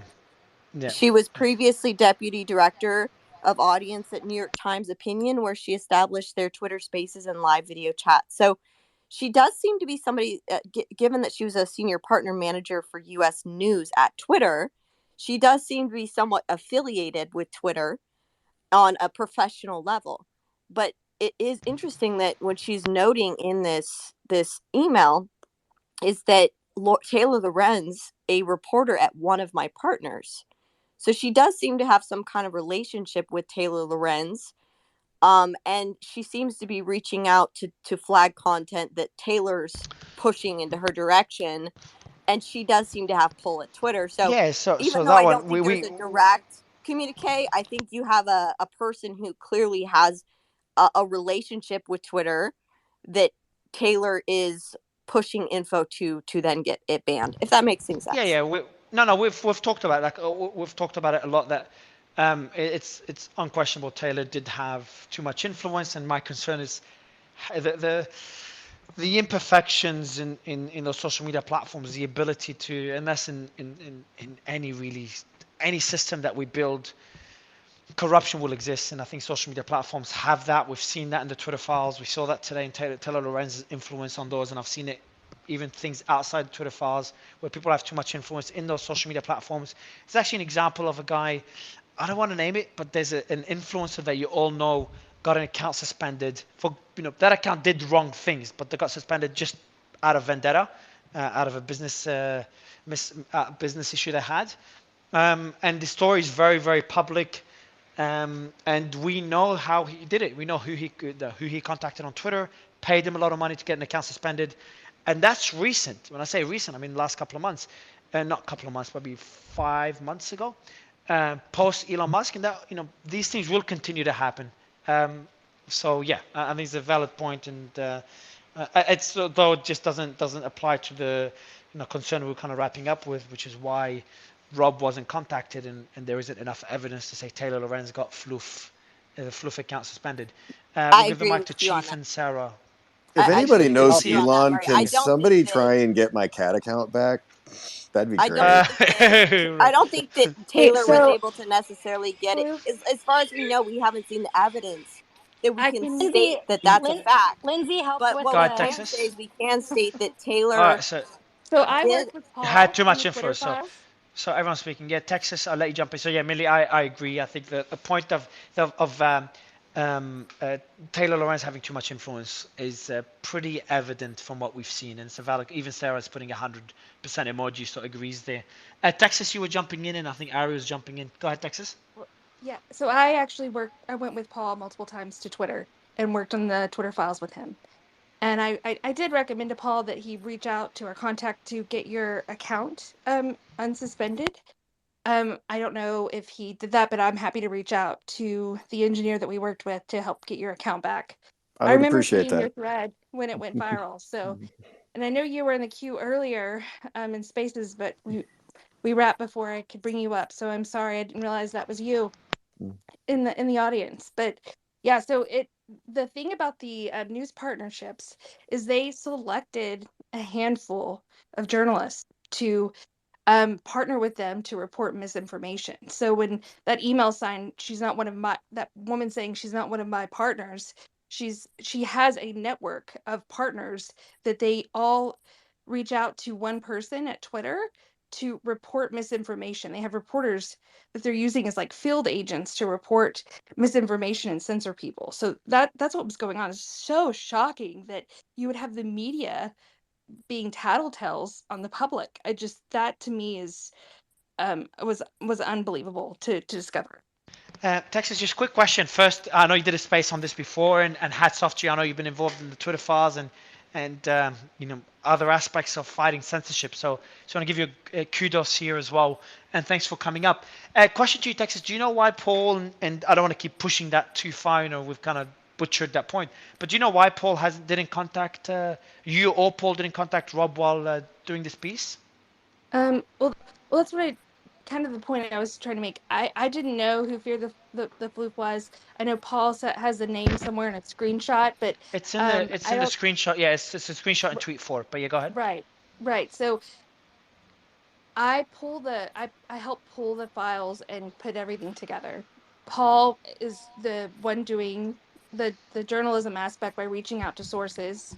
He wanted to keep that separate for me when I was working with him, so that we can operate Texas, in our own roles. you threw Paul under the bus, Texas. You're doing what No. Slayman would do. We did I'm this joking. for a very specific reason. I joke. He was the one invited to do it, so he wanted to. Because I've offered to reach out to sources, but he wanted to be the person that handles that. So, he has his own way and approach of handling it, and then I have mine. So, but I can definitely reach out to. No, all good. I'll ping him. All good. Bro, I never throw anyone under the bus. But Texas, I got a question for you. I was joking. I know you do the opposite. Yeah. But Texas, I got a question for you. I don't know if you heard the debate that we were having, whether this was mass reporting or whether someone, based on what Taylor Lorenz was saying, had basically coded it in where he was continued to be suspended. Based on your experience of being in Twitter and like the research you're doing, do you have any more information on what it could be more, or what's more plausible? So, people got suspended and censored for various reasons. Sometimes they were just suspended for straight up AI, and there was no human interaction. But in some cases, people did have a backdoor, so to speak, or contacts, friends at Twitter that they would reach out to, and then those emails would get forwarded along to Trust and Safety. And as Paul hinted in the files that he dropped, for Taylor, was she had, each person has an account with all their emails and everything attached to it in the Twitter system. And she has a long track record of reporting or complaining or whatever attached to her account. So that's why she was seen as a mass reporter, so to speak. So Sarah, quick final. Well, thank you, Texas. Sarah, quick final words. And I want to ask Patrick a question. Let me bring Patrick up. Patrick, come up. I got one question for you before I end the space. Come up, bro. So go ahead, Sarah. Great point, Sarah. It wouldn't let me unmute. I'm so sorry. Best point you made, Sarah. It wouldn't let me unmute. I love this point. All right, now that Sarah's done, let me get Patrick up. No, I'm joking. Go ahead, Sarah. Oh my gosh. Sarah, we can't hear you. Sarah, we can't hear you, Sarah. You keep, I don't know why. This is the best point. No. Just for the audience, I've just been muting Sarah nonstop. Sorry, go ahead, Sarah. Thank you. If you mute me again, I swear I'm going to dox you. I just want to point out that didn't Elon's... Wait. Don't be attacking my boy like that. Only I'm allowed to smash him. Don't be doxing him. There's nothing to dox about him, all right? How do you know I was talking about Mario, bro? I could have been talking about you, Trash. You don't know. There's nothing to dox about me. I'm open. Everyone knows everything about me. I don't hide nothing. Yeah, you're the top G. Everybody knows. I wanted to point out that didn't Elon Musk say in his interview the other day that when Community Notes hits a journalist, they should be embarrassed? Something to that effect. Somebody correct me. All right, Seth. We know where you're going Yeah, with he this. got Go ahead. community noted. And so I think that's important that there was a tweet that was community noted. And they didn't reach out to Rob. I think that was important. And Rob himself said that he could not definitively say if it was mass reporting or Taylor Lorenz. I think it was lazy journalism. Oh, it wasn't Cool. because he was mass reported. It was because Taylor's direct email to Twitter requesting that they look into it, and then it was gone. Hold on, Texas. No, it came back. What? Hold on. Hold on. What, you're saying Taylor Lorenz directly requested Fluff's account to be suspended? Texas, Lindsay? I digress. I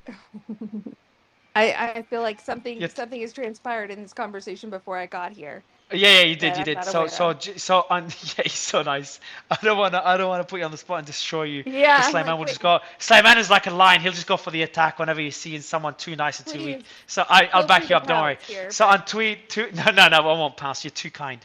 You've been too kind to us for the last few months. So Lindsay, just on tweet number 4, that's why we've been critical of Paul. On tweet number 4, he does say, and he implies throughout the thread that Taylor Lorenz is the reason that the account Fluff that did the whole thread got suspended. Taylor Lorenz requested the suspension, but then there's no proof at all of that. And Fluff, who's Rob here below, was never contacted by Paul to kind of confirm that. And Fluff, which is Rob, says that he thinks the reason he got suspended is actually mass reporting.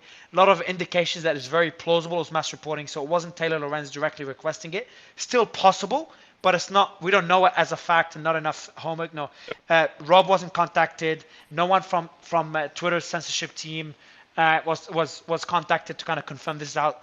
This looks like someone behind the scenes doing it. So that was the discussion for the past hour, and we were a bit critical of Paul. And yeah, Mario. Does Mario, anyone so, know if so real Taylor quick, please had feel a free to be real critical quick. of Paul. I give him a hard time all the time. So Okay, thanks, Lindsay. Thank you. yeah, Go ahead, yeah, Trash. absolutely. Yeah. So let me Lindsay, let's kind of clear this up. So, here's what I think actually happened. And I said this earlier, and I'm standing by it. And the general consensus in the background, they probably agree with me, is that Taylor initiated this. She was the actual impetus to get the account originally taken down. It was shared around. She was making statements about being said. Once that initial reporting happened, then there was mass reporting as it went viral, as it was picked up. We don't know, but we don't. But Trash, we don't. I mean, yes, that's what you see there. I disagree. That's more weaker than Sarah's argument, because what you're basically saying is, but I'm not trying to say Sarah's arguments were weak as well. But what I'm saying is, because you're basically saying that she reported, and immediately after that, because he's saying within minutes, then people are mass reporting, and so therefore you have a scenario where she reports, it gets suspended, it comes back, and then after that, it's not her, and then it's the mass reporting continue to happen. I think that's the least plausible scenario. I don't think so at all. She was the one that picked it up. So she was the one that actually picked it up. It's not picked it up. But there's no, but Trash, there's no proof. That's the thing, that what we're saying is that there's no proof of the story you have. There's no proof of the story that Sarah has, or everyone's speculating, but the thread makes it seem like this is a known fact that Taylor Lorenz did it. And I think the thread Lindsay was there. Lindsay was where there? She saw the files. Then Lindsay, can you say that it was definitive? Yeah, hold on. No, is there any proof that Taylor Lorenz directly requested for Fluff's account to get suspended because the thread doesn't include any such evidence? We have proof of that. What you guys? We have proof of that. So hold on. Suspended.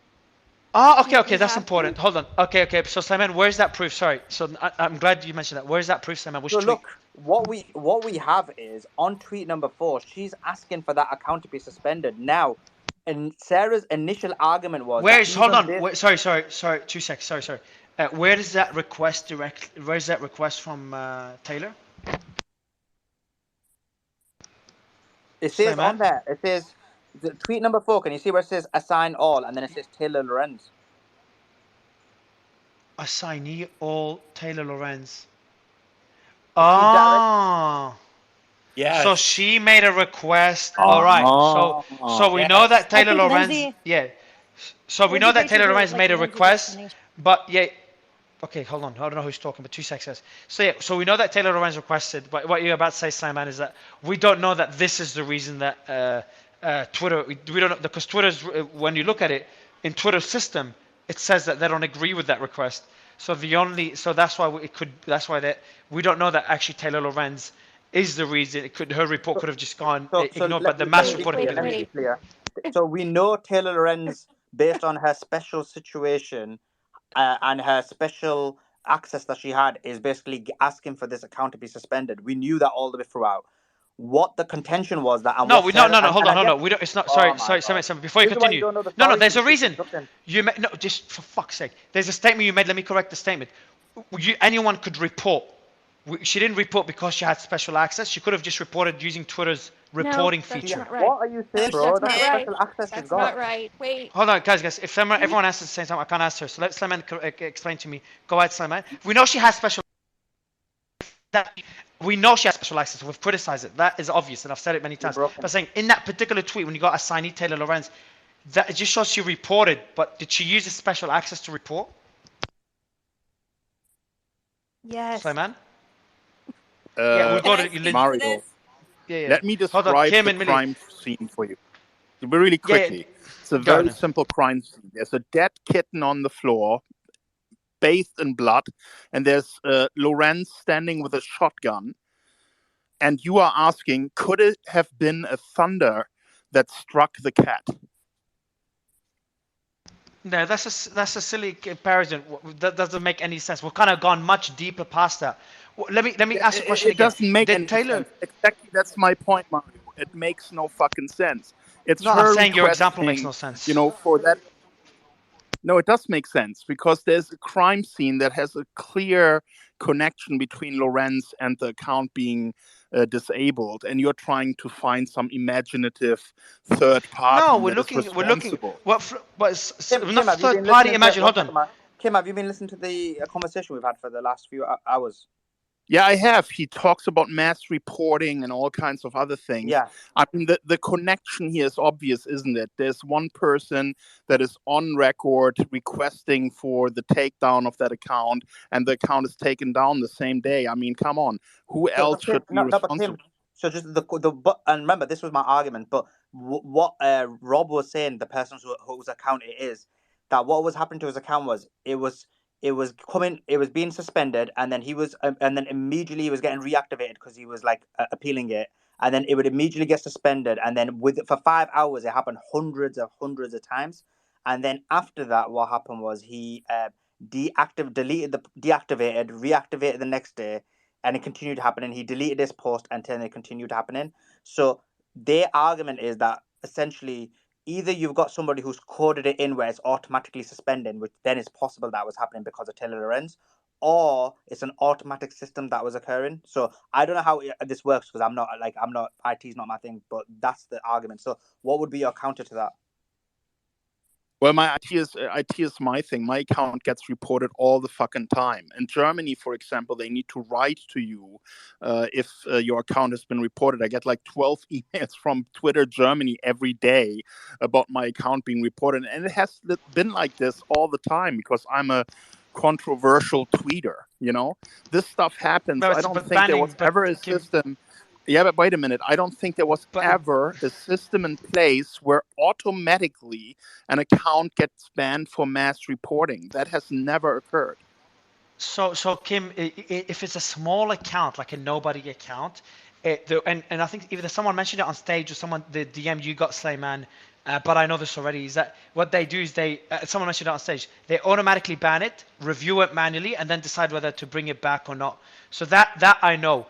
But that doesn't apply for all accounts. Like if my account or your account or most people on the panel gets reported, it's not treated as the same as like a tiny account. I know it sounds unfair. So to ban you, Kim, a very active account that has a high social score, whatever score they have internally, it needs a lot more than mass reporting because obviously you're a big target, you have a lot of followers.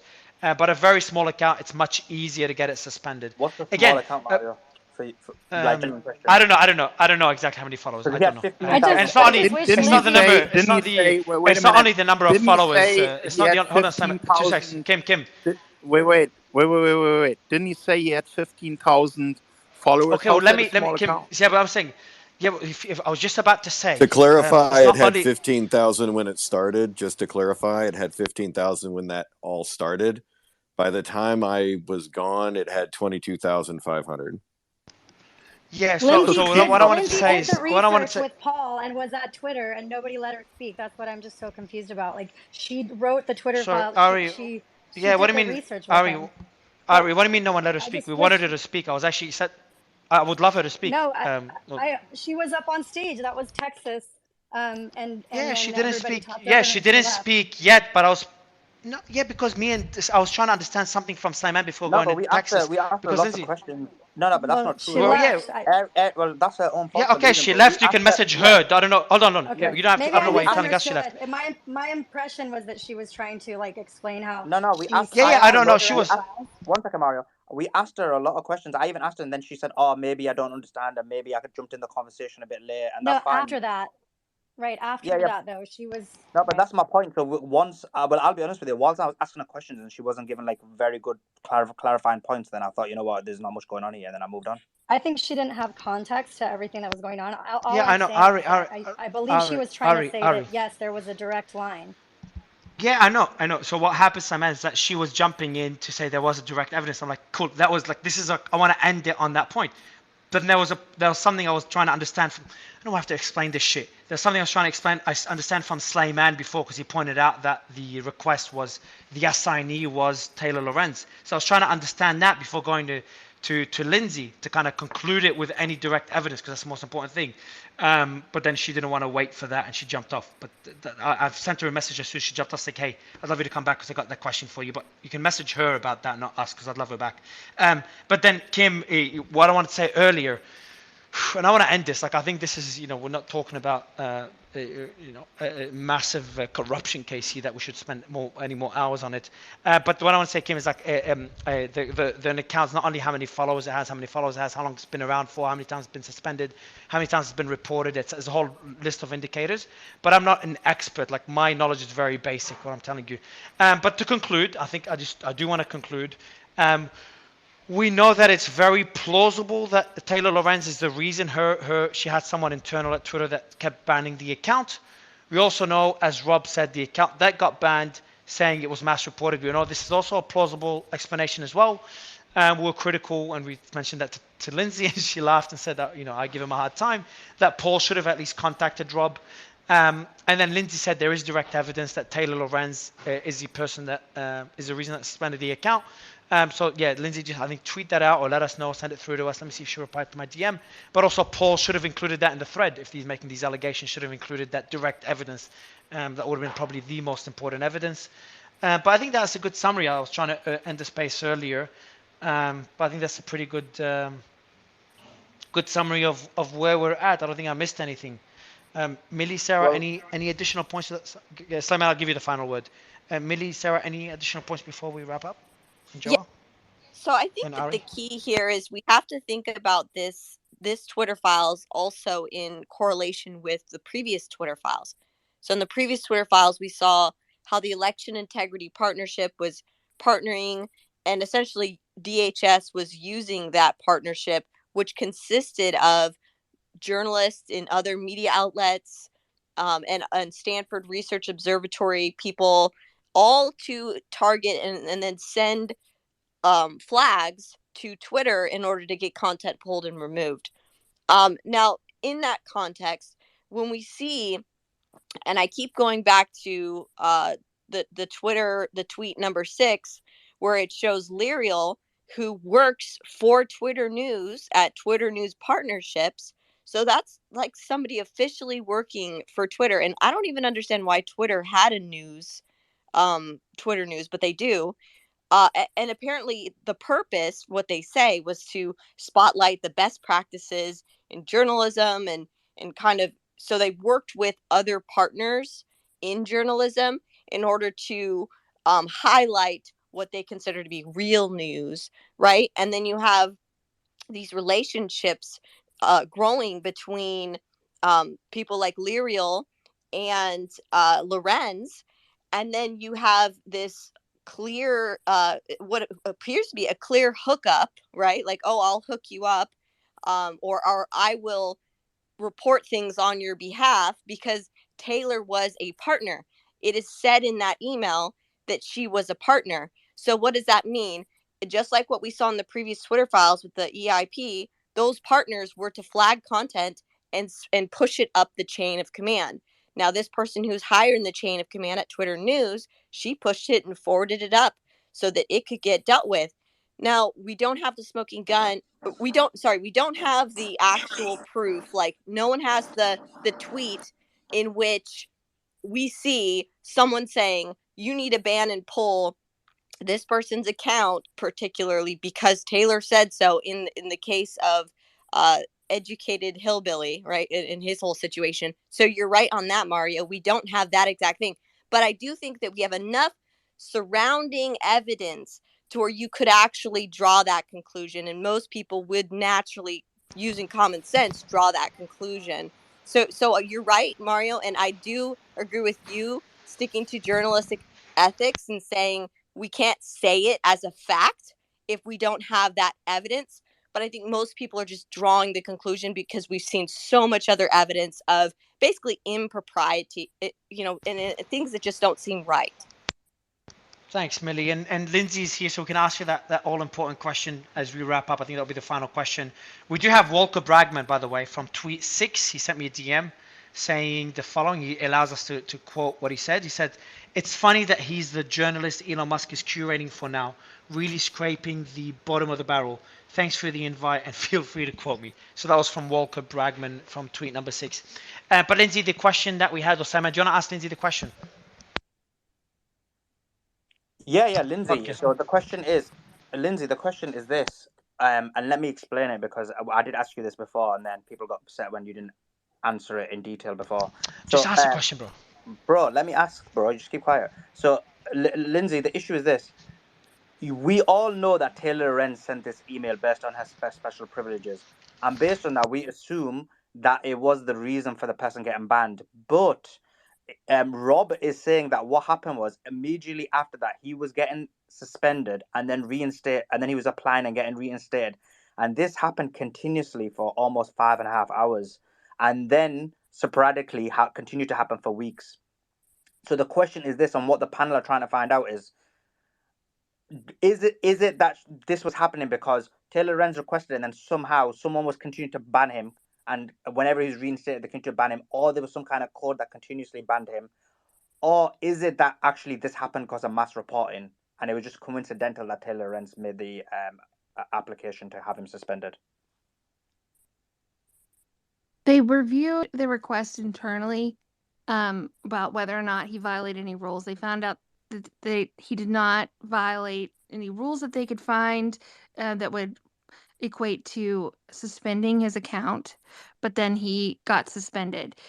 I was not aware that he got reinstated and over and over. That was not in the files. What was in the files was that this request was attached to Taylor's file at Twitter. So for people that bash Paul and say that he's not a good journalist or scrape the bottom of the barrel, he is a former Hill investigator, won an award from the British Medical Journal for his investigative work, and he's pretty objective with his approach and things, but I think it is relevant. I mean, bottom of the barrel could be argued both ways for the people I would reported ignore. on. So. Yeah, Lindsay, I would ignore the criticism of him of Paul was just a response from someone Right, I understand. in the But I think it's worth defending since he's not here. Yeah, definitely. No, I would just want to say, like, I would say that the person that is part of the Twitter files, so just take that with a grain of salt for anyone listening.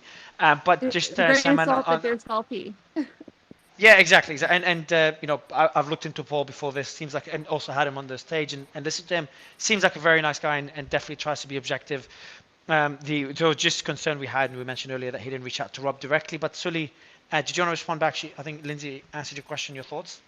Yeah. So Lindsay, so can you see where you've basically said, and we've seen the tweet, is tweet number 4, where she makes the request based on her special privileges and tries to get him suspended for sure.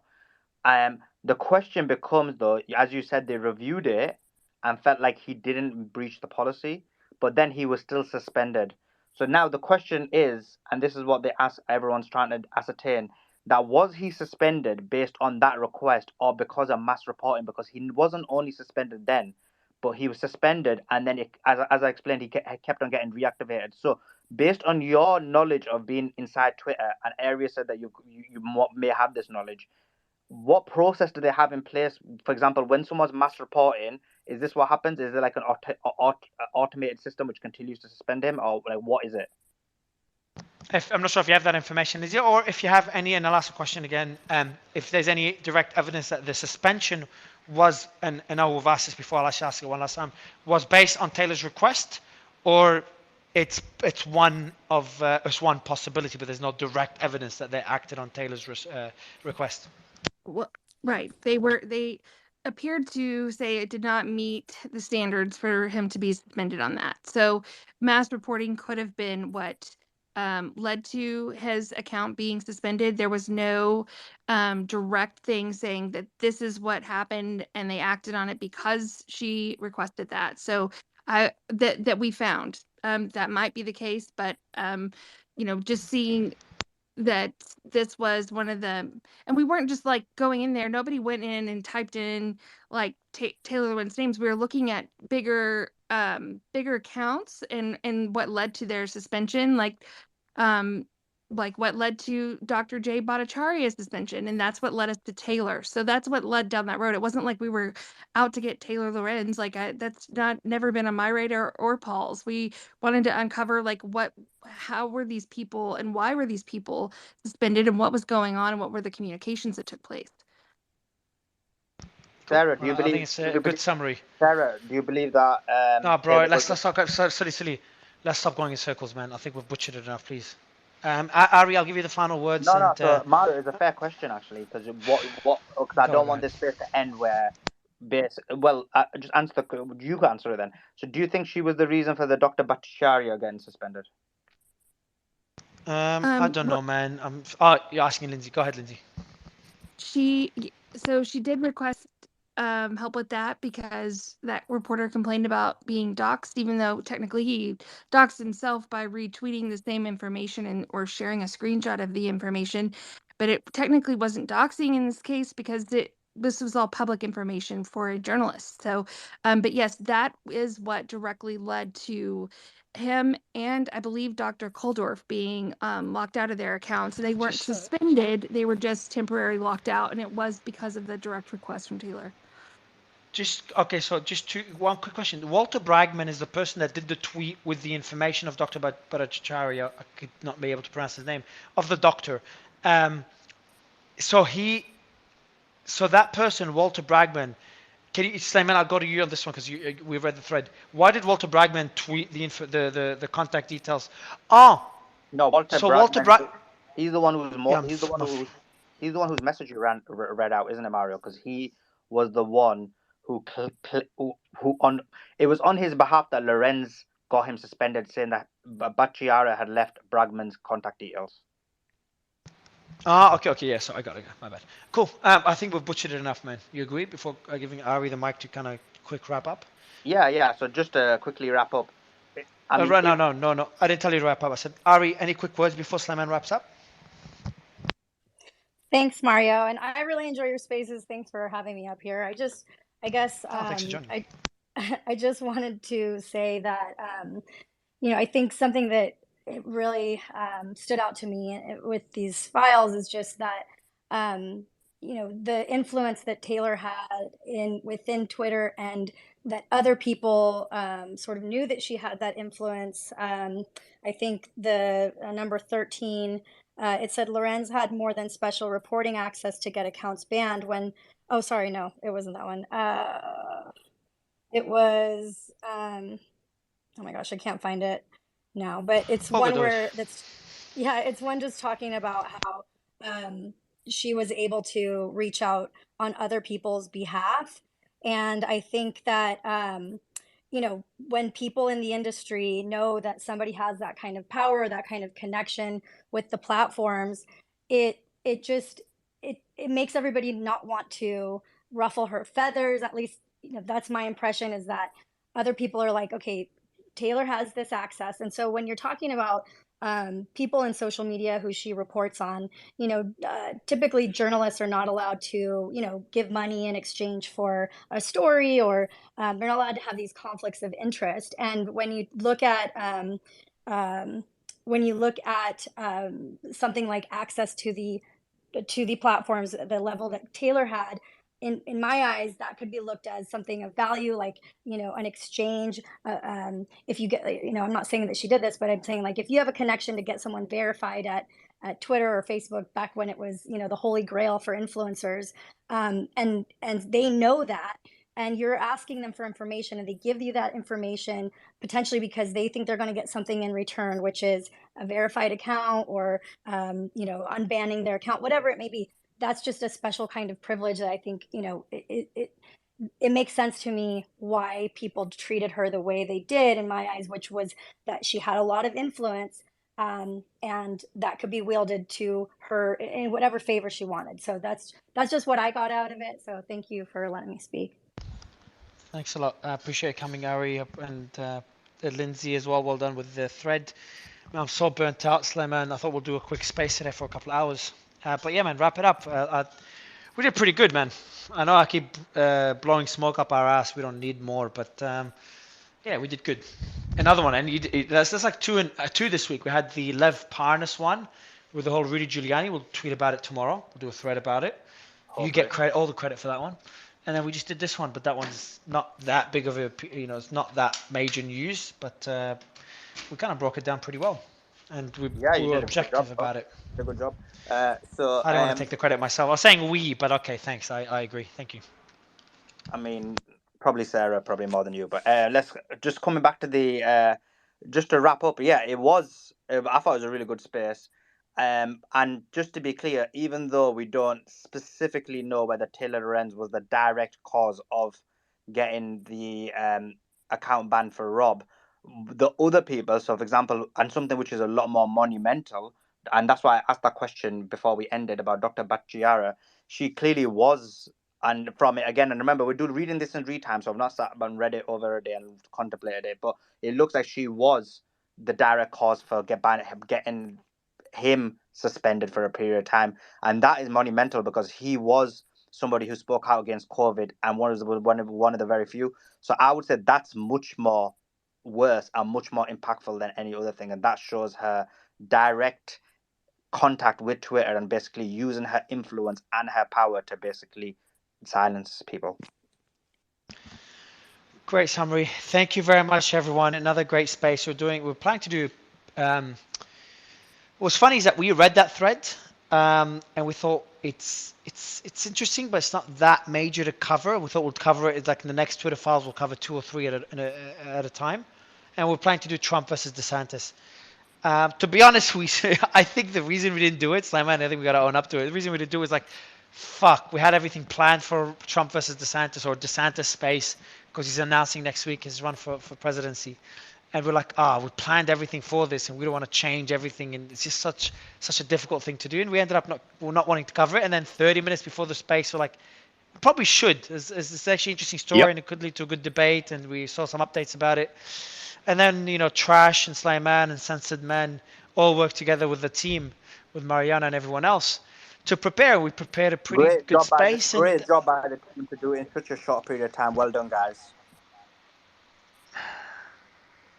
You're taking your position as a co-host for granted, man. You're not really appreciating it. You've earned it, and now you're about to throw it away if you keep doing this. Your little snippets, not snippets. What do you call them? Highlights. But yeah, Trash. Final words, man, before I end the space. Sound bites, yeah. No, I really am glad we did this one. I kind of missed the boat where we did not include Ben Collins into this because again, this is what I was talking about earlier in the space where it is all related. I wish we would have done that. But no, I really appreciate you pivoting when you asked me, like, what do you think? And I'm like, oh, no, we need to do this one. Tay-Tay is a hot commodity on Twitter. We definitely need to do this one. So I was glad that we did it. Tay-Tay, is that Taylor Lorenz? Tay-Tay? Yeah.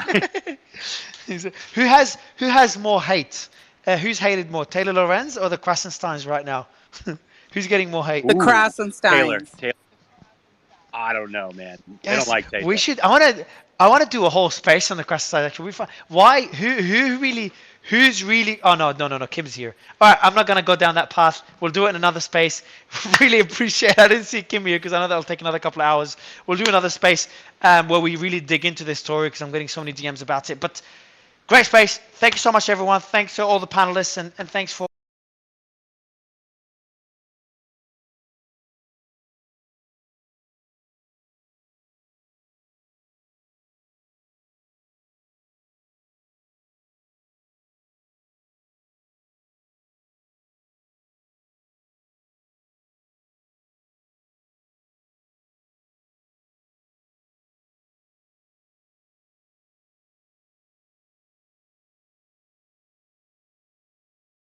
Holy cow. It's so much better. OpenAI has its own app now, officially. And it's really good. Yeah, you just go to the App Store and download it. Again, we're not affiliated with them at all. In fact, we're going to talk shit about them in a few minutes. Because Twitter is talking shit about them, so we'll repeat what Twitter's saying. But the iOS app is actually legit. Like, you can even use it like Siri. They have voice.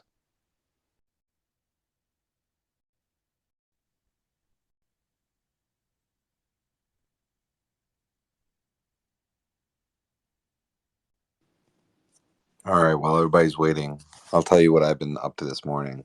I downloaded the ChatGPT iOS app. Not a sponsor or anything, just interesting. And holy cow, it's so much better. OpenAI has its own app now, officially. And it's really good. Yeah, you just go to the App Store and download it. Again, we're not affiliated with them at all. In fact, we're going to talk shit about them in a few minutes. Because Twitter is talking shit about them, so we'll repeat what Twitter's saying. But the iOS app is actually legit. Like, you can even use it like Siri. They have voice. It's crazy. I am a little worried that they know everything I'm going to be doing on my phone. That's kind of scary. But yeah, outside of that, not bad. Yeah, we're probably going to wait like maybe 3 or 4 more minutes before people jump on. Lots of news to go through.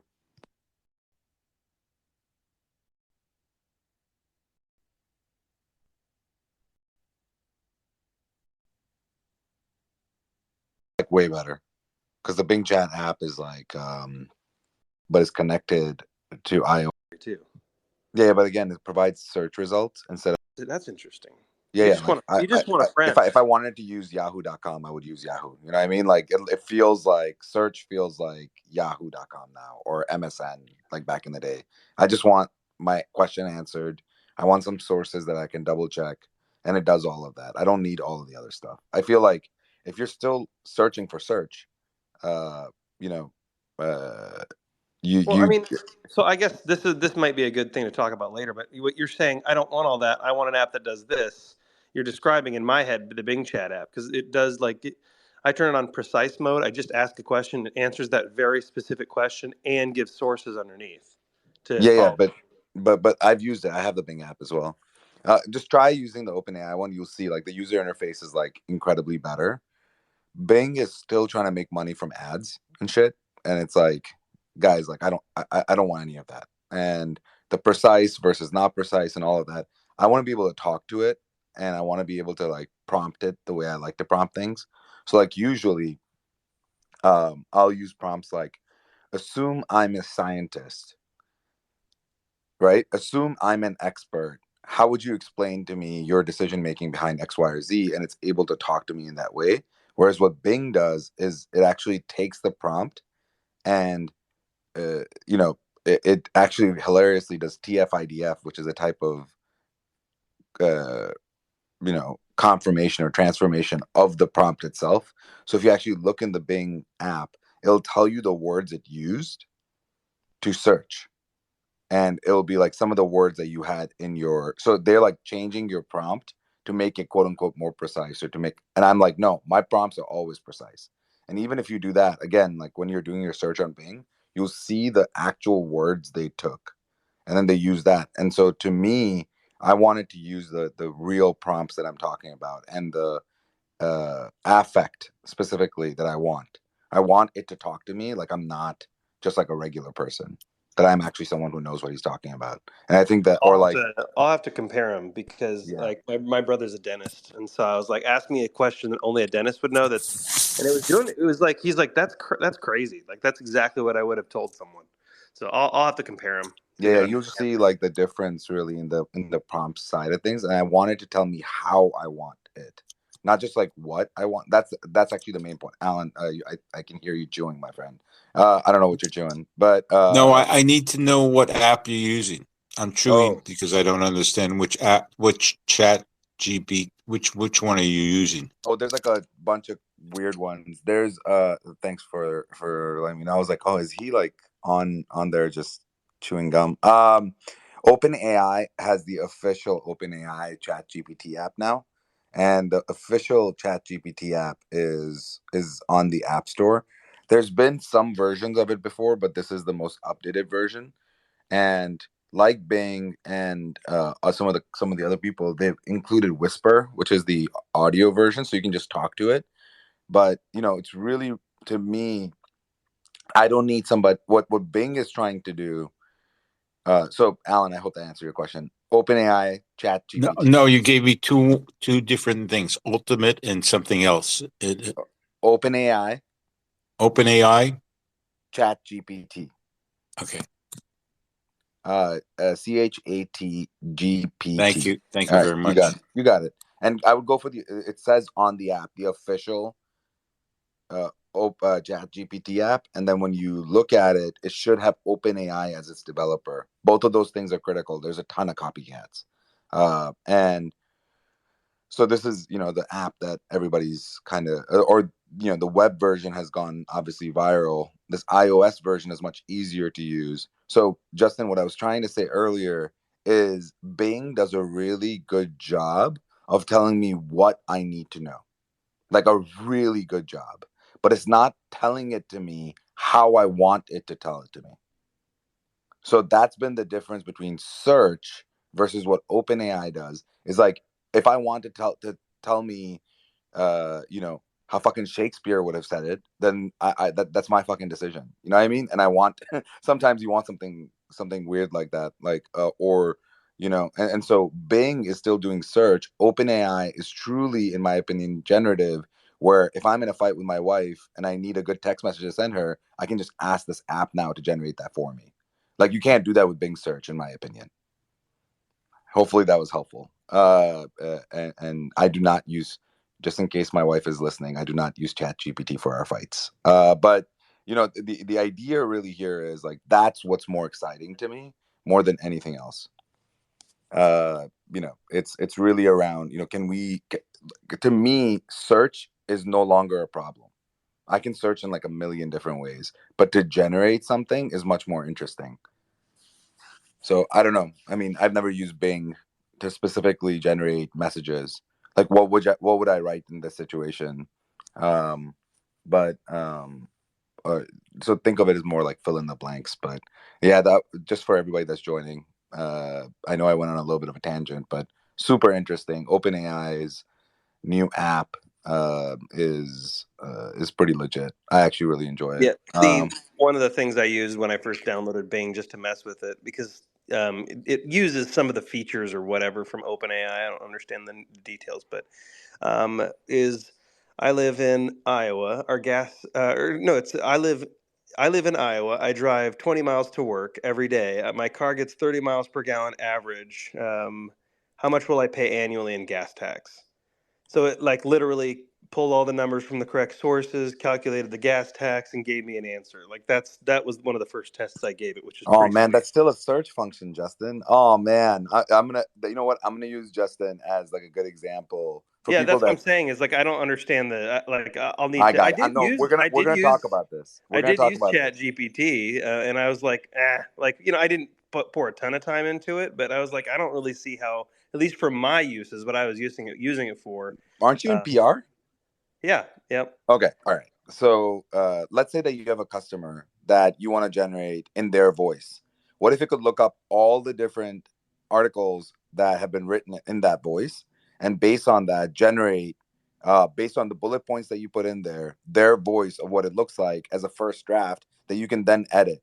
You could use this Chat GPT app to do that in like 30 seconds. Yeah, okay, I see what you're saying. So, because Bing caps out at about, I don't know, what is it, like 100 characters or something. Yeah, It but doesn't Bing get also doesn't super detailed. generate.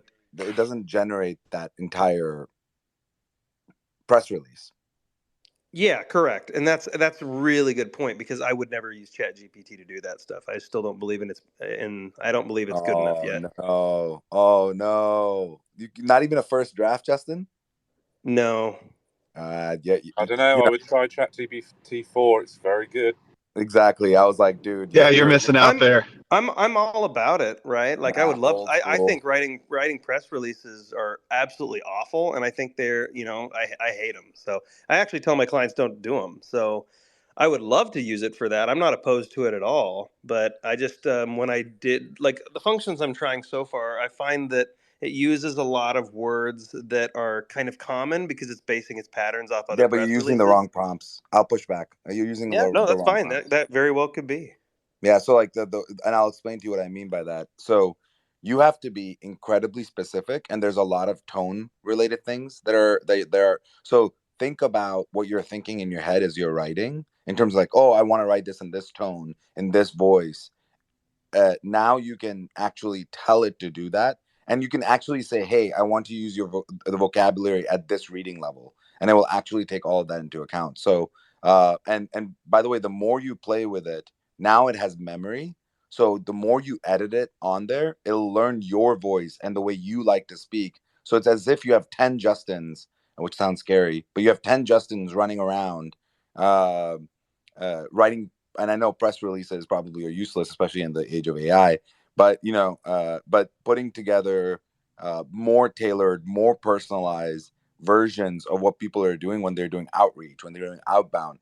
What is happening right now is, and I don't mean to say this in a in a overly doom and gloom way, creative energy when it comes to actually generate, like, very few people think of PR as a place where ChatGPT will not completely disrupt it. Like if you're sitting in PR and you think that it's not going to affect PR, I think I would say, like, you haven't really tested the essence of it yet.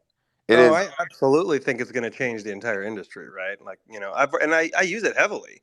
Like, for example, I'll say, instead of a tool like Muckrack, which a lot of PRs are familiar with, I'll just tell it, hey, who are the top 10 journalists writing on You're this still topic? using it for search, Justin. Yeah, I'm sorry, I gotta push but back. that's the bulk of the time that's like the bulk. So understanding who I'm pitching and understanding them on a very deep human level is the bulk of my time. And now I should clarify this with I do PR very, very differently. What probably most people think sounds like a time waster, but most of my time is spent really understanding a person's writing style, why they write the way they do, the certain words they use. It's a lot of nuanced stuff, and like I'll use their phrasing back at them so that they feel Exactly. safe when So this is There's a all. lot of things that are very nuanced. Yeah, so just to be clear, and we'll move on now, but I was going to say that, and maybe Alex or somebody else can also jump in, but what I was going to say was that the beauty of ChatGPT is not that it's making search better. I just want to be very, very clear. If that's what you think it's doing, or that's what No, I anybody get that's that. listening, I it's understand. actually in generating new content, actually, is the thing, the generative side of things. Generate new information. It's not even searching the internet and providing it in a concise, summarized way. Some people really like that function, but actually there's better ways to do that. Much, much better ways than using this, because there are ways that you can do that without having as many hallucinations. Which, for people that are listening, hallucinations are, it just makes up the answer and thinks it's the right answer. There's much, much better models, and like the entire search paradigm has been built on an algorithm called TF-IDF, and you can use that with some things that look like OpenAI but actually aren't, and you can have reinforcement learning to improve that. That's not the issue. The thing about generative AI that's super exciting is the transformer technology, which is actually allowing us to generate using inputs and coming up with unique outputs. Those outputs are what's exciting, and that's what I think is and it's very, very relevant to our conversation around Twitter and Microsoft. Wanted to let anybody else weigh in. If I'm completely off base outside of Justin, does anybody disagree with me about sort of my underlying supposition? If not, we're going to move to this crazy news around, you know, Twitter and Microsoft continuing to tussle. There's a lot of a lot of baggage around this one. Yeah, I mean, And this would be maybe good for another room sometime, but I would love to dig into the nuance of language and how I use it and why it works, et cetera, et cetera. But I don't want to embarrass you in your own room today, of course. So we'll just let it go. sure, man. Brilliant. That's great. I love that. I also don't want you shilling, so we're gonna move on. Just kidding. All right, so let's get this done. So, just to be very, very clear, we are not going to take sides in this conversation in terms of, who's right, who's wrong. But I do want people to know the information around this, what I would call big issue. I think Alan got dropped down, which is around the background of Elon Musk and OpenAI, and now Elon Musk and Microsoft. And again, if I misspeak, I did a little bit of research on this, but if I misspeak, please do correct me. So Elon Musk was originally involved with OpenAI as one of the founders of OpenAI. He invested about he donated $100 million and was very instrumental in the early days. OpenAI at that time was a nonprofit. They spun off a for-profit arm, which was then backed by Microsoft. Microsoft and Satya Nadella have now used OpenAI and integrated into their Bing search, which is now and Internet Explorer or Edge, whatever they call it now, and it has become a lot of people have switched over to that because it integrates all of these tools from OpenAI.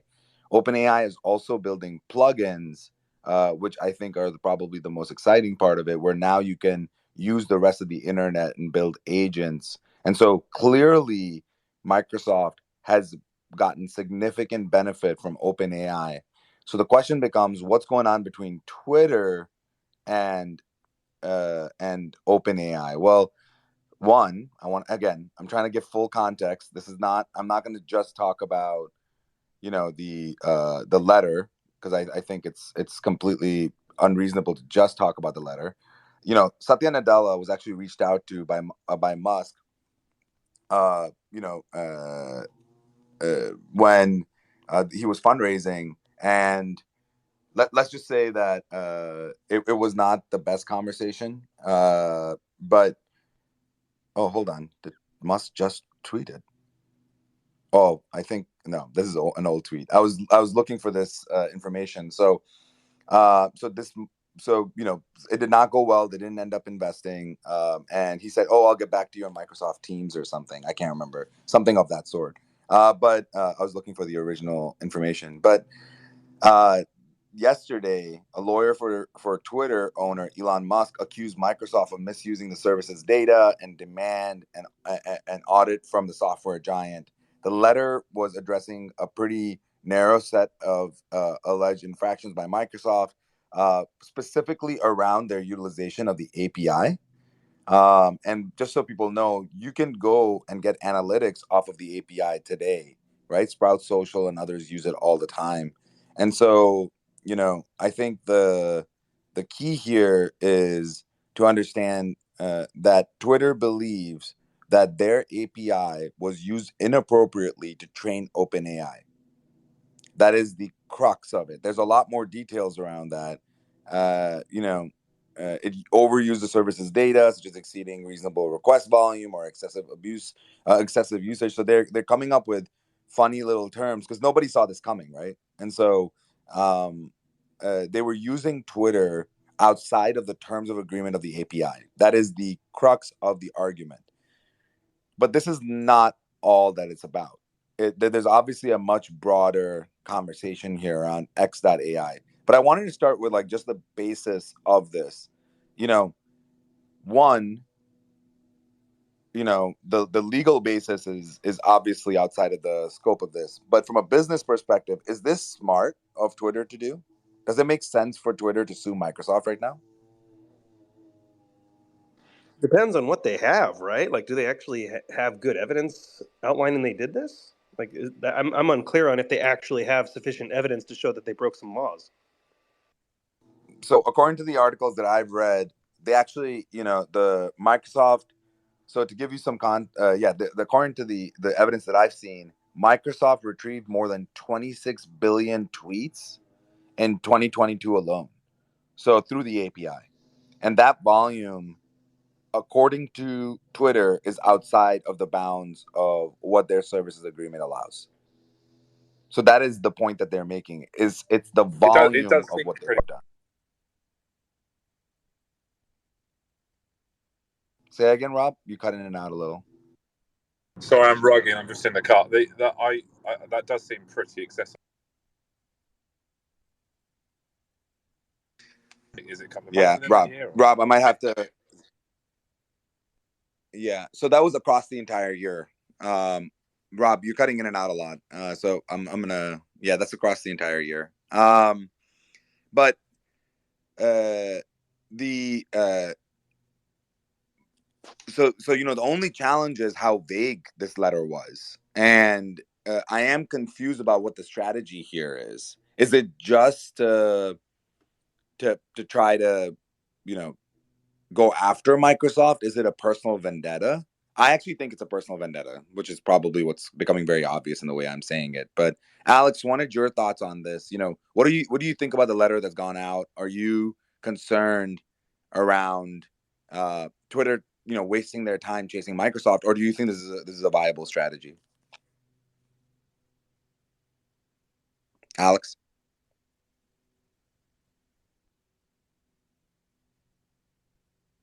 Hello? All right. Alan, I know that oh, there you go, Alex. Oh, Alex got kicked off. What just happened? Hold on. Let me bring him back up. It's definitely Friday. 100%. Yeah, so yeah, go ahead, Alex. Sorry, I didn't get the prompt. Yeah, no, the question was what do you think about this letter that was sent out? Do you think that there's a viable strategy here? What is Twitter doing here? Clearly, we keep hearing how Twitter doesn't have time or money to spend on things, but yet they're going after Microsoft. That doesn't seem like a very smart idea. Yeah, I don't know. I've not looked at the issue very closely, but I heard the earlier discussion about whether they're breaking some kind of law or something. I can't think of anything like that. It would have to be something in their terms of service where, we've given you API access to get certain data and you're allowed to use it on certain terms, and you've used it on terms that you're not allowed to use it on. This goes back to a bigger point, though, which is Elon. Obviously, he's been consistent, right? He's been saying that warning about AI, but not until OpenAI, ChatGPT came out and got all those users. Not until then did he start going to the White House and going to lawmakers to talk about putting a hold on this thing. So I am I'm a huge Elon fan. I'm a big fan of what he's done with Twitter. I'm a Tesla shareholder, but I am a little concerned that maybe he has this temptation to use the law to slow down some competition, because sometimes that's what regulations do. Sometimes some bigger companies like to use regulations to slow down disruptors. So I kind of wonder if maybe that's in the back of his mind. Certainly can't prove that. I don't have any evidence of that. He's never said that, but I do have that concern. And this is kind of maybe a continuation of that. Yeah, I mean, again, I'm just not familiar with why. So again, just to kind of remind everybody, there's been a broad push across the industry to try to slow down the development of AI because there are concerns around safety and I actually think partially around copyright, but in reality, incumbents do this all the time, right? Like they want things to slow down.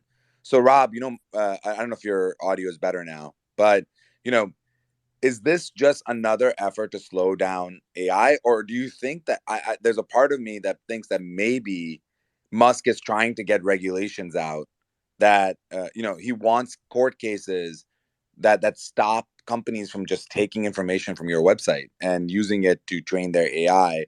I think that might be a large part of it. Yeah, I don't know if my audio is better now. Way better, way better. Perfect. Yeah.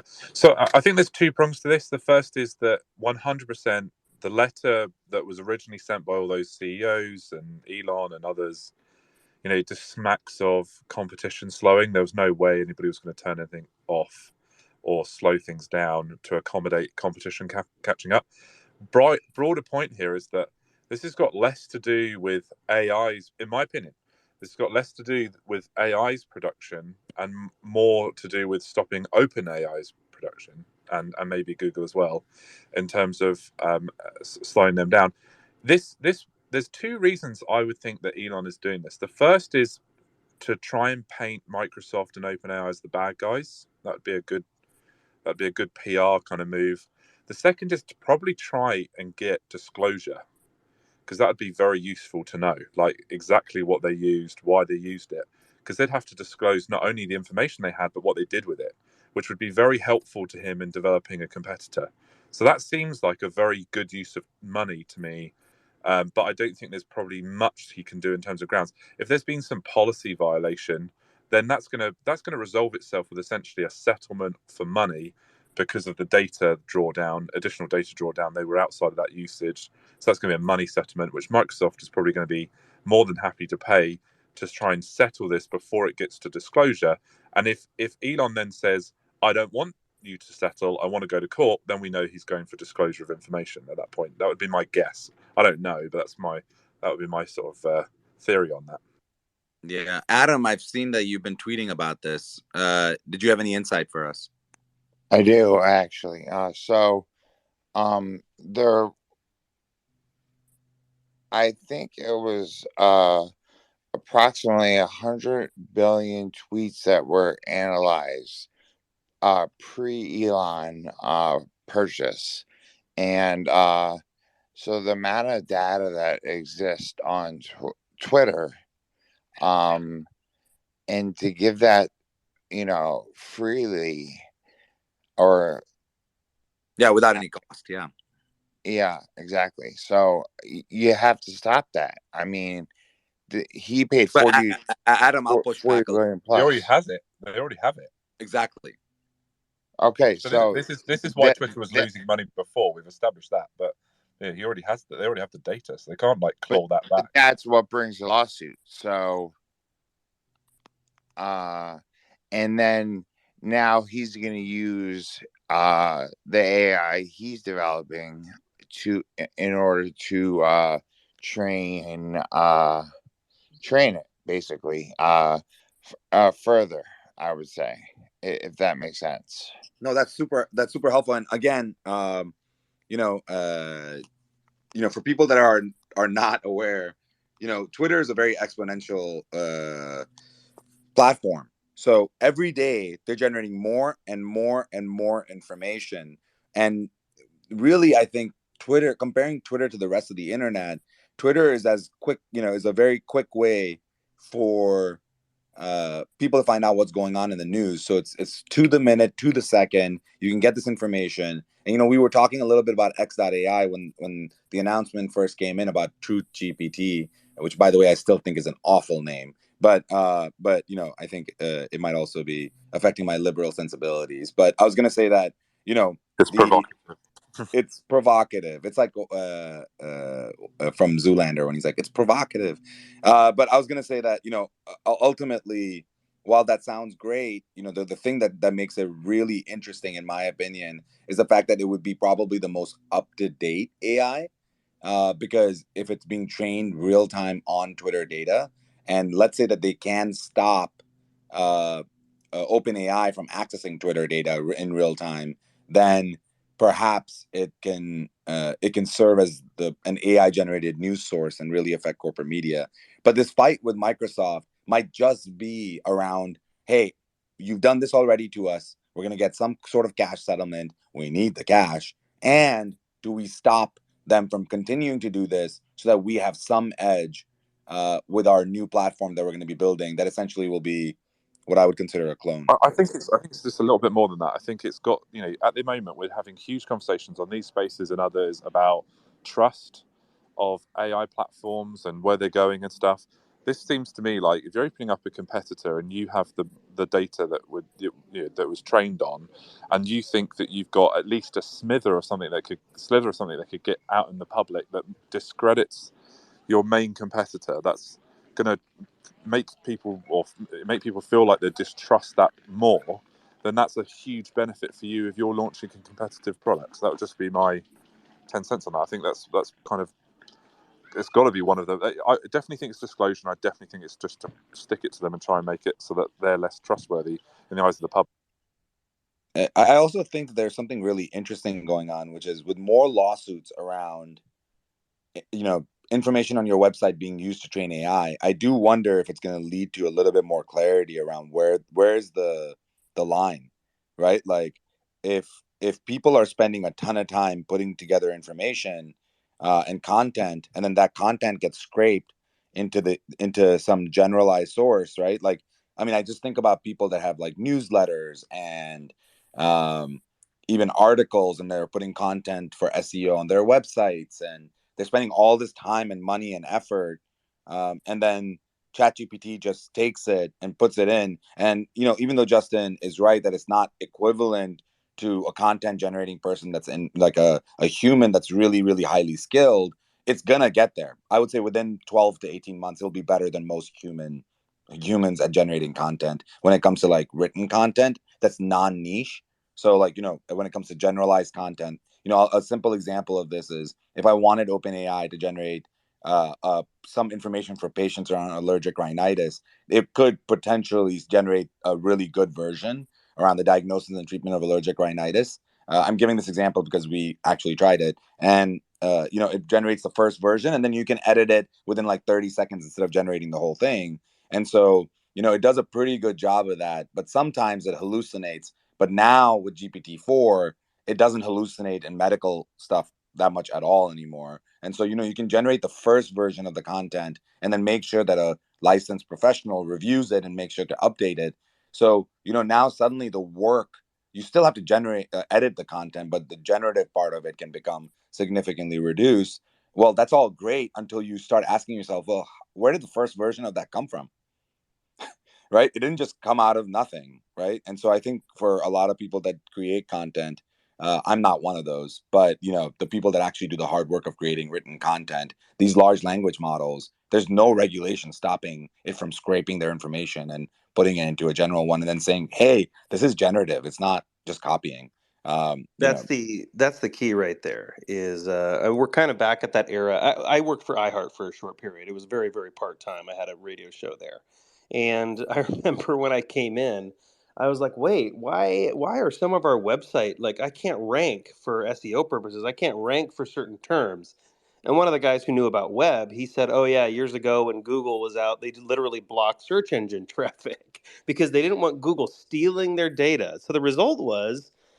We could not show up in search. Now they've since fixed that, but I think we're probably going to go through that same phase again, where people start to block AIs with like a robots.txt file. But like I'm just telling my clients, hey, the AI is a giant robot in a box, and it knows what's in the box really well, better than you. But outside of the box, it doesn't know anything. And so, if we trust companies like Microsoft, I mean, if Microsoft works with content creators, they're going to do great, right? They're going to do really, really great. If they don't, I imagine everyone will start to block them out, and it'll be a hard road. So the working strategy for my clients right now is you need to be the one to put fresh inputs into the box to teach the robot, here's some new information you didn't know yesterday. And if you are the one who is constantly feeding new information into the box, into the robot's head, you are the one that gets sourced all the time. So that's basically but if there's any information in the robot's head that is already known, um, don't waste your time on that. So for example, like in SEO, people call it like the skyscraper technique, which is take a piece that's ranking really well, make it deeper, make it better, get more resources in there. And basically people just Google stuff and make a deeper piece. AI search has effectively eliminated that strategy, which is good because that's just junk crap content. No one wants to, when their car's broken down on the side of the road, no one wants to like do a quick Google search for how to jumpstart their car and have a 3-year history of the automobile, right? So it'll be better for everyone. Well, one question I have for Brian and Neely is Brian, or Neely actually first. Are you starting to think about all the content, like, because you generate really high quality content, and your team is working on reports. You guys are thinking about things very, very differently. But like, if these AI systems can just scrape your information and include it into a larger the larger ether, as I'd call it, like in the back, right? Put it in their code base. You know, does that worry you? Do you start thinking about putting things behind a paywall? How do you stop all of this? I mean, this is like a more generalized question because Twitter is making us ask this question right now, aren't they? So for me, it's not uncommon for me to be in a boardroom meeting and I'm sharing, some sort of economic insight that maybe is not out there in the public domain. And I get there's this awkward moment that occurs where someone on the board will say, okay, how come we've not heard this before yet? Right? Like they're like, how did two chicks and a calculator figure this out? And we haven't heard this or read this elsewhere. And my response to them is the same as it is to AI. Ina Garten has had the same access to flour, sugar, milk, and butter that I have. Her pancakes will always be better. Okay, her pancakes will absolutely always be better. I happen to be able to paint pretty decent synthesis around consumer insights with economic data. Been doing it for 26 and a half years. I know where the bodies are buried. Now, can AI figure that out? Yep, they probably could. Can they deliver it with trustworthiness, kind of insights as to what to do? Because we speak sell side, right? We speak boardroom. Maybe eventually it could be there. Well, it could just read all of your old work and speak like you. All of our works we don't have it in the ether. We actually paywall There you go. it all. That's what I was trying to get to. Yeah, we paywall it all. But just for the clients who retain us, not even clients who project us. So like it's so my question is, like my audience is like 10. But what if it got a subscription, one subscription for all of the different things, and maybe somehow used all of your Microsoft Word information? If you use Microsoft Word, I don't know what you use to put these reports together. I have no idea. Tablets, Sanskrit. Tablets. Yeah. So like, what if it could actually get access to the source data and was able? He just completely missed that, by the way.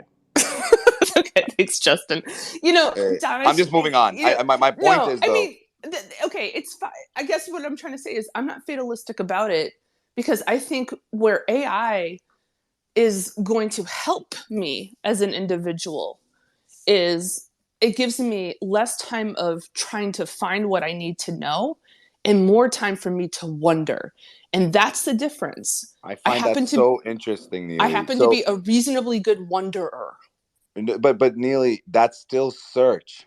It's not the generative side of all of the stuff that's happening. I somewhat disagree with you on that. You don't consider that search? It is interesting because Donish's priorities are like creation, and Neely, you and my priorities are getting the information we need. This is actually a really fascinating discussion. So I think that's the delineation, right?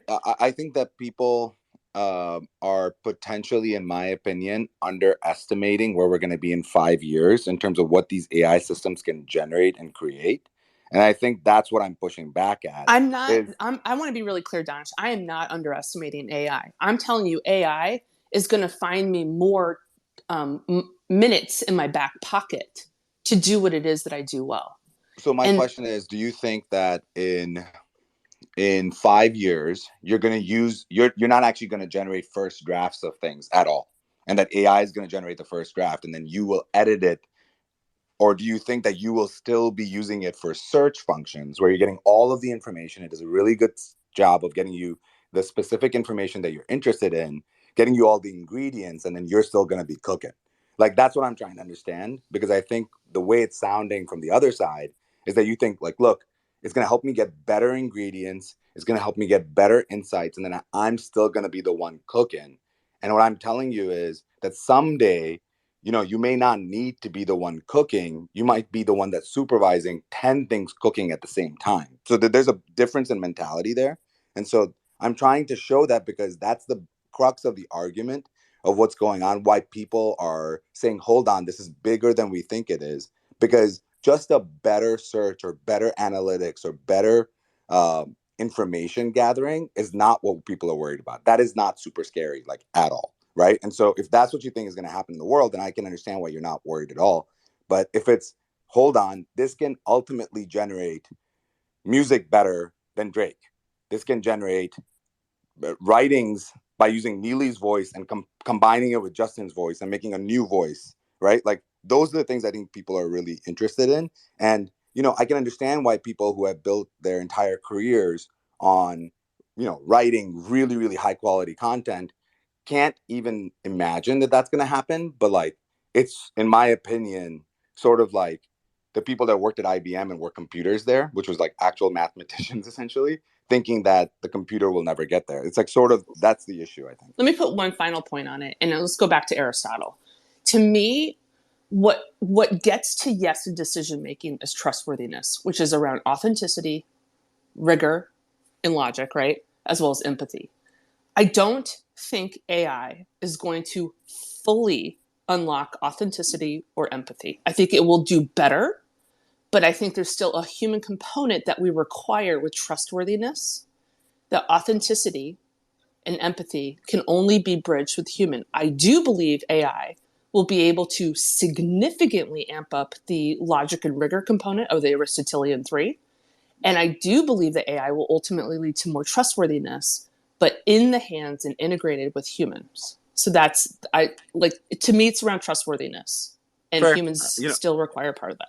I think that's a fair commentary. And so Brian and Ed, you know, I wanted to get the other side. I don't know if you agree with me here around the generative side, but Brian, I saw you do 100, so I wanted to get the other side of it. I understand Neely's point around that, but I still want to return. Well, I want to add on to that real quickly, and then we can talk to Brian and Ed. But just briefly, there's a really amazing book, Dan Ariely. He's an incredible researcher, and basically his whole premise in several of his books is how humans are irrational. We think we're rational, but we're extremely irrational. And we make, and part of that irrational behavior is the ability to make connections across industries that no one else actually sees.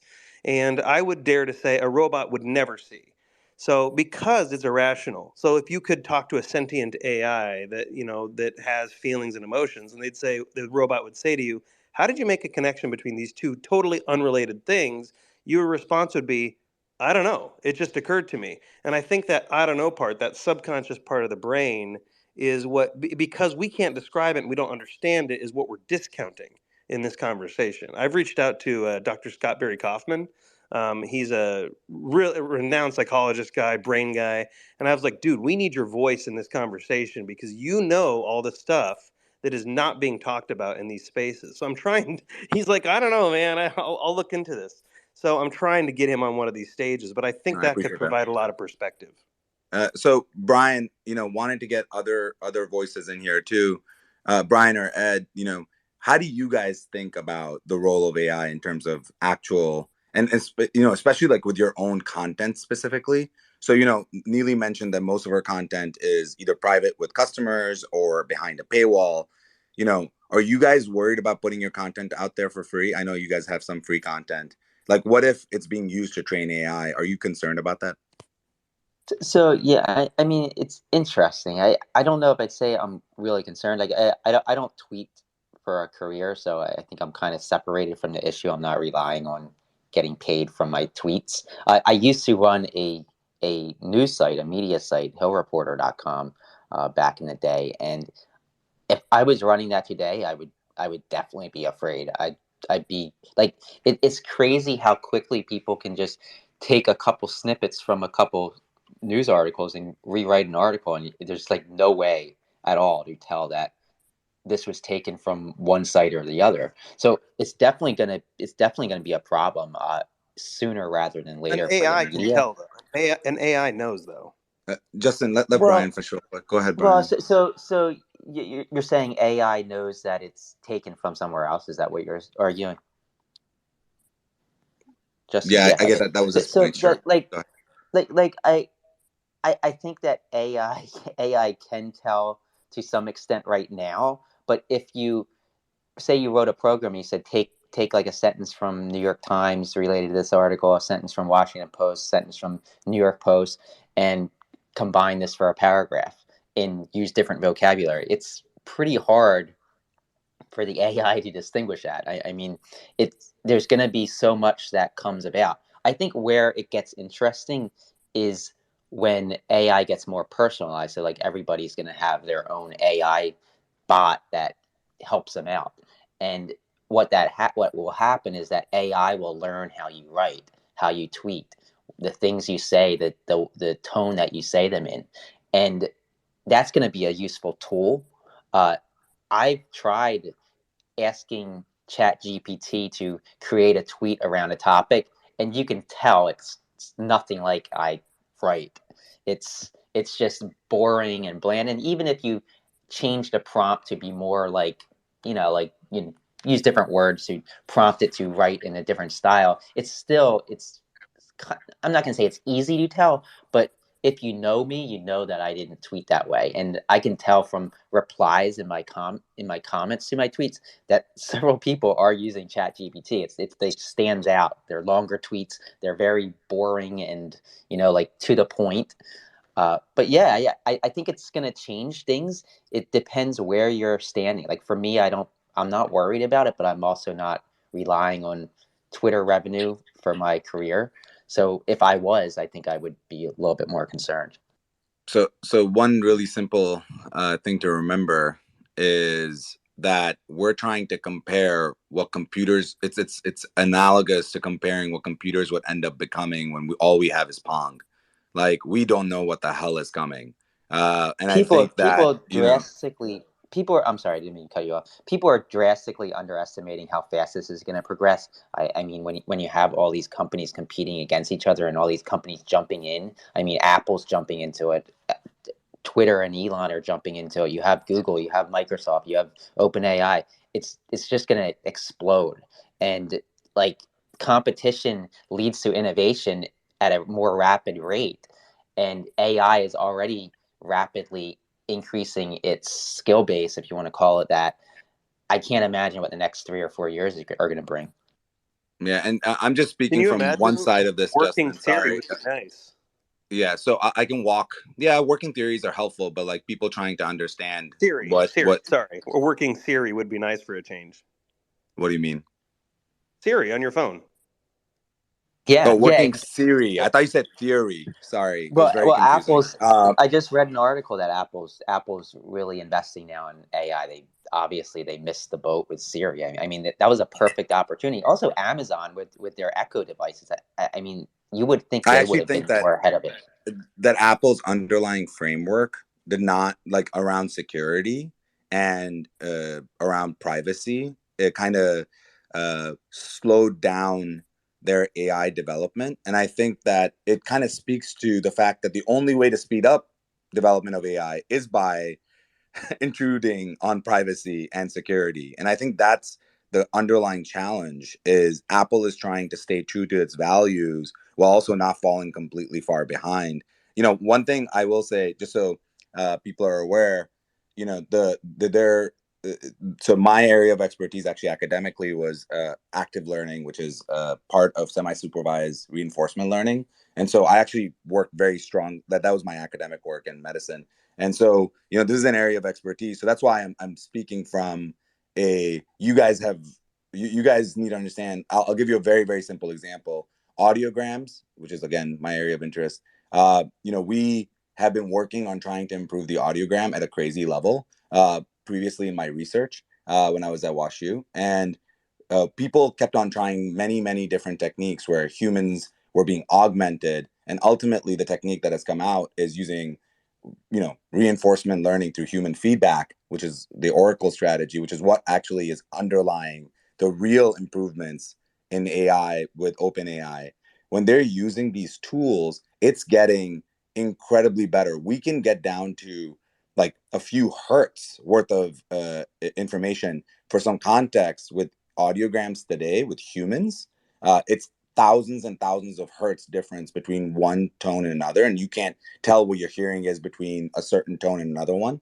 With AI, we can do it down to single hertz, so we can know if specific hair cells have died. I mean, it's like crazy. It's like the level of information that you're getting from AI is not just better than humans, it is impossible for humans. When you look at the work that Google did with computer vision on retinas, they could look at someone's retina and tell whether that retina was a male or a female just by looking at the retina. Do you know what percentage of doctors can do that? Zero. It's not something that can actually be done. So, we have no idea what's coming. We have never been in this situation before. And I think that, um, thinking about it from a, hey, look at it today. So I agree with Brian that today it kind of is not very exciting, but with enough information, and if Brian kept on feeding it its own information, I think we would see it develop significantly. And I think you just have to go back to people that were there for the early days of computers, and you see where it was then and where it is now. This is going to be even faster and more exponential. So, I'm kind of excited about that. And I want to go to Jeff in a little bit, but Jeff, obviously you're an expert in this space, but Trevor, I wanted to make sure that you weighed in as well, because I think a lot of people are underestimating AI. Do you agree with me? Yeah, I do. I think one of the things that's going to be really, really fun to watch over the next couple of years is the delineation between AI and automation has been up for debate for several years, right? Like RPA, process automation, implementation into companies that we're kind of lackadaisical in terms of the adoption of technology in a certain sphere, where that that margin of time or productivity has been completely missed in a vast number of industries. And I think there's kind of a crux here where eventually you are going to start to see process automation start becoming a more common place in small to mid-sized companies that find really obscure mundane tasks that are now taken over by some sort of automation process. But in order to do so, you have to have AI that can help generate the process automation. I think that's something that is even more interesting to me, because if you can have industry specialized AIs that understand context a little bit more relevant to a specific problem, now the AIs can actually generate some sort of reduction of mundane and allow human interaction into things that are a little bit more complicated and abstract. So I think there's something to be said for the fact that we all kind of think of the big scary AI and the generative, but I think the generative aspect that becomes most interesting is when you have a continuous cycle of a work process in a day that you don't necessarily have the time or effort to be able to have a side project to automate. That's where AI can have a huge influence on a reduction of layman skills or redundancies that I don't think we're necessarily highlighting. Yeah, I mean, I do think that. So, Jeff, do you agree about the generative comments on generative AI? What Trevor just mentioned. I do. I do. I think it's going to continue to accelerate, and it's going to be huge. And just, I think what you see happening right now, just in terms of the solutions. I mean, I think ChatGPT may have mentioned this earlier, released a ton of plugins yesterday. If you go to bard.google.com and use their solution, it's already connected, to the internet, so you're getting real time um, feedback on things. I think it's going to be huge. The area that I employed it a lot is in the manufacturing environment, in terms of it started in quality control, and it's really kind of moved now into the robotics and automation element. Yeah, I go ahead, Trevor. Why don't you respond, and then I want to go to Robert on his thoughts. Go ahead. Yeah, no, I was just going to ask Jeff. I think the quality control space. One of the things that I think you were bringing up, Doctor, is that we don't even know what we don't know in terms of spectrum, right? I think it's interesting to think about the way that humans see light. I think is a great example of what AI is going to begin to start to normalize as something that's easy. So I'm curious for Jeff, where do you think that we go from here in terms of kind of the obscurities that perhaps we may not have ever recognized that have been right in front of our face this entire time, that now AI can kind of perhaps tie some of these unrecognizable variables and bring them to the forefront? Yeah, one of the big things was in, like in manufacturing, these like the physical, so basically doing unit by unit optical characterization, like before the assembly is complete, and then actually comparing, like for example, the position of a screw to the RF performance of that device, and actually being able, intra manufacturing process to be able to say like, hey, look, when these screws are not properly torqued, your output power is drifting. And before, that would have been a unit that was closed up and moved to the bottom of the line, and then then it tests and it failed, then it have to go to the repair bin. And now you can do active alignment, and you can correct these things before they ever hit a backlog or a repair pile. So I mean, in the manufacturing environment, it's been actually way before generative. It's been in use, but it's really kind of accelerated, I would say, in the last 3 to 4 years. So I think you're going to be able to really take just a whole other step in terms of defect prevention and just accelerating the product development process. Yeah, and so for we have a lot of people listening now, so I just want to make sure to plug this. If you are working on an AI company, reach out to Mario and his team. They're actually working with some of these companies and the VC funds that support them. They're also doing some Shark Tank style pitches, not just for AI companies, for other companies as well. So feel free to reach out to Mario. You DM him, and he's working with them closely to help them build community and try to get access to more investors and information. So, I wanted to switch the conversation over to something that is incredibly poignant right now, which I don't know if this is a victory lap yet. I'm not sure where we go, but we have Robert Wolf up here. So I wanted to ask him about the debt ceiling. I know it's a pretty hard turn, but it's an important one. It seems like both sides are at the table, Robert, and they're negotiating actively. I was interested in your thoughts around Biden cutting his trip short and skipping the Quad meeting. But overall, what are your thoughts on this debt ceiling conversation? Are we going to see resolution next week, in your opinion? Yes. To answer Okay. in one word, as I've said all along, yes. We're not going to have a failure of our nation, even though we always like to go close to the edge. I've made a few comments about this on the past. I don't view this that similar to 2011, or to when the last time we went through this. As I mentioned, at that point, Boehner had a 24-seat majority in the House. This is a 4 or 5 seat. I don't think we're going to see, sorry guys, $1 trillion digital coin. I don't think we're going to see the 14th Amendment. I don't think we're going to have all these different bells and whistles to try to do something in a nonpartisan way. It's going to be Robert, no bricks?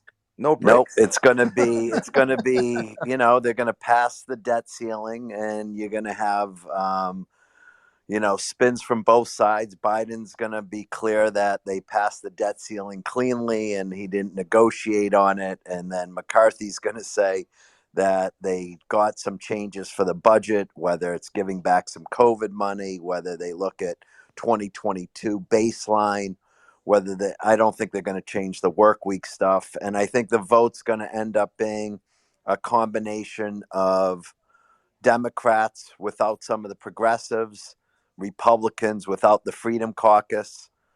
It will feel ugly for the next few days, bitching and moaning. You'll have, everyone on the bully pulpit saying, the Freedom Caucus members or the progressive members yelling and screaming that this doesn't work.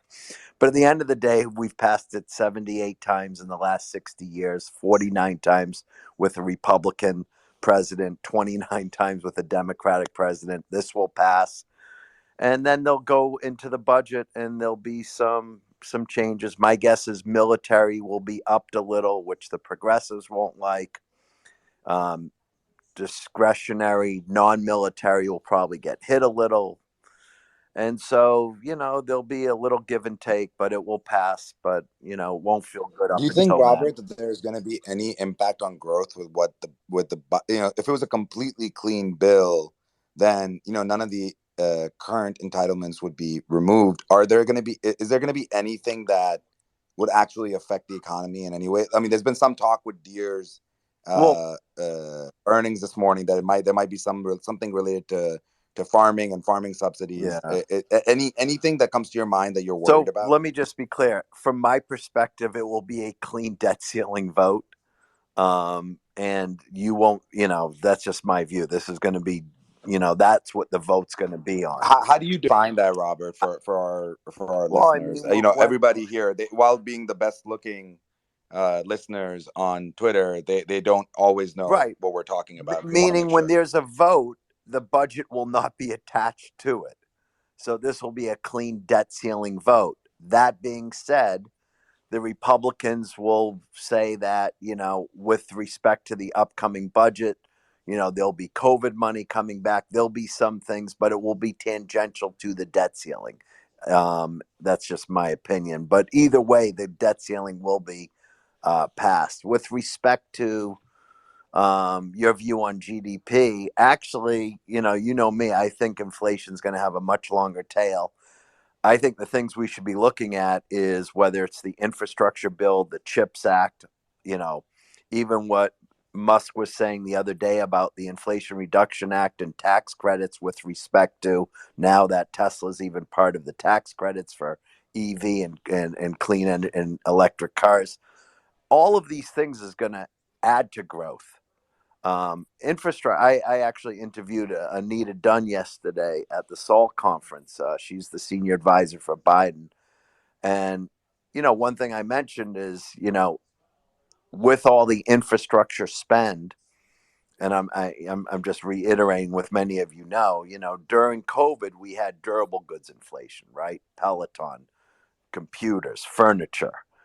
Now we have service sector inflation, mainly wages, labor, a tight labor market. With that type of thing, if you had infrastructure, which is the fastest multiplier of GDP growth, for every dollar spent, it's a 1.6 times multiplier. You're going to, in my opinion, even see a little more, inflation with respect to wages. And so, yeah, I don't think it's gonna. I don't think what these sideshow, comedy going on in Capitol Hill is going to really impact GDP at all. It's just a bunch of populist rhetoric on both sides, yelling and screaming. Talking about politically, though. Oh, Trevor, go ahead. I wanted to go to Ed real quick before you go, Trevor. Just really quick. Ed, from a political perspective, look, with McCarthy bargaining a deal, yeah, it could hurt Republicans, but it won't hurt any of the candidates directly. With Biden on the other side orchestrating this deal, and by the way, I will show my political leanings. I think people have been underestimating his ability to get deals done. And I think this is another example of how he's getting deals done and negotiating deals. But Ed, is he going to lose even more face with the primary voters? Because there is a challenger out there. I don't completely agree with the challenger. I don't even know if they're going to run a full primary process, but we saw Bernie come out. We saw other people come out. Ed, are you concerned that the Democratic Party is going to turn on Biden for making a deal? I don't think so. And I mean, the primary, it's really worthless, right? I mean, there's no chance that Biden is not reelected in the primaries. Uh, I think, like, I agree with you. I think Biden is good at making deals. I also think that him and McCarthy are probably going to, like, kind of agree to both take the win here. I think I agree with Robert. They're both going to kind of claim to have won, but I don't think either one of them are really going to be opposed to the other one taking some of the credit. I think that's probably going to be part of the deal itself. Yeah, Trevor, do you agree? And just wanted Yeah, to get your thoughts also broadly. yeah, I think so. I mean, I was going to actually ask because we had some of this discussion yesterday, but to Robert, you bring up an interesting point about the wage inflation, obviously, and the specific correlation to, direct construction, as you know, material prices have been fairly parabolic the last 3 to 4 years, and now we're starting to see material prices come down, and we're also seeing the inverse with labor, where labor has seen quite an increase. So I'm curious, as we start pushing the narrative of more infrastructure spending, is that going to tighten the cost for builders even more, like generic home builder and commercial builders that are already fighting wage inflation from a labor perspective or a trade perspective, and now you're going to even have a more immediate price war with general contractors and generic infrastructure milestones that the government's wanting to push. Just curious of your thoughts on that. It's an interesting point. I haven't put too much time into thinking, but my probably somewhat uninformed answer would be yes. I think you'll have some supply chain concerns, and some people start looking at pre-purchasing. The answer would be yes, but it's hard for me to assess what's going to happen in commercial real estate, new projects, getting funding. But certainly, the overwhelming amount of infrastructure spend. And then look at the CHIPS Act. I think there's been over like 400 billion of private sector investment into manufacturing in the CHIPS Act too. If you look at the CHIPS Act and then you look at the stuff that's going to happen with the Inflation Reduction Act, predominantly on the climate action side, with all the tax credits going to, build clean energy stuff and renewables, all of those type of spends, yes, different materials and somewhat, but all those different type of spends happening the same time is one of my reasons I think inflation has a long tail, and why I don't think we're going to go into a recession. I think the jobs market's buoyant.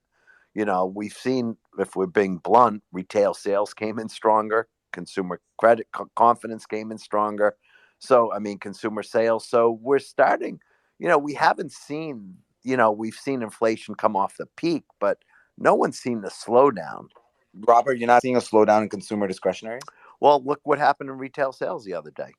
Retail sales decelerated, Robert, Only with on a now, year-over-year unadjusted right? basis. But wasn't that From a high single digit in January down to flat in April? It's empirically, it's 25% of GDP and it's decelerated. Just a question?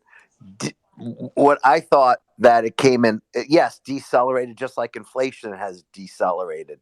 But wasn't retail sales, one, higher than expected? Number two, wasn't the spending more than expected on non-large purchases? If you're referring to PCE, yeah, before it gets revised, and that's always the problem with government data when you're in the middle of a cycle shift is, the data gets revised. We're going to see it with jobs. Jobs has definitely been revised, and we're going to also see it with retail sales. In fact, the Census Bureau not only lowered the March numbers, they lowered the last 10 years of data, particularly the post-pandemic numbers with their most recent revision. So I only because I swim in this data do I know this data. But and I understand how the media will sometimes take the seasonally adjusted month over month numbers. Yep. But the way that retailers report it and what they're actually reporting today, and Foot Locker's a great example. Foot Locker's down 25% right now pre-market because of sales slowdown since March. And other than the grocery dominant, retailer that is Walmart, pretty much every retailer, Home Depot included, has talked about softness this spring. So empirically, retail sales is in fact in a deceleration mode.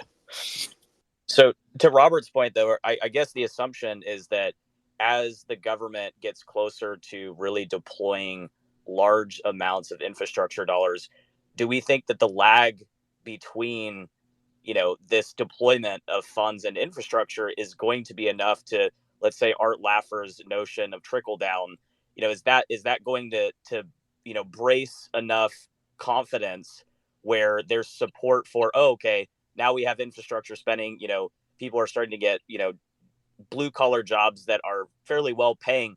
And you also have price competition on the wage impact of that, right? So I think there's some element of, as the government deploys this capital, to reroute infrastructure and improve it, that there are going to be some sort of tailwinds that help, I think some concerns or fears about financing, about stability within, builder sentiment, etc., that maybe we haven't taken into account, over the last, 6 months when we've been having discussions about commercial real estate.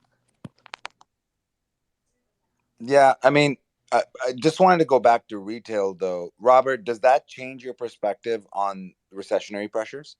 If you're Nope. seeing retail slow down this significantly? No, it doesn't. I'm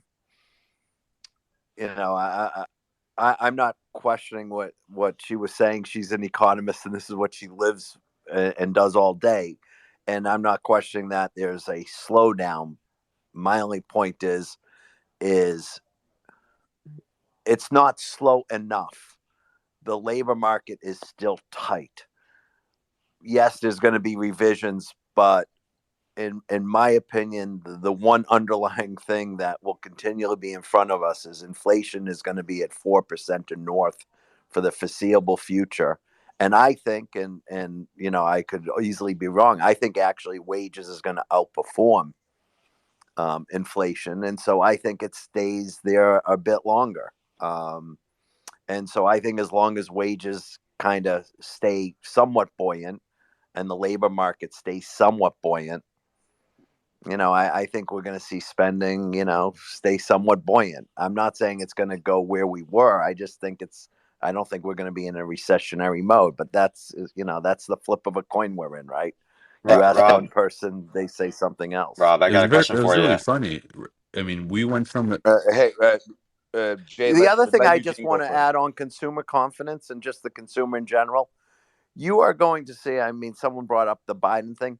Biden's not even going to really be campaigning until early 24. There is no primary for him. Who's ever running has zero chance right now. I was named after Robert F. Kennedy.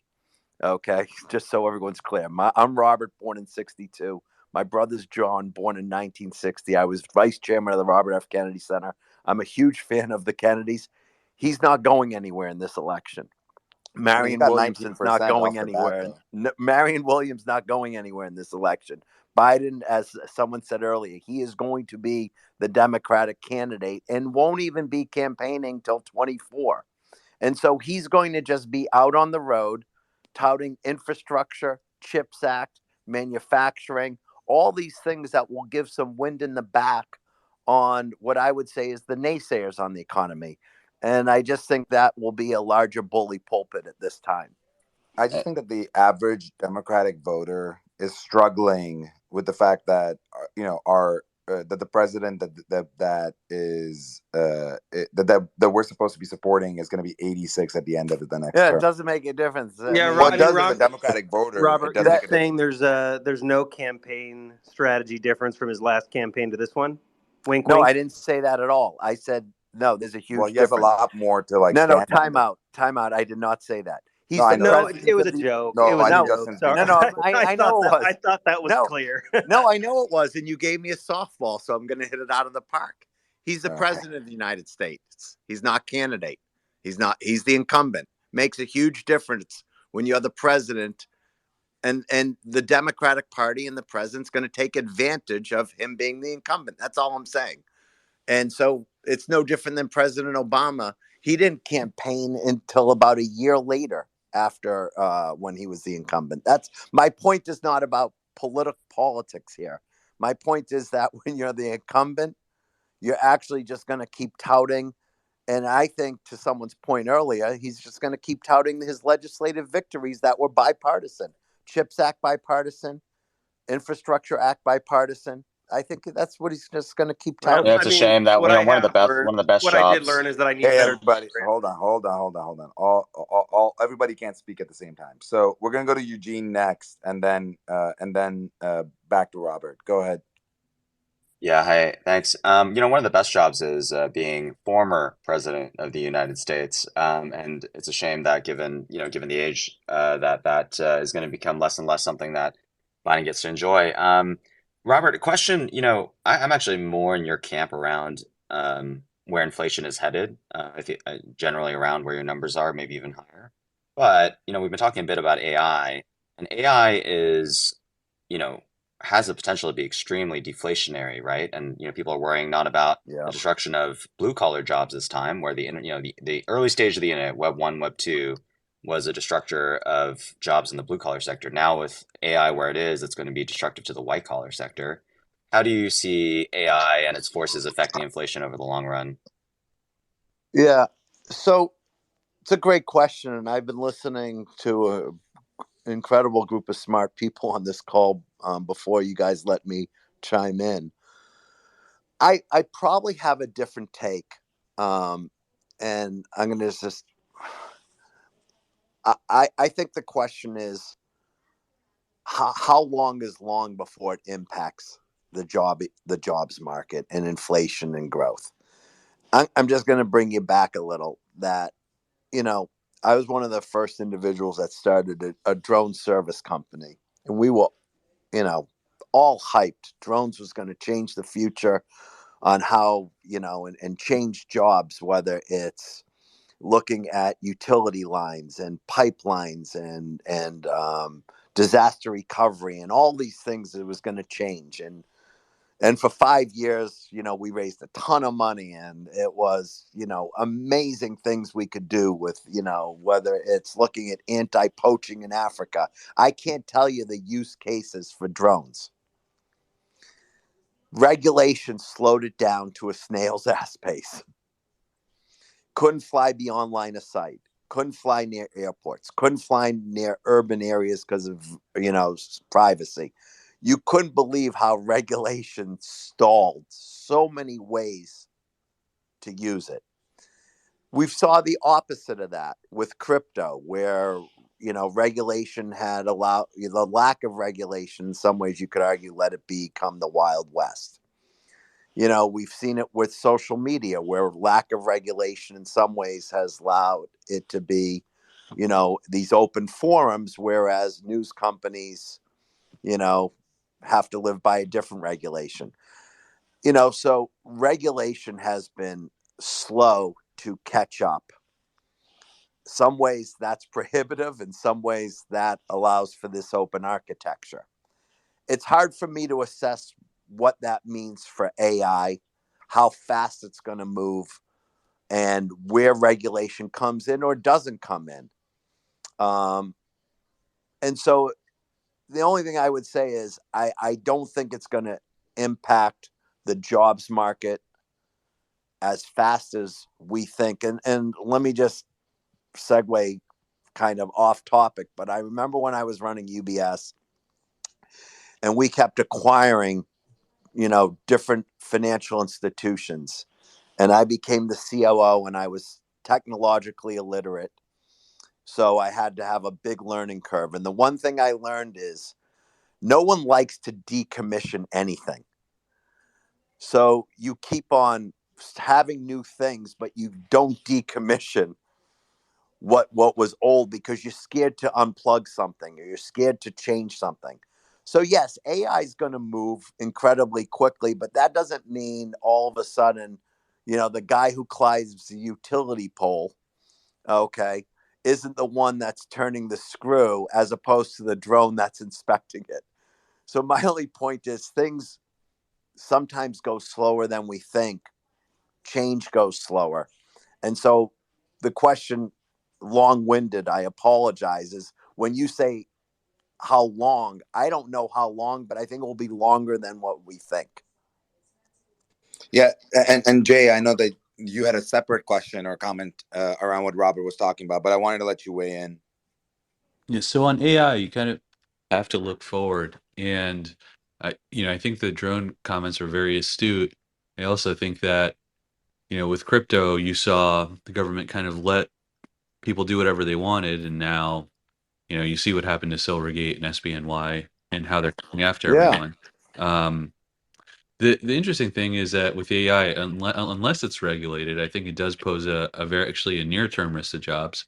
You saw the IBM announce that 8,500 employees were going to be let go and their jobs were going to be automated. And I actually think that Wendy's with their strategy. Frankly, I think every data entry job and every call center job in the country eventually could be automated if it's not for regulations, and that's just the very tip of the iceberg. So, it may take several years. It could actually even be regulated. But if it's not regulated and you let the free markets do what they need to do, I think it poses a bigger risk than a lot of people realize. And I'm saying this as someone that's not the best technologic. I'm not a coder. I'm not a technologist. But I think it is a deflationary force, and it kind of ties into the fact that while inflation is relatively stable now, we could see deflationary forces over the next couple of years, and I think the consumer data is showing you that things are slowing down. Whether it's airfare data prices are slowing down. Whether it's even Walmart yesterday, the beat was on grocery. It wasn't on general merchandise. General merchandise margins were down very materially, and they actually talked about a weaker consumer. And let's not forget that student loan payments, on average, $400 a month for the average U.S. Consumer, are starting probably at the end of the summer. So, I think going into the second half of the year, and then let's look at LEI. LEI is down 8% year over year, down 13 months in a row. It is the fastest decline and longest decline since April of 2007. And I know we're coming off of high growth numbers, but the interesting thing to note with the LEI is it would have even been lower. Do you know what held up the LEI? Stock prices. Stock prices were the biggest positive contributor to LEI. If you didn't have positive stock prices, we would be even lower.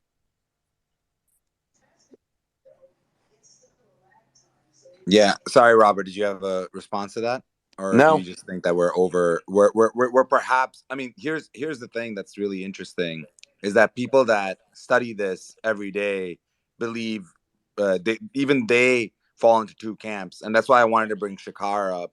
So Shakar actually is a technologist. He works at Copy AI, which is interesting because we were just talking about PR and content generation, and they've been doing this, and they're growing at a crazy rapid pace. I just know Shakar separately, but Shakar, do you agree with Jay's supposition that we're actually going to see deflationary forces from this, or do you agree with Robert that's going to take longer than we think? I agree with Jay. I think we're going to see massive deflationary forces. And honestly, I think the main thing that's preventing that from happening much quicker is one, obviously, the regulatory question, because I think a lot of companies are waiting to see, really what's going to happen there. But really, it's just fundamentally the adoption curve. I mean, we've seen this impact already happen within tech. What we know about tech is they tend to adopt tech faster. What I'm seeing in my day to day, and literally, I spend a lot of my time working with customers, helping them actually, deploy these kinds of use cases live in production. Is even typical laggards are recognizing this moment, and I think a big part of that is really the and massive, growth of ChatGPT. Now that the genie's out of the bottle and people recognize what's possible, I think we're going to see a quicker adoption realistically because the massive transformative impact this can have on industries. Now, there's kind of two sides of this deflationary argument because I think on one hand, things being faster or cheaper to be able to produce would have, top-down price pressure that, theoretically should make goods cheaper and, better to be able to afford for a typical consumer. I think the other thing, though, to realize is that when you think about these macro trends and how they're colliding, there could be massive other impacts on the economy. And Robert, I'm super curious on your take on this. So take like the VC market as an example. What we're seeing, right, is typically these companies are investing in software because there's massive ROI, typically easy to build a moat. There's gains in the long run because it's hard to replicate. If the cost of producing code and the cost of producing software goes to zero, and at the same time, we're seeing trends like plugins for GPT actually driving, a different internet experience than what we're typically accustomed to, then long run, right? What does that mean about investing in software? Taking a step further, just very, very native to Copy AI, we are, 36 people with 8 million users, and we've done that in 28 months. And a big part of our growth strategy is really just leveraging AI to be able to scale. So what does that mean for late stage VC? Is there really even a point to, raising these giant Series D, Series E rounds?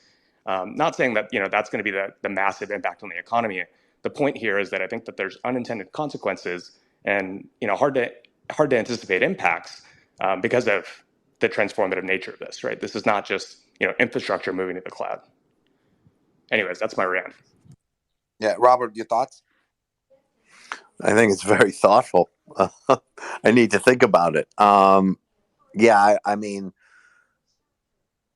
unintended consequences always comes with change, some for the good, some for the bad.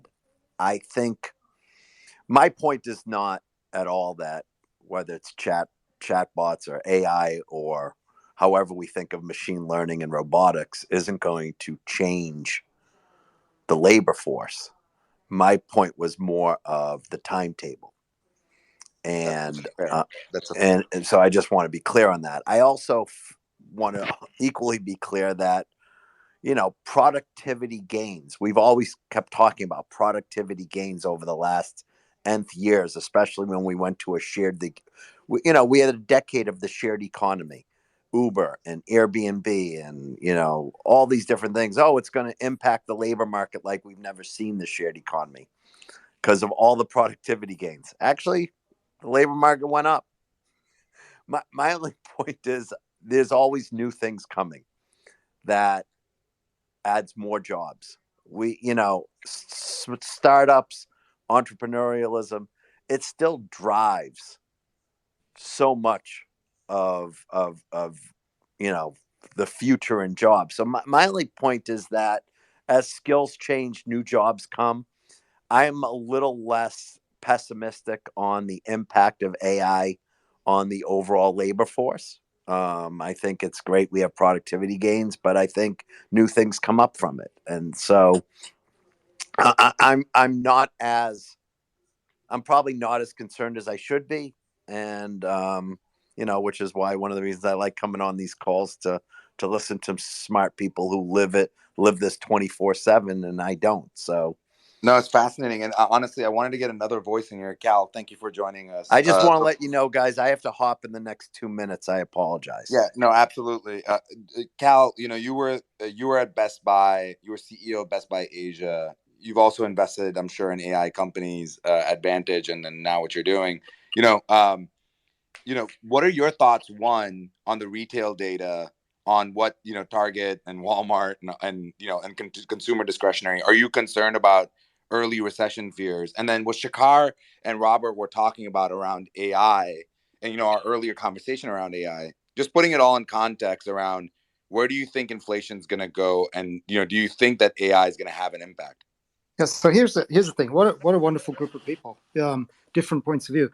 Long term, I'm with Robert. Right. I think especially the U.S. It's going to be different in different countries, but I think we'll get through this, and it will create new jobs, different kind of jobs, and a kind of total restructuring of how we think about blue collar, white collar, physical work, empathy work, all that kind of stuff. That's going to happen, right? So value will eventually, but we're going to have this, I don't know how long this disruptive period is going to be, and it's going to be very disruptive. And the reason why I said that, let me just go back to the retail thing. Nearly spot on what you said about retail. I think discretionary spending is really on really tough right now. You've actually seen public signals from Corey Berry as well from Best Buy recently. Those are discretionary goods, and that's where people go first and downgrade or don't upgrade. But then upgrade cycle will come next year and the year after. She signaled that on consumer electronics, which is a good signal for discretionary items generally.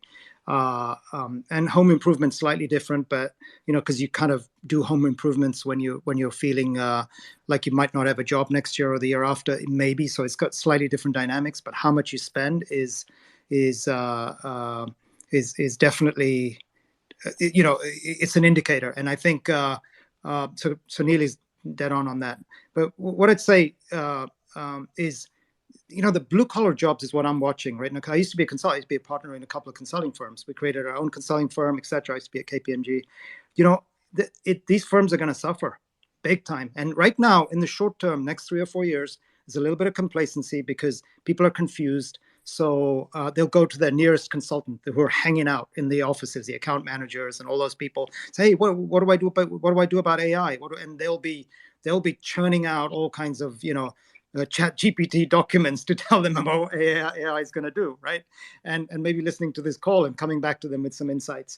But they'll be like running really fast, and that's what they're all doing. All the consulting companies, that's what they're doing. And you see some of McKinsey's reports, really drab reports that are coming out on AI. But it's classic. They're using their old formula to tell people about what is actually going to disrupt them, right? Which is very interesting. But so it'll take a little bit of time, but the signals are there. PwC almost like signaled that it's over by doing the deal with AI and Microsoft. Who's going to create most of the value there?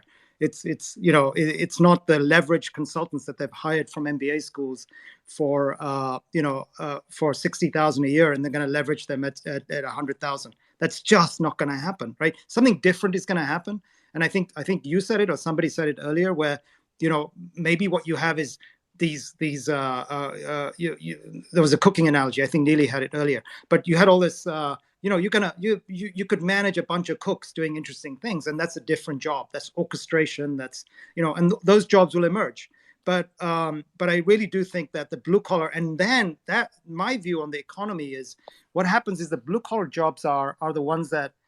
The white collar jobs are the ones that I got that confused. Sorry, the white collar jobs are the ones that we all like kind of hold on because they spend money. You take the jobs, that they're spending money in at Home Depot, buying consumer electronics. But guess what happens? The highest earning person, the consultant, loses their job. They're earning like $200,000 a year from IBM or something. Now you've got this kind of, oh boy, our family's not going to earn that much money. We were all set, right? But it's not going to happen. And then you start reducing it. So I think it's going to be deflationary in the sense that people will spend less, and they will start worrying about, whether they can pay their mortgages, etc. Because these jobs, there's a lot of them, and they pay a lot of money for very mediocre amounts of value that people create. It's just the fact. We all know it. There's middle management layers, and that's, we're starting to see that, and that is going to be so disruptive. Anyway, I hope that helps. I'd love to jump in on this. Hold on, Shakar. I just want to let Robert weigh in before he's got to jump off. But I Robert, just want to let all you brilliant guys know I used for Mother's Day cards ChatGPT, and it got very mixed reviews. I just want to let you all know that Hallmark may be in trouble. No, only joking. Listen, I appreciate you guys letting me join in and chime. No, I appreciate you Thanks, coming on, everyone. Robert. Always a pleasure. And I will say that I look forward to next week when we pass the debt ceiling, and you can say Robert just said yes. Oh God! Here we go, another victory lap. Robert just comes up. I hope we pass it, but you guys saw the Bernie Sanders and then the right wing backlash yesterday. Yeah. I mean, we're eventually going to do know it. that the progressives. This is what I said earlier. You're going to have progressives vote no, and you're going to have the Freedom Caucus vote no, and it's going to be bipartisan because you're going to get the left and right, which is still the majority of the House. Center left and center right, but you'll probably lose the Freedom Caucus is 75 votes. So there's no question that Hakeem Jeffries is going to have to come up with, probably everyone outside the progressive group to make sure this passes. Hey, Robert, before you head out, can I add something to your earlier point? You said something that I want everyone to hear. You mentioned that this will create new jobs we can't perceive, we can't imagine. And to that point, in the Industrial Revolution, it brought on the advent of free time. I tweeted this at you. And we could have never seen the growth of the entertainment industry and professional sports that right now make up like a few trillion dollars collectively. So to that point, who knows what we're going to see? And it's still the only thing you watch live. For now. Yeah. Although I saw ESPN may go to streaming too, and even come off cable. But there we go. I appreciate. So thanks everyone. Thanks, I love listening to what you guys have to say. It's great learning from me. Appreciate you coming on. Thanks, Robert. So on that note, I know that there are a few comments to close. Shakar, I'll let you go next, and then Eugene, you get to close today. So Shakar, go ahead. So I love that segue that we just landed on, because I think, in my bearishness on what I think AI is gonna do in the short run, what's lost is that I'm actually a complete AI optimist. I think, the bigger picture here is actually the opportunities that AI is going to create in the long run. And when you think about, what it takes to be able to start and build a company today, a lot of the smart McKinsey consultants that Cal referenced, right, are absolutely great folks that would love to be able to, build their own companies. But the scarcity of VC capital, or, the limitations of their own budgets, or, time investments, are really what's limiting them from doing that. So to that end, I think, we are going to see massive transformation. We're going to see more companies be born, more opportunities be created. And that's something that everyone should be excited about. That's going to create a massive excess in the world. I think fundamentally, if I'm, seeing the world of software correctly, what that could mean, right, is a future in which software is just in time. People don't buy enterprise apps in the same way that they think about enterprise apps today, where you have to wait for feature releases. Instead, you can literally just describe what you want, and software is assembled on the fly to be able to, solve your problem. That like micro trend, maybe sounds a little far fetched today, but living and breathing this space, I'm super bullish on the fact that it's going to fundamentally change a lot about the way that we interact with, most systems. So That sounds like an incredible future. Eugene, what do you think? Yeah, definitely. I am also similar in Shakar's camp in the sense that I'm a short term. I believe that there's going to be a lot of creative destruction a la Schumpeter in the short term, and quite a lot of opportunities in the long run. I think there's going to be AI is going to be a great thing for just human, just I guess human progress overall. But I think the times that are dark ahead are going to be tough, and it's hard to see what the timing is going to be like. Specifically on the VC market. I mean, for anyone who's used ChatGPT to code, it codes pretty darn well. I mean, it has a lot of specific mistakes, but if you have somebody who just knows even the barest thing about software, you can actually get it to do an amazing amount of stuff, right? Like one developer created Angry Birds, recreated it in 2 hours using Unity, right? So the thing can code in C sharp, right? And it can code in a lot of other things. So, like the whole question, I think Shakar and some others brought this up earlier, but it's like you have VCs who raise all these large funds, certainly in the COVID inflation era, and basically, instead of needing 50 people to get into an MVP, you need like an order of magnitude less than that, right? Anywhere between 1 to 5 people can produce the kind of MVPs that 50 people could earlier. And you think the VC market and the tech market is actually sort of the early indicator of what's going to happen in the economy, right? Like our research shows that VC-backed companies, even though they're a small part of GDP in the beginning, eventually grow to become greater than 20% of US GDP in the long run, right? So that's kind of an incredible thing to think about. And if you can say that you could start the company at less, what are going to be the impacts to, a company has 5 people instead of 50, that's 45 people, let's say, just in the early stage of people who are no longer needed, what's going to happen? And then another thing I worry about is, where is that going to happen, right? So, the US and particularly Silicon Valley, center of innovation, right? I mean, I've been on here, singing Silicon Valley's praises relative to even other parts of the US geography, even places like New York as being just the center of innovation, particularly with AI. But now the question is going to be like, well, what about, when you can have these few people, like, why do those people have to come from those places? Like, what about Africa, right? Which has the youngest demographics? And why aren't some kids in Uganda going to just, start to eat all of our lunches, at least in Silicon Valley, right? So I guess that's an open question. Actually, I don't have a strong view on that, but I think it's an open question maybe for another time. No, I appreciate that. On that positive, optimistic / negative note, we will head on out. Thank you so much, everybody, for joining us. We'll be back on Monday, 8 a.m. Eastern. And I think Mario has a space tonight that might be a finance-related space. So please feel free to follow everybody that's on stage. Thank you, everybody, for coming up. Appreciate you all. See you Monday morning, 8 a.m. Eastern. Thanks.